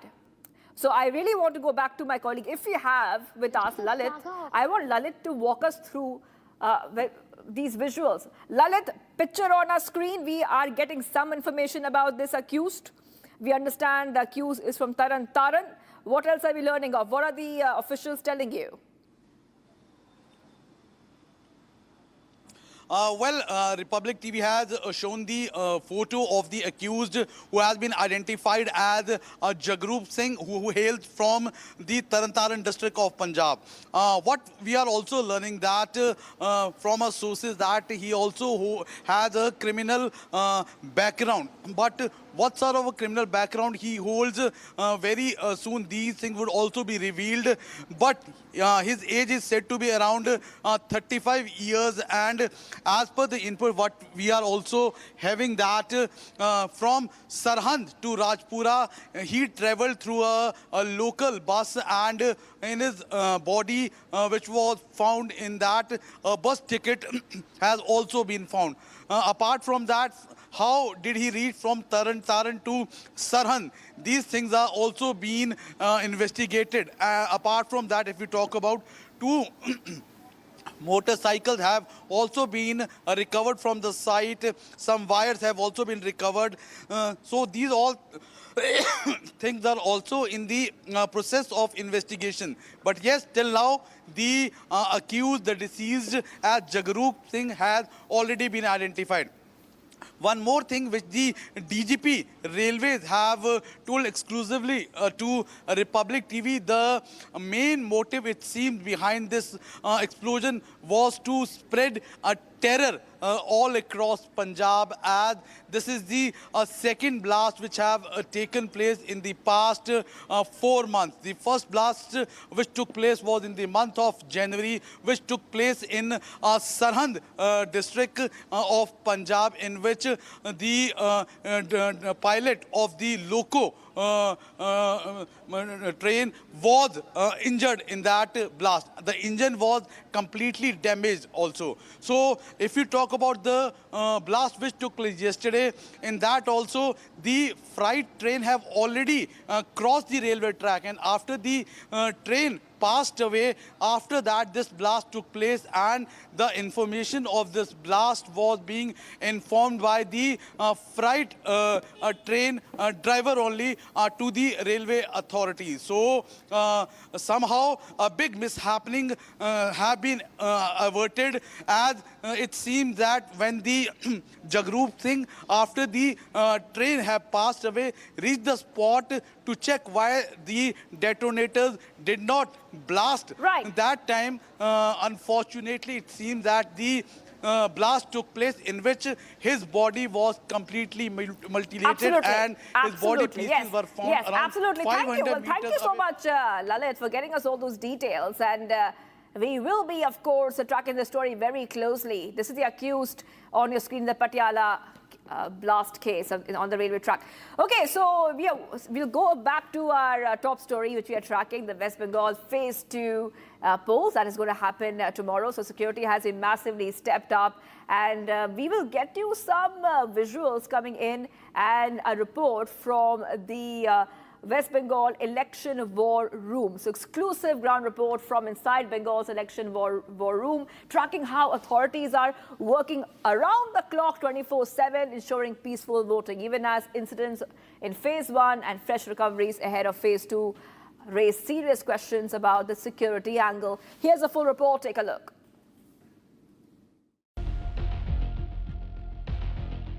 $2.4 lakh CAPF personnel are now in Bengal to ensure peaceful polls.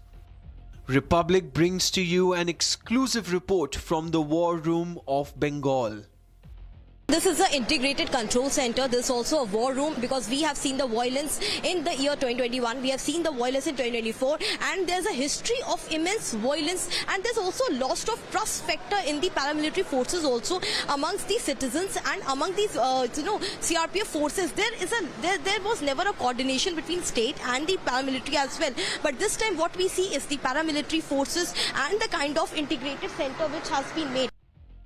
During the first phase of Bengal polls, a lot has happened, from hurling crude bombs to politicians' cars being vandalized.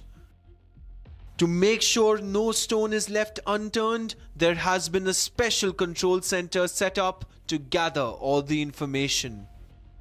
If you see, there's a control center, entire control center which has been made. I'll ask my camera person to show you the visuals how this control center is equipped with almost 50 to 70 security personnel and officers. These all are the officers who are connecting each and everything. They are working on the data, they are working on the helpline number, and more than 70 officers are right now working on it. There's something new integrated mechanism which they have planned this time in this war room.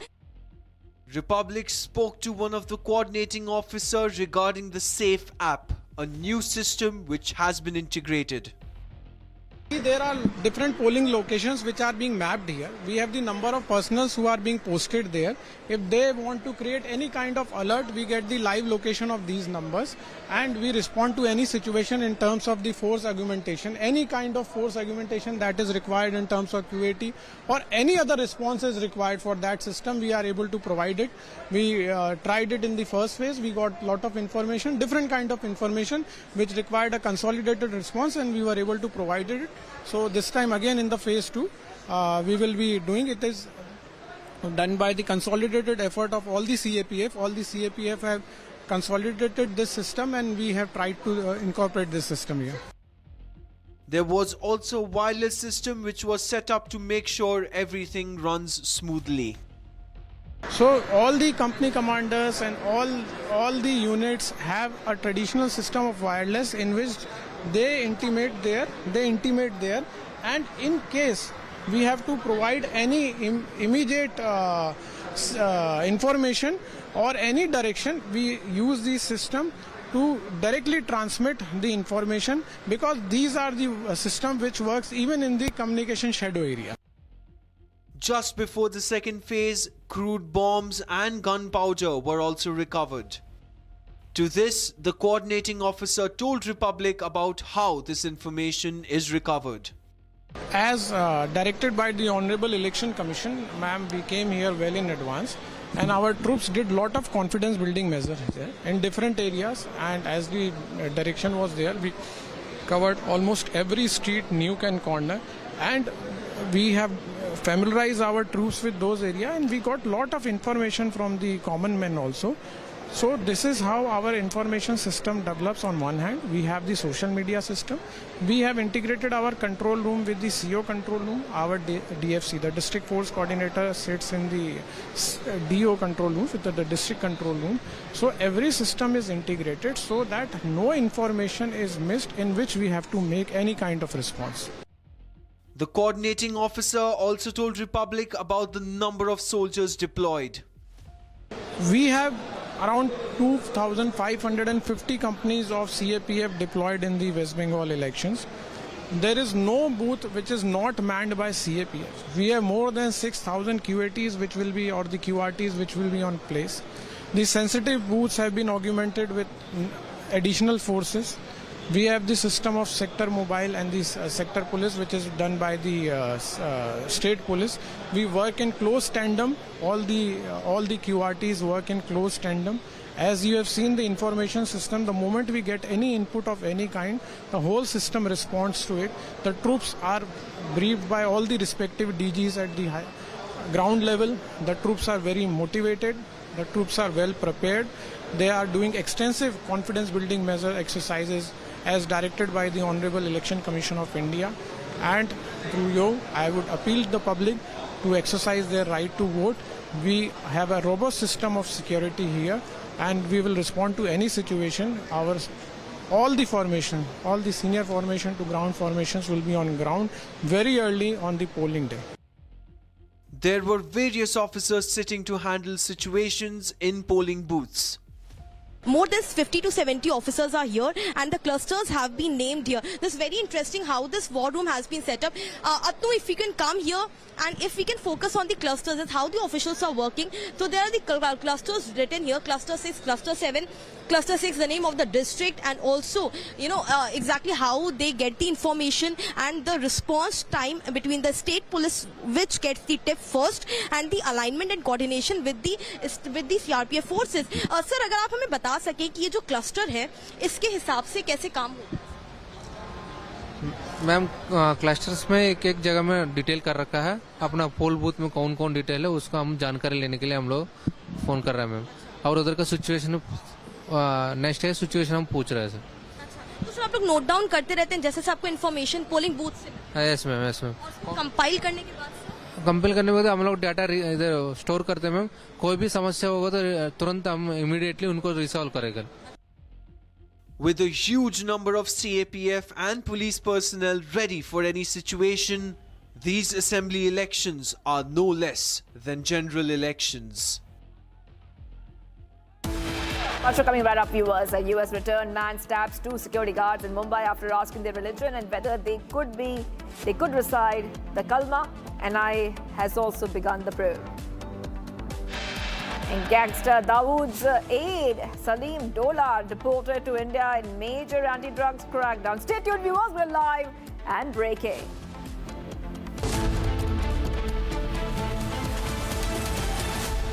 चमकी चाट से क्या बना है? Sandwich, लस्सी और छाछ और हर घूंट में चमकी चाट, ड्राई फ्रूट और दही बड़े. चमकी चाट से स्वाद बढ़े. असली स्वाद सिर्फ चंकी चाट. रानी, इस घर में कुछ है जो टूटता नहीं. ये पिलर कभी नहीं टूटेगा. रुंगटा स्टील TMT से बना. रुंगटा नहीं तो घर स्ट्रॉन्ग नहीं. रुंगटा स्टील TMT बार एकदम सॉलिड. आर प्योर सूजी पास्ता उबालो, मिलाओ और खाओ. 8 मिनट में तैयार. क्या टेस्ट है सबका राजा R pure masala.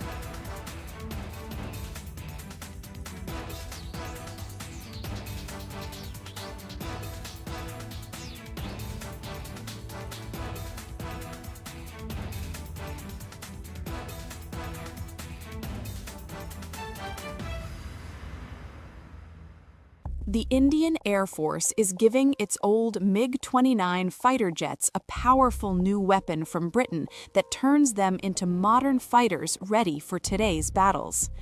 MiG-29s first came to India in the 1980s, have flown many missions along the tough borders with China and Pakistan. Now they are getting equipped with British ASRAAM missiles that make them as strong as NATO planes in close fights. The Ministry of Defense sent out a request for proposals to fit the Advanced Short-Range Air-to-Air Missile on the MiG-29 UPG version. This British missile from the company MBDA replaces the old Russian R-73 that pilots used for years. The R-73 could only reach targets 10 to 15 kilometers away, which forced pilots to fly too close to the enemy and take big risks. The ASRAAM changes all that. It can hit targets more than 25 kilometers away, almost double the old range. It flies at Mach 3 speed and uses a smart infrared seeker that ignores enemy flares and jamming better than before. The Indian Air Force flies more than 55 of these MiG-29 UPG jets in frontline squadrons. These planes guard the northern and western... From Asia's largest news headquarters, setting the agenda for Bharat.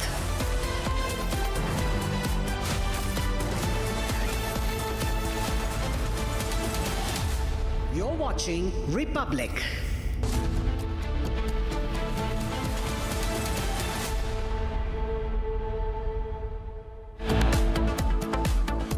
TMC versus versus BJP over appointment of Uttar Pradesh's top police. Ajaypal Sharma as West Bengal poll observer. TMC says Bengal is no Uttar Pradesh. आसपास के जितने भी लोग हैं अच्छी तरह से समझ लें कि अगर किसी ने बदमाशी करी तो उनका कायदे से इलाज किया जाएगा. The Singham from Uttar Pradesh begins action in Bengal. It raids hideouts of TMC candidate Jahangir Khan. साफ भाषा में अजयपाल शर्मा जी को एक चीज बताना चाहता हूं. 4 तारीख रिजल्ट निकलने के बाद आप जहां भी भाग जाएं, आप छुप नहीं पाएंगे. TMC spokesperson openly threatens IPS officer Ajaypal Sharma, says we have our eye on you and even BJP will not be able to save you after May 4th. TMC claims signs of internal unrest within West Bengal. BJP alleges 3 BJP leaders reached out to a senior TMC leader. Republic speaks to West Bengal Chief Electoral Officer Manoj Agarwal ahead of Phase 2 election, appeals voters to vote without fear.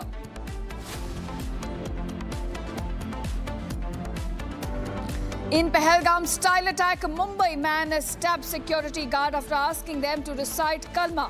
ISIS link material found at accused home.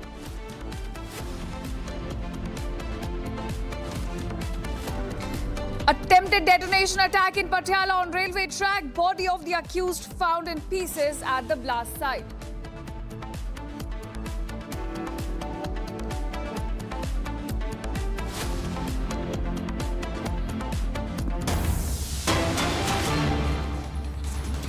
Alright viewers, our top focus at this hour now. Gujarat, the local body elections recorded 55.1% voter turnout till about 12 noon. Polling was held for 9,200 seats across 15 municipal corporations, 84 municipalities, 34 district panchayats and 260 taluka panchayats. Now, as per early trends, BJP is leading on more than 2,700 seats, Congress on 400 and others on over 100. Those are the latest updates we are picking up from Gujarat as far as local elections go. About 50% turnout has been recorded till about 12 noon, and BJP, according to early trends, is leading on majority of seats.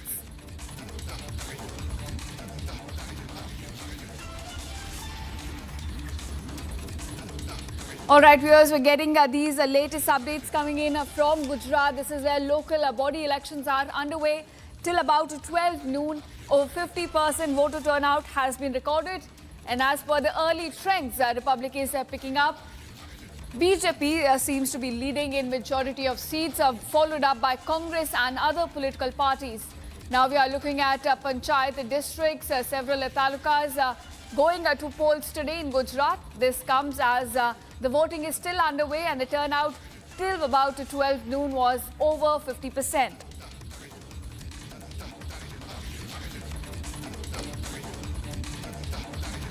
All right, my colleague Niranjan now joins with more details on this. And Niranjan, take us through the latest you're picking up as far as Gujarat local body elections go. Essentially, tell you is whether the Aam Aadmi Party stands a chance in the elections that are coming up in Gujarat. Because the last few days, the Aam Aadmi Party has spent a lot of time and has made a lot of effort in trying to, of course, build this narrative that they've been blocked from Gujarat, they've not been allowed to campaign in Gujarat, their social media handles have been blocked in Gujarat. So in that sense, Abhishek is also joining us live. Abhishek will be getting us more details. And Sir, I don't have. And BJP leading in most municipal corporations, BJP leading in most district panchayats, and in Aam Aadmi Party currently trailing is in number 3 position right now. They're in the 3rd place in most districts of Gujarat. So it's an interesting battle in this election season. Of course, just gives you a sense, a dipstick idea of the mood in Gujarat as of this minute, because these are local body elections. And of course, never underestimate local body elections, because that tells you the ground and on the ground the kind of support that any party may have. So in that sense, it is significant. And I'm handing it back to you. As of now, BJP is leading, AAP trailing. trailing even behind the Congress party. Congress in second, but they're way behind. It looks like BJP is going to sweep the local body elections in Gujarat once again. Back to you for now. Right, of course, Niranjana, clearly local body elections are an indicator of where the state, where the direction is going to go. In fact, in as far as the general elections or state assembly elections are concerned, and Gujarat, the local body elections are clearly pointing towards the BJP at the moment.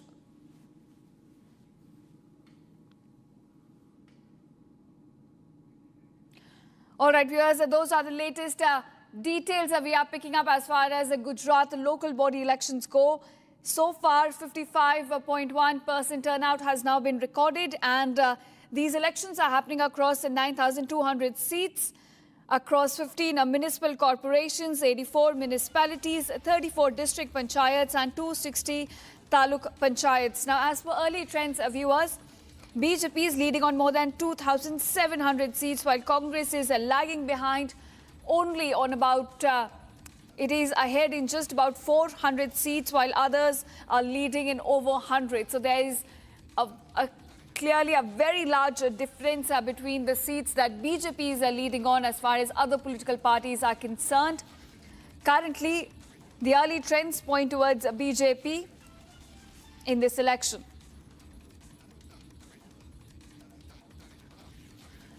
All right, so those are the latest details coming to light as far as the Gujarat, the local body elections go. Now, these are crucial elections because more often than not, local body elections are an indicator of what is the political mood on the ground. You know, this could also be an indicator for assembly elections, for how the state is going to vote in the general elections as well. So, from that point of view, these local body elections also become a test of all the political parties, the political players in the state, and therefore their significance also increases. Now, right now, local body elections are underway in the state of Gujarat, and we are looking at BJP, in fact, leading on more than 2,700 seats, while Congress on 400 and other players in just about 100 seats. Now, remember, in total, 9,200 seats are up for grabs.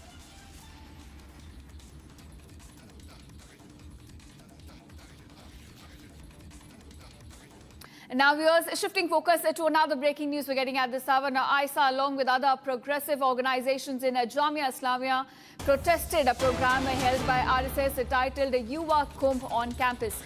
In a statement, the organization said RSS holds several programs across universities, claiming a legacy of 100 years of nation building, but took no role in the freedom movement and even collaborated openly with the British colonizers.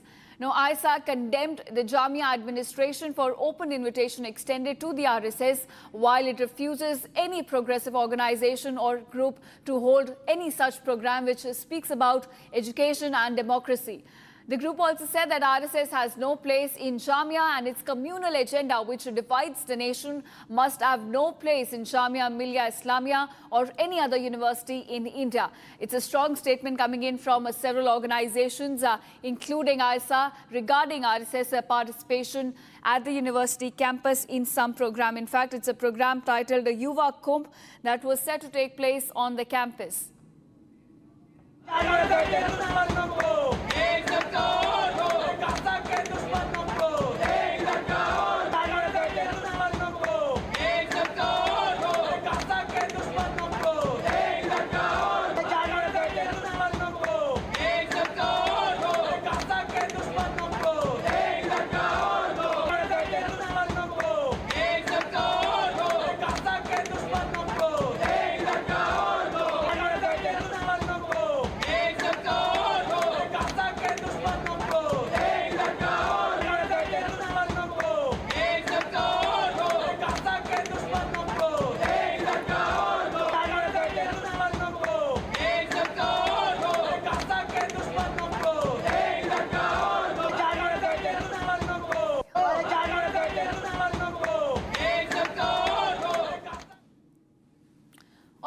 So those are the visuals of protest unfolding at Jamia Millia Islamia. This is where ISI and several other student organizations have been protesting against RSS and its participation in a program called Yuva Kumbh on campus. Now, they allege that RSS holds such programs across universities, claiming a legacy of 100 years of nation building, but actually took no role in the freedom movement and even collaborated openly with the British colonizers.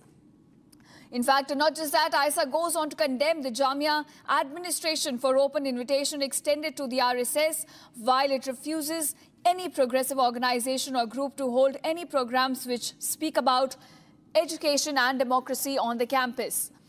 The group further says RSS has no place in Jamia, and its communal agenda, which divides the nation, must have no place not just in Jamia Millia Islamia or any other university in India.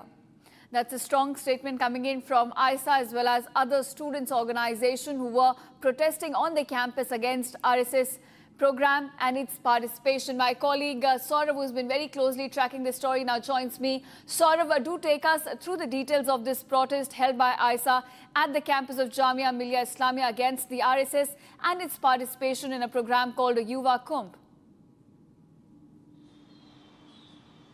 Yes, a massive protest has been staged by the left-wing political parties, including the ISA and SFI, which are working in the Jamia.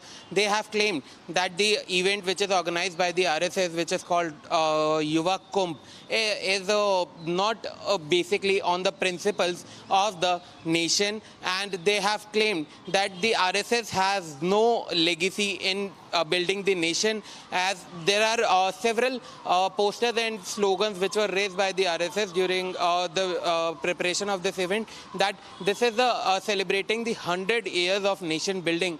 Our ISA and SFI has clearly protested against it, and they said that this RSS organization does not have any kind of hand in nation building for the past 100 years. And now they have also said that the martyrs and the freedom fighters who have lost their lives in the freedom of the India, the RSS is basically doing just the opposite, and they are joining hands with the British colonizers. And they have also said that the RSS ideology is very different with the ideology of the India, as they have a communal agenda, and they have claimed that this will not be stand in Jamia Millia Islamia, and RSS will not be allowed to organize any such kind of event in the campus. They are openly protesting against this whole event. Back to you. Right, of course, sort of quite ironical that such slogans are coming in from students of Jamia Millia Islamia. But I want to ask you, their protest is not just against the RSS, but also against the administration, which extended open invitation to RSS. I want to ask you, any statement made by the administration on these protests yet? No, Republic tried to contact the administration of Jamia Millia Islamia, and still they are not giving any kind of statements on this matter. And the ISA and SFI and the other left-wing student political organizations are continuously staging a protest at the campus regarding this open invitation which was extended by the Jamia administration to the RSS. And now they have also claimed that this is that the RSS has the communal ideology and the agenda, and which that is completely against the India, and they will not let RSS to conduct any such kind of events in the premises of the Jamia Islamia University, and they will stage a massive protest against it. And they condemns the open invitation sent out by the Jamia administration to the RSS to organize this Yuva Kumbh at colleges. This is the major breaking which we are fetching from the ground currently for our viewers, and we will keep you posted on the more updates as the Jamia University responds to the allegations put out by the left-wing student wings. Back to you. All right, Saurav, thanks so much for joining us and giving us all the updates from on ground on this. Now, viewers are moving on to another breaking news at this hour. Now, the photo of the victim, Subarto, of the Pahalgam-style attack that took place in Mumbai has now emerged. In fact, now remember, there was This man which stabbed two people, two security guards, right after asking about their religion, asking them to recite kalma. And now, in a breaking news development, the photo, in fact, of the victim, one of the victims, Subarto of the Pahalgam style attack, has now emerged. In fact, we'll try and get you the picture on your screen, but this is the latest details we are picking up now. Remember, it's a very concerning Pahalgam style attack that took place in Mumbai. This man tried to stab, tried to kill, in fact, two people right after asking about their religion, asking them to recite kalma. And now this case has now been handed over to ATS Mumbai, who is looking into the motive of this attack and whether it was a lone wolf attack or there were other terror organizations also involved in this. But the latest we are picking up is the picture, in fact, of one of the victims of this attack has now emerged, in fact. We'll try and get you more details about the investigation which is panning in this case, in fact. But so far, the latest we have picked up is that ATS Mumbai has now been involved in the investigation, and the accused in this case is now on the radar. He's being questioned about the motive behind this attack.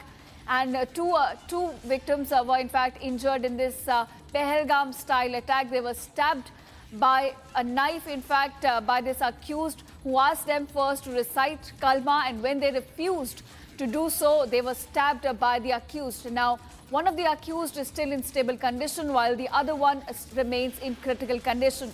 And right now, the photo of one of the accused has now emerged.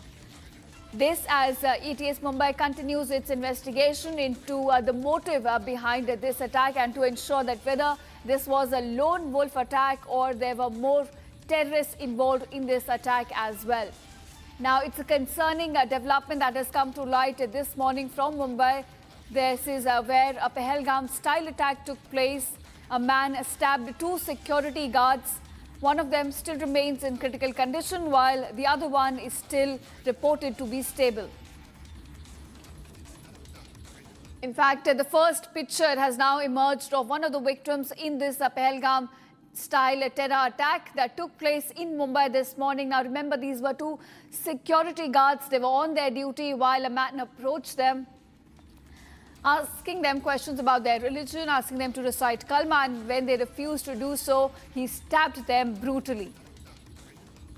Both currently are, in fact, receiving a treatment. One of them is reported to be in a stable condition, while the other one is still in critical.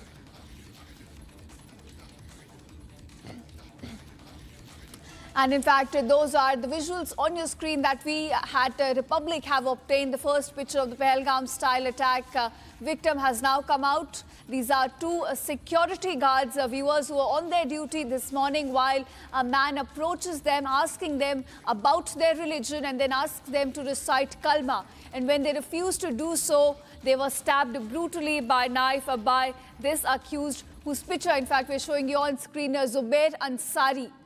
And now the picture of the victim has also emerged. These are two victims. One is reported to be in a stable condition, while the other one is still in critical condition. ATS Mumbai has now been handed over the investigation in this case, and they are looking into the background of this attacker, Zubair Ansari, his background and the motive behind this attack. His connection with other groups are also under interrogation. Now, remember, some material has also been recovered from his house, which shows that how he was being radicalized over the past few months. Jihadi literature has now been recovered from his home. And right now, the first picture of the victim is also out in this case. Now, these were two victims who were security guards and on their duty. All right, my colleague Satya Prakash now joins with more details on this. Satya Prakash, हमें इस समय बताएं कि जो investigation है ATS Mumbai के द्वारा वो किस स्टेज पर है और हमें क्या डिटेल्स मिल पाई है जुबैर अंसारी के बारे में? क्या ये लोन वुल्फ अटैक था या इसके और कनेक्शंस भी हैं किसी टेरर ग्रुप से?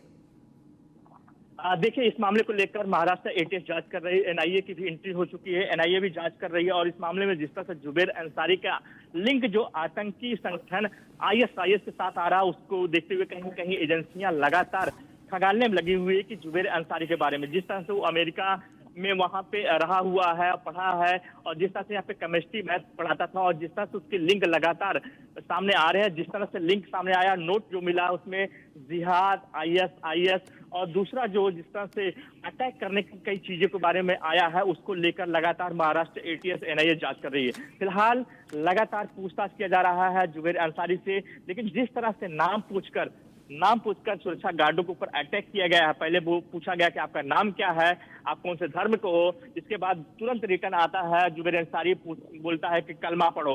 कलमा ना पढ़ने के बाद दोनों गार्डों पे अटैक कर देता है, चाकू से हमला कर देता है। यहाँ तक कि जो सुब्रतो है, जिसकी तस्वीरें आई है, किस तरह से अटैक किया है, क्योंकि वो कलमा नहीं पढ़ रहा था और वो जाके छुप गया था, जिसकी वजह से वो कम घायल हुआ है। और जो राजकुमार मिश्रा है वो ज्यादा घायल हुए हैं, क्योंकि वो सामने टकरा गए जुबेर अंसारी से। फिलहाल लगातार महाराष्ट्र एटीएस जांच कर रही है, एनआईए जांच कर रही है और साथ ही क्राइम ब्रांच की भी एंट्री हो गई है। पहले ही दिन से ही लगातार ये देखा जा रहा है कि जिस तरह से जुबेर अंसारी का जो लिंक है, मैं तस्वीरें वो दिखा रहा हूँ कि यहाँ पे ये जो देखिए, यहाँ पे जो पहला है, यहाँ पे जो गार्ड लोग का यहाँ पे केबिन बनाया गया है, यहाँ पर ही सुब्रतो यहाँ पे था। और यहीं पे जैसे ही जुबेर अंसारी जो आरोपी आता है, पूछता है कि मस्जिद किधर है, इसके बाद मस्जिद को पूछने के बाद नाम पूछता है, धर्म पूछता है, वैसे ही अंदर गेट के अंदर जाता है और वहां पे अटैक कर देता है। फिलहाल लगातार कहीं गई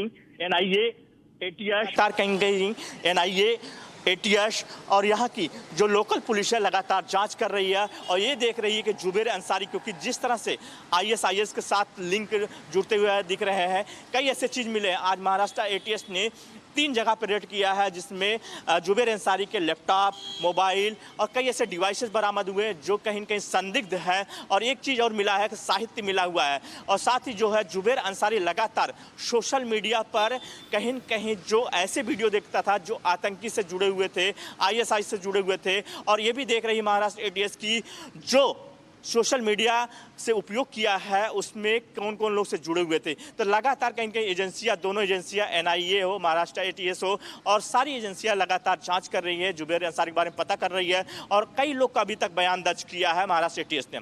जी right Satyaprakash, also the fact that हमने ऐसे अटैक्स पहले भी देखे हैं, चाहे वो पहलगाम हो, चाहे वो रेड फोर्ट ब्लास्ट हो, बट ऐसे अटैक्स पहले भी हुए हैं जो टारगेटेड अटैक्स हैं, जो रिलीजन पूछ के लोगों को मारा जा रहा है। और इस समय जो जुबेर अंसारी हैं, he is an educated individual, he was there in the United States studying for a long time. So जो व्हाइट कॉलर टेरर का थ्रेट है वो लग रहा है कि इस समय बढ़ता हुआ दिखाई दे रहा है।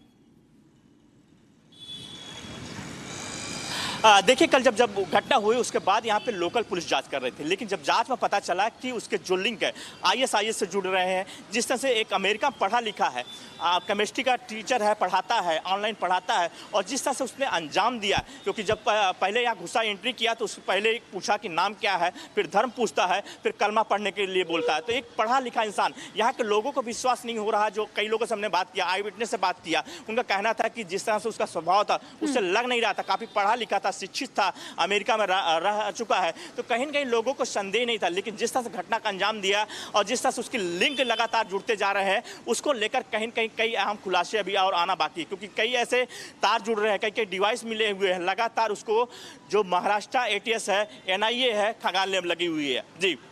जी बिल्कुल, सत्यप्रकाश बहुत बहुत शुक्रिया हमारे साथ जुड़ने के लिए और ये सारी जानकारी हमारे दर्शकों को देने के लिए about this terror attack that has taken place in Mumbai. Now the 2 victims are still receiving treatment in the hospital while ATS Mumbai continues to question this accused Zubair Ansari in this case. And now viewers, we're slipping into a very short break, but don't go anywhere. Coming up on the other side, all the updates coming in from the election-bound state. Now, TMC spokesperson openly threatens IPS officer Jaypal Sharma, says we have our eye on you and even BJP will not be able to save you after May 4th. This open threat and the reaction coming in, getting all the updates on the other side on Republic TV. In fact, in a Pahalgam-style attack, a Mumbai man stabbed security guard after asking them to recite Kalma. ISIS-linked material found at accused home. Getting you all the updates in this case as well as ATS Mumbai continues its investigation.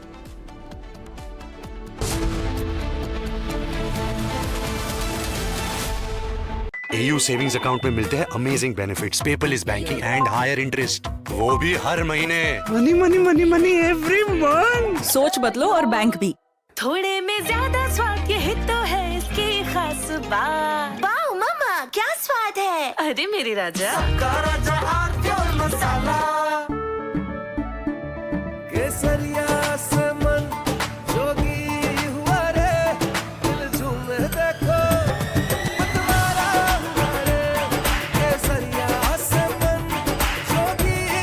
हर पल मनाओ केसरी त्योहार। विमल, बोलो जुबान केसरी। चमकी चाट से क्या बना है? सैंडविच, लस्सी और छाछ और हर घूंट में चमकी चाट। अब बताओ स्वाद आया? आया। असली स्वाद सिर्फ चंकी चाट। The Indian Air Force is giving its old MiG-29 fighter jets a powerful new weapon from Britain that turns them into modern fighters ready for today's battles. MiG-29s first came to India in the 1980s, have flown many missions along the tough borders with China and Pakistan. Now they are getting equipped with British ASRAAM missiles that make them as strong as NATO planes in close fights. The Ministry of Defense sent out a request for proposals to fit the Advanced Short-Range Air-to-Air Missile on the MiG-29 UPG version. This British missile from the company MBDA replaces the old Russian R-73 that pilots used for years. The R-73 could only reach targets 10 to 15 kilometers away, which forced pilots to fly too close to the enemy and take big risks. The ASRAAM changes.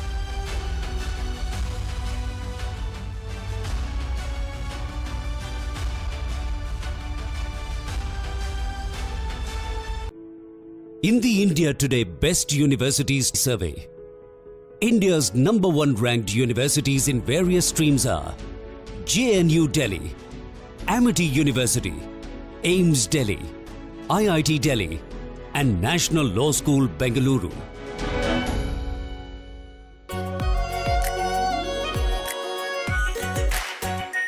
Our Pure Shahi Paneer Masala. Delicious, healthy, every day. केसरिया से मन जोगी हुआ रे, दिल झूमे देखो मतवारा हुआ रे। केसरिया से मन जोगी हुआ। हर पल मनाओ केसरी त्योहार। विमल, बोलो जुबान केसरी। प्यास बुझाए, ठंडक लाए, सबको भाए जीरा से। MDH का जलजीरा जीरा से। जीरा से असली रिफ्रेशिंग, असली स्वाद, असली मजा। MDH।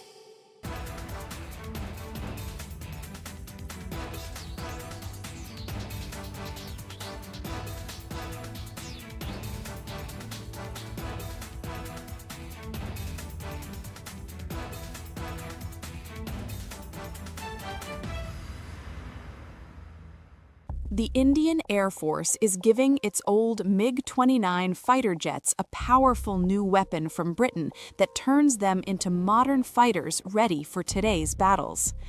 MiG-29s first came to India in the 1980s, have flown many missions along the tough borders with China and Pakistan.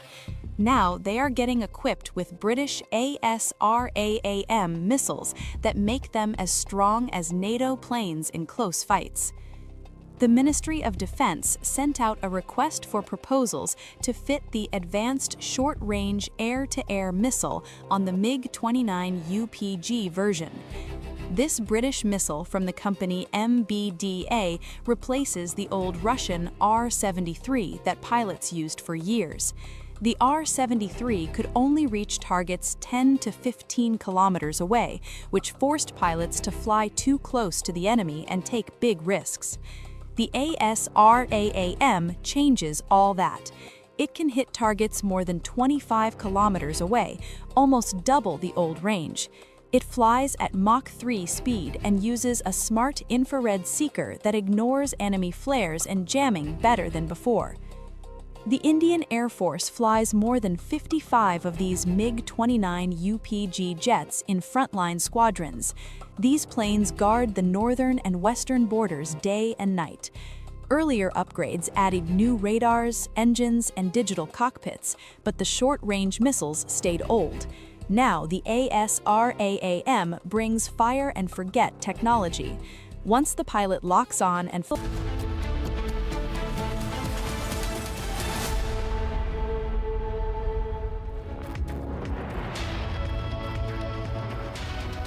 Hello and a very warm welcome. You're watching Republic TV. I'm Gesu Bharadwaj. And Uttar Pradesh's top cop Ajay Pal Sharma has been deployed in West Bengal, and a huge TMC versus BJP has gone off over the matter. Getting you all the details. First, here's a check on your headlines for the hour. Take a look.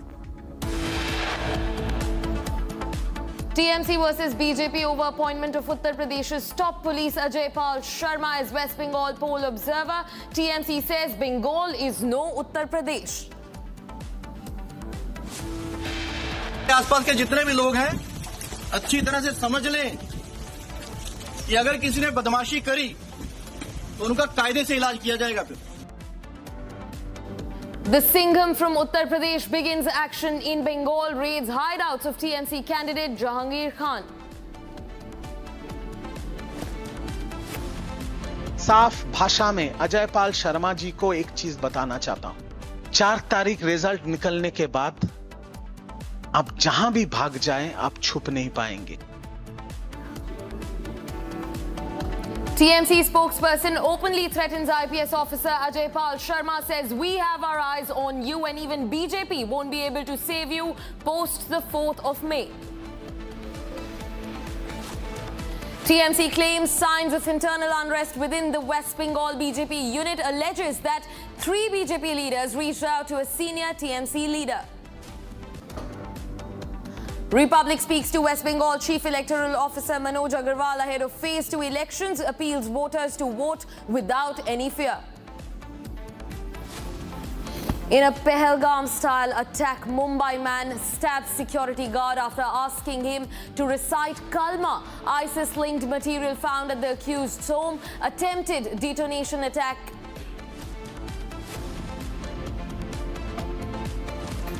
Attempted detonation attack on the Patiala railway track. Body of the accused found in pieces at the blast site.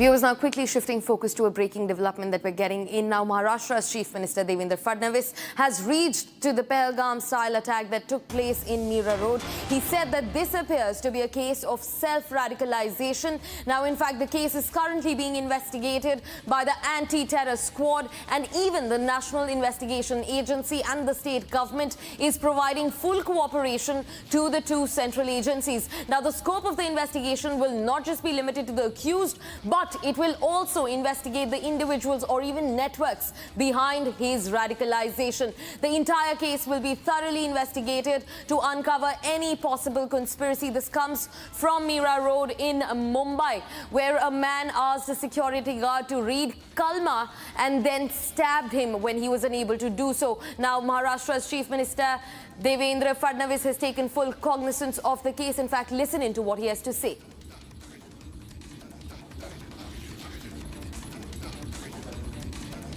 मुळामध्ये एकूण हे जे प्रकरण आहे हे बघितलं तर self रॅडिकलायझेशनचे प्रकरण आहे। मोठ्या प्रमाणात पुस्तकं, साहित्य, इंटरनेट या माध्यमातनं रॅडिकलायझेशनचा जो प्रयत्न आहे त्या प्रयत्नातनं हा जो व्यक्ती आहे, आरोपी आहे, हा तयार झालेला दिसतोय। त्यामुळे याला केवळ काहीतरी आपल्याला जिहाद करायचा आहे आणि जिहाद करायचा म्हणजे इतर धर्मियांना मारायचं आहे अशा पद्धतीच्या विचाराने पेटून त्यांनी हे कार्य केलेलं आहे। त्याला पकडलेलं आहे। आता ATS आणि NIA ची मदत घेऊन या रॅडिकलायझेशनच्या पाठीमागे कोण कोण आहे हे देखील या ठिकाणी शोधण्यात येईल। याचं कुटुंब हे परदेशात आहे, ते अमेरिकेमध्ये आहे। हाही अनेक वर्ष परदेशात राहिलेला आहे। त्यानंतर इथे आल्यानंतर पहिल्यांदा कुर्ल्यामध्ये आणि त्याच्यानंतर नवानगरला तो राहायला आला।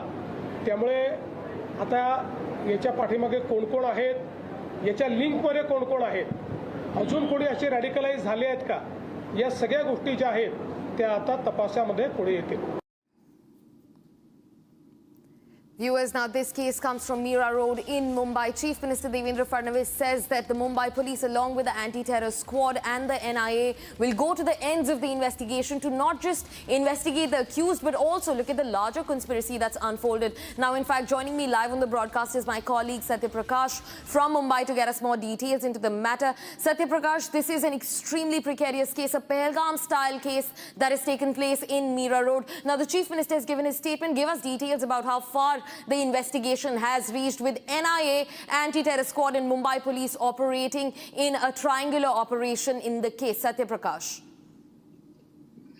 देखिए, महाराष्ट्र के मुख्यमंत्री का भी थोड़ी देर पहले बयान आया और उन्होंने साफ तौर से कहा कि जिस तरह से मामला आया, इस मामले को देखते हुए महाराष्ट्र एटीएस के साथ साथ एनआईए भी साथ में जांच करेगी, क्योंकि जिस तरह से आरोपी जुबेर है, जिस तरह से गार्ड के पास पहुंचता है, नाम पूछता है, फिर धर्म पूछता है और फिर कलमा पढ़ने के लिए कहता है और कलमा ना पढ़ने के बाद कहीं कहीं अटैक करता है, और जिस तरह से महाराष्ट्र एटीएस की जांच में सामने आया है कि उसका आईएसआईएस के साथ लिंक सामने आया है, कई ऐसी किताबें मिली है और साथ ही जो सोशल मीडिया पर लगातार वो कहीं कहीं वीडियो देखता था, आईएसआईएस की वीडियो देखता था और कई ऐसी चीजें सामने मिली है जिसको संदिग्ध मिला है महाराष्ट्र एटीएस को। इसके बाद कहीं कहीं ये देखा जा रहा है कि अब एनआईए की भी एंट्री हो चुकी है। लगातार महाराष्ट्र एटीएस के साथ मुंबई क्राइम ब्रांच की टीम, महाराष्ट्र क्राइम ब्रांच की टीम लगातार जांच कर रही है और ये भी देख रही है कि जो जुबेर अंसारी के साथ साथ कौन कौन जुड़ा है, क्योंकि लगातार जुबेर अंसारी जो है 1 साल से मीरा रोड में अकेले रहता था, उसके घर पे कोई नहीं रहता था, अकेले रहता था। उसके जो परिवार वाले हैं वो अमेरिका में रहते थे, अमेरिका भी कई बार आया गया है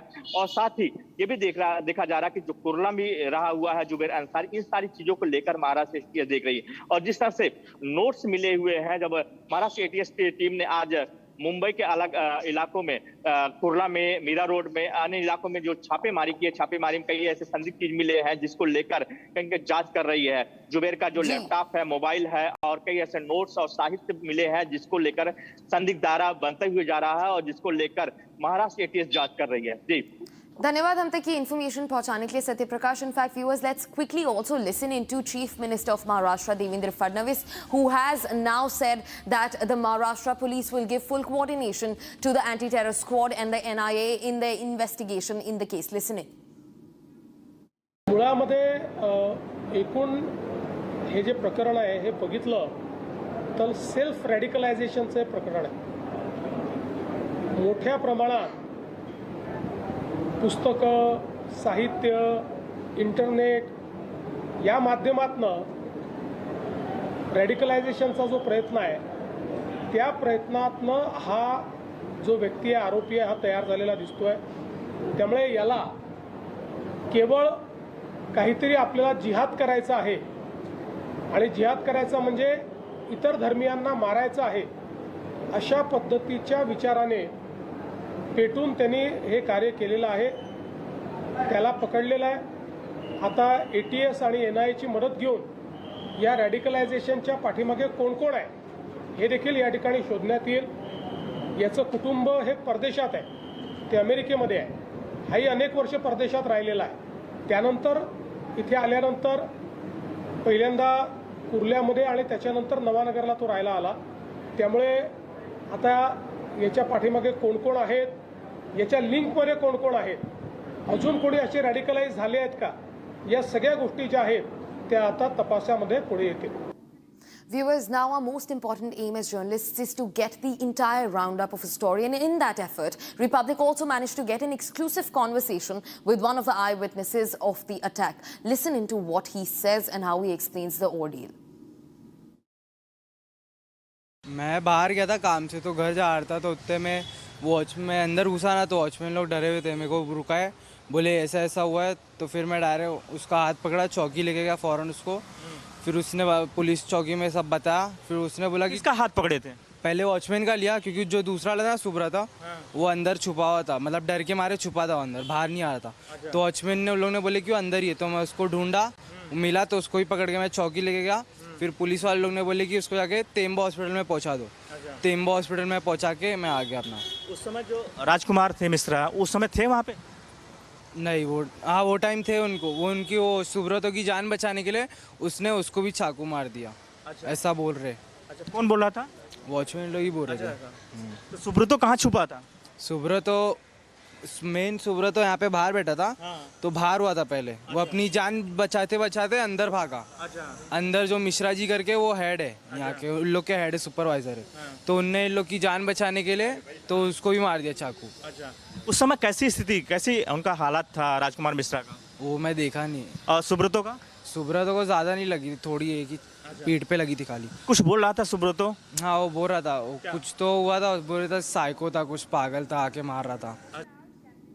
Viewers, now quickly shifting focus to another breaking development that we're tracking at this hour. Now, the BJP has issued a tweet on the attack on TMC's Mithali Bal. Now, BJP's Amit Malviya has tweeted, and he says that what was projected as an attack now appears to be a pre-planned drama, an attempt to manufacture outrage and deflect attention from the arrest of their own criminal elements. Now, he also says that the police have arrested the culprit, and it turns out that the culprit is a TMC worker too. Now, he says what was projected as an attack appears to be a pre-planned drama and an attempt to manufacture outrage and even deflect attention from the arrest of their own criminal elements. Now remember, TMC MP Mithali Bal was allegedly attacked in Hooghly with her car being vandalized and windshield being smashed, and she alleged that the attack was perpetrated by BJP supporters. But now BJP's Amit Malviya has issued a tweet. He says that the perpetrator, the culprit, has been arrested by the police, and turns out that the culprit is a TMC party worker. Now, this incident occurred in Gorghat during the final phase of campaigning just yesterday, and also prompted a report from the Election Commission. Now, remember, it has been accused by TMC MP Mithali Bal that the attack was perpetrated on her car, that her car was vandalized by BJP workers. In fact, joining me live for more details is my colleague Harsha. Harsha, speak to us about what's unfolding. You know, on one hand, Mithali goes on to say that it was the BJP workers who struck her car. But now today, Amit Malviya says that the culprit has not only been nabbed, but the culprit is a TMC party worker. Harsha. And yes, Kesu, this incident was reported yesterday when Election Commission immediately took the cognizance of the entire incident, and Election Commission immediately notified to all the police officials that immediately FIR should be registered in the Mithali Bal case, because she also is a parliamentary member from Arnab. Gaurav was the place where exactly she stated that her cavalcade, her vehicle was attacked as an attempt to injure her, and as an attempt so that any untoward incident could happen to her, and that was all planned by BJP. She earlier alleged about that. But once the FIR was registered and the culprits were taken